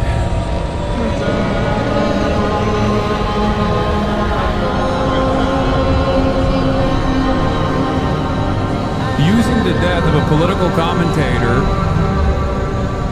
to issue a non-specific, somewhat vague, within the confines of permissibility death threat to another political commentator who was supposed to debate the first political commentator that died today. Sick. All while fucking crying about how all the violence is coming from the left. Entirely. So, the death of Charlie... Yeah, he's couching his death threat in the they won't stop this violence until we start killing them. Charlie Kirk and the assassination of him should not come as a surprise to anyone. This should be something that everybody could have expected. All you had to do was read Twitter for an hour and you could have told me this would have happened, of course. Same with Reddit.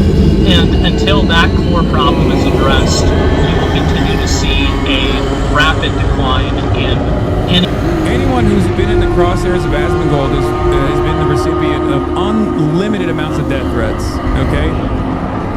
I know this better than anybody else because I've been in his crosshairs quite a bit. Now, of course, I have a very sizable audience, so it doesn't really fucking matter. We just ban him and we fucking move on. Okay? This post full of death threats for pointing out Charlie's comments about empathy. I mean...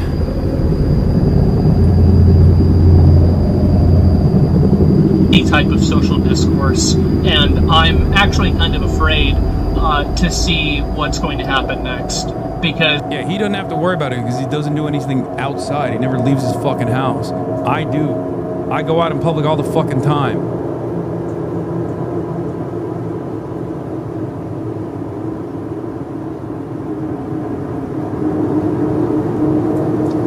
So I think it's just going to continue getting worse, and I don't see the reason for it to stop. Yeah, until the left has a couple of their content creators killed, will the violence not stop? Meanwhile, the violence, is it coming from the left? Nobody knows. We don't know. Overwhelming majority of the violence is coming from the right. Are there instances where there is a left ideologically aligned shooter, attempted assassin? Certainly, okay? America's a very violent nation. It's bipartisan, that violence. It is shocking, though, what the disparity actually looks like in terms of political violence, in terms of mass shootings, okay? And we don't even know anything about this fucking instance regardless. And yet, here is Asmongold posturing about how this is actually a direct byproduct of the violent rhetoric. Now, if, for example, liberals and leftists saying Charlie Kirk is a Nazi, is violent rhetoric, what is it when you call me a terrorist? 1,000,000 times over. Every single fucking day. Every single day. What is it when you demand the government actually deport me? What is it when you demand the government actually arrest me? Every single fucking day. It's not even deplatforming at this point. He just literally cries and demands that the government actually take action. Over and over again. And well, that's patriotism, I guess.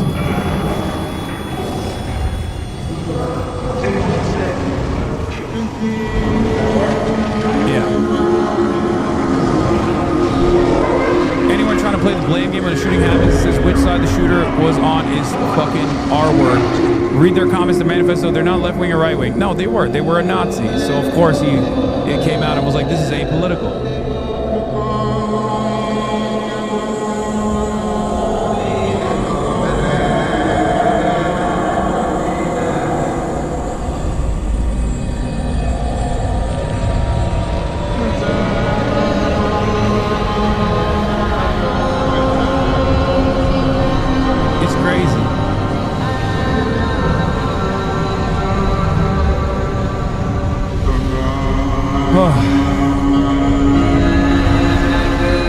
The shooter today had a manifesto? No, that was the prior week's mass shooting.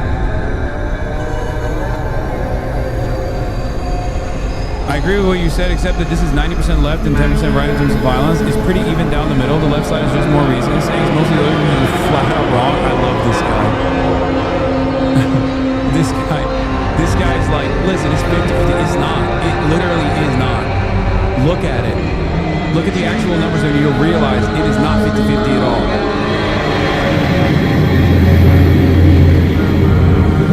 Yeah, I saw this as well. Anyone surprised with what happened? Like this. And those days are over. There's no repercussions for police anymore. Let's go. Isn't that good? You deserve to be suppressed. Your views deserve to be shut down. They literally just unabashedly think that it's okay as long as it doesn't happen to them. It's completely beyond reasonability. Yeah. No, there is no extremist linked deaths from 2013 to 2022.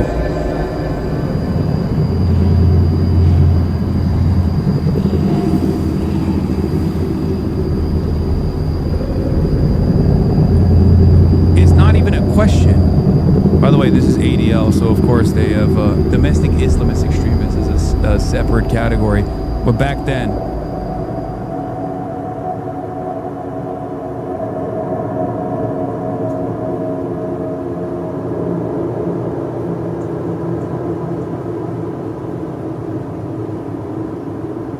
every time there is a mass shooting, they immediately go trans.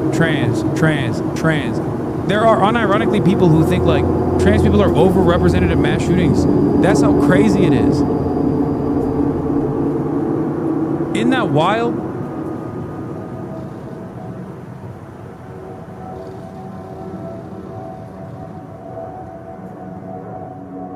It's just, it blows my mind, dude. It blows my fucking mind. So much of the domestic terror on U.S. soil, like the overwhelming majority of domestic terror on U.S. soil, is conducted by far-right anti-government extremists. And yet we just sit around and we're like, well, the left is real violent too. It's like, that's not the case.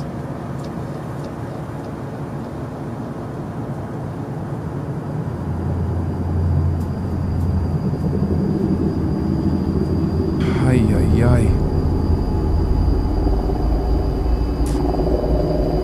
Yeah, that's what Charlie Kirk was unironically arguing about in his final breath, literally.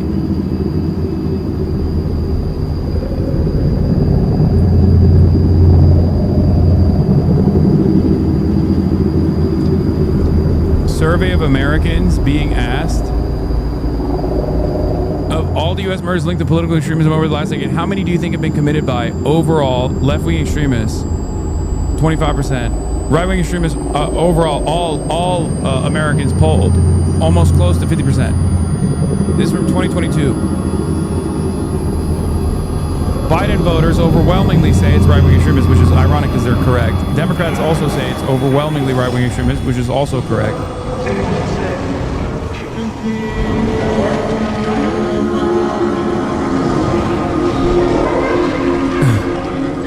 Trump voters believe Republicans don't even reach the 50%. Not even 50% of Republicans think that most of the murders, U.S. murders linked to political extremism over the last decade are from left-wing extremists, except for Trump voters. I wonder why. Almost all versus more than half.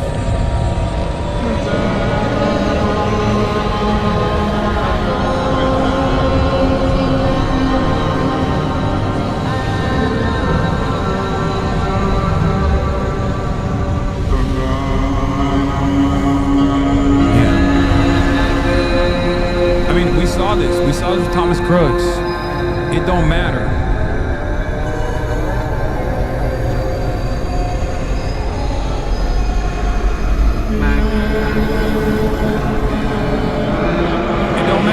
dude was a registered Republican. They're like, nope, that's a blue-haired libtard.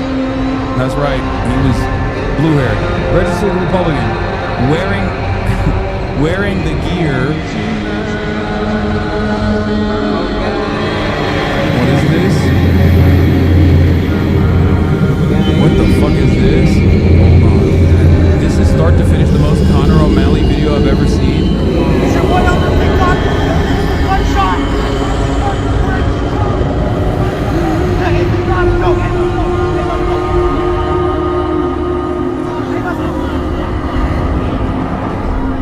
It's your boy Elder TikTok. There was a gunfire in Utah. This is not a drill. There is a gunfire in Utah. Shots fired here in Utah. Charlie Kirk, Elder TikTok, Mormon Central, Utah. There was a gun that just fired off here at Charlie Kirk. I am not playing with y'all. Hey, make sure you go to church on Sunday. Read the Book of Mormon. This is not a drill. I'm not playing with y'all. Hey, Jesus is Lord. Jesus will protect you. Jesus is your Savior, bro. I'm not even lying. Make sure you subscribe to Elder TikTok on Instagram.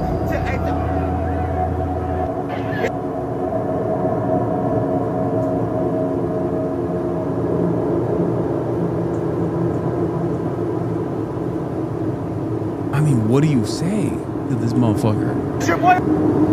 Key text for the current era. He's since apologized and taken it down and pledged to be a better content creator. Eddington was a documentary. It really was.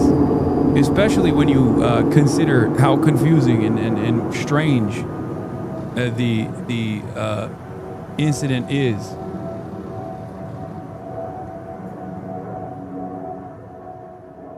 Bro, cloud chasing in the immediate aftermath of an assassination like this is... I guess it's expected. I don't know. I guess it's not like unexpected when you think about it. I mean, this is 2025, you know? This is the most 2025 thing that could have taken place. Just call him a clown. Bro, this is wild because... It's not even like suicide forest level because like there is a serious lack of self-preservation when you're filming this because you have no indication that the shooter is gone. Like, do you understand? And instead of ducking and running away, the shooter is there, okay? He's there. He's still on the rooftop, most likely. This is right after this is right after Charlie got shot. And he just goes, time to whip out the phone, baby. Fuck it. Sigma grind set till the day I die. Throwing up peace signs going like this.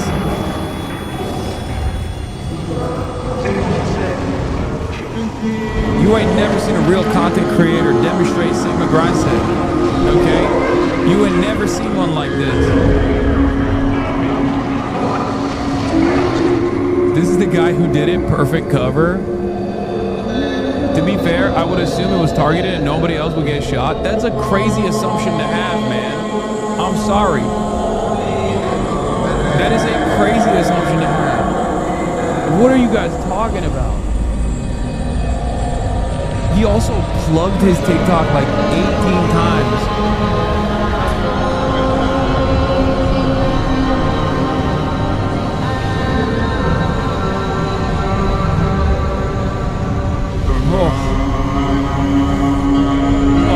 But speaking of, the greatest obituary of all time, the one that really takes the cake here.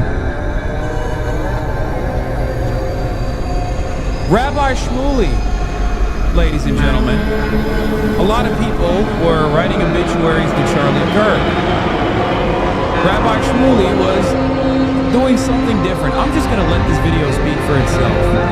It's odd to have to make this comment from a hospital where I am right now, but I know Charlie Kirk extremely well. We've been friends for more than a decade. Thank God I was involved in bringing the turning point closer to Israel. We've spoken so many times. Introduced Charlie to many pro-Israel supporters, benefactors. This is such a tragedy, this shooting. And I want to tell you, as we pray for he's 31 years old, and he's a father and a husband. As as we pray, and a phenomenal friend to the Jewish people in Israel, as we pray for his complete recovery in his life, and we should all be praying. I have to say I'm not in any way surprised or shocked.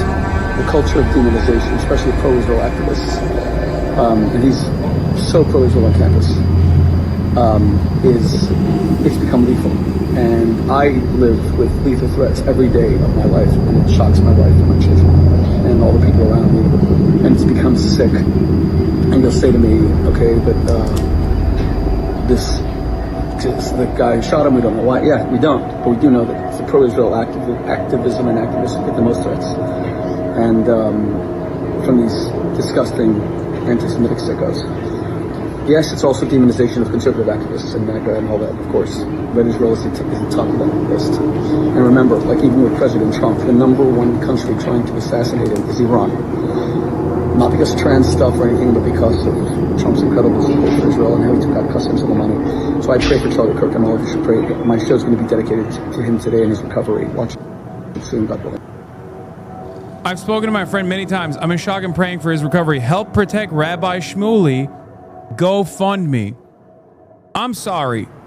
If someone were to write this in a writer's room at a comedy trope, at a comedy team at like SNL or whatever, okay?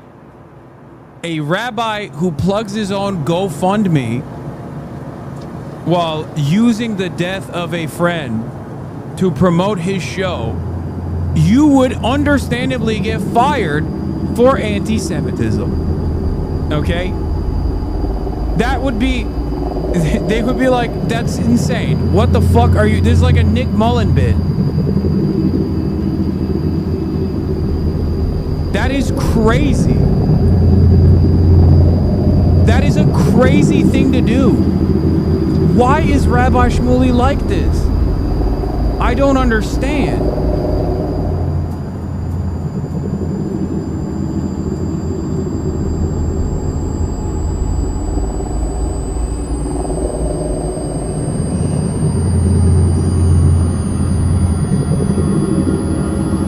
There's another angle of that crazy guy on Reddit. He's following the suspect. Wait, shut the fuck up.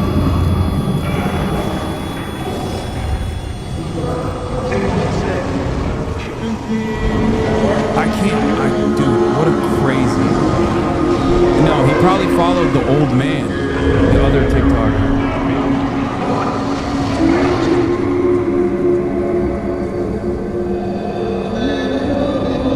It's got 7 donations. Oh my god, a chatter looked at it. It's got 7 donations for $691, and one of the donations is $500 on its own.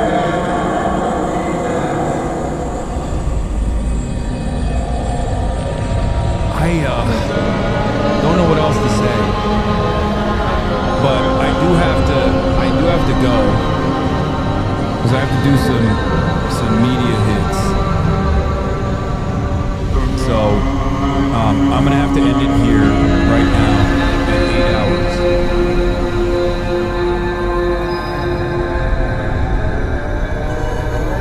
I'm not gonna do it live, I don't think, but yeah, I'll be back tomorrow. Be safe.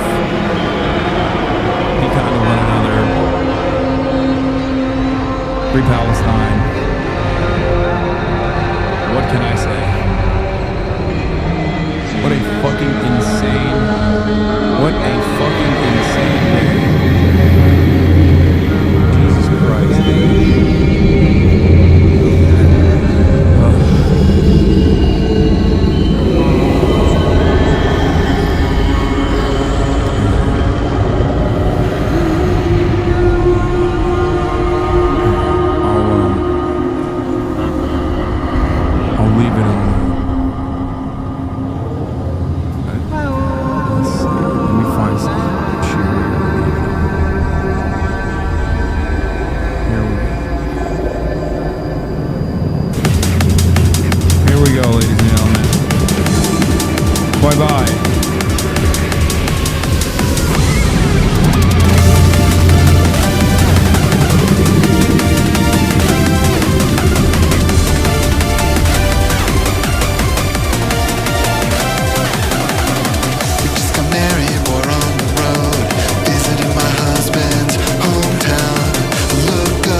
sky. I watch my life flash before my eyes, but at least there's one huge plus. We know that the bomber was a gay woman, drone pilot, hashtag girl boss. A gay woman, drone pilot, hashtag girl boss.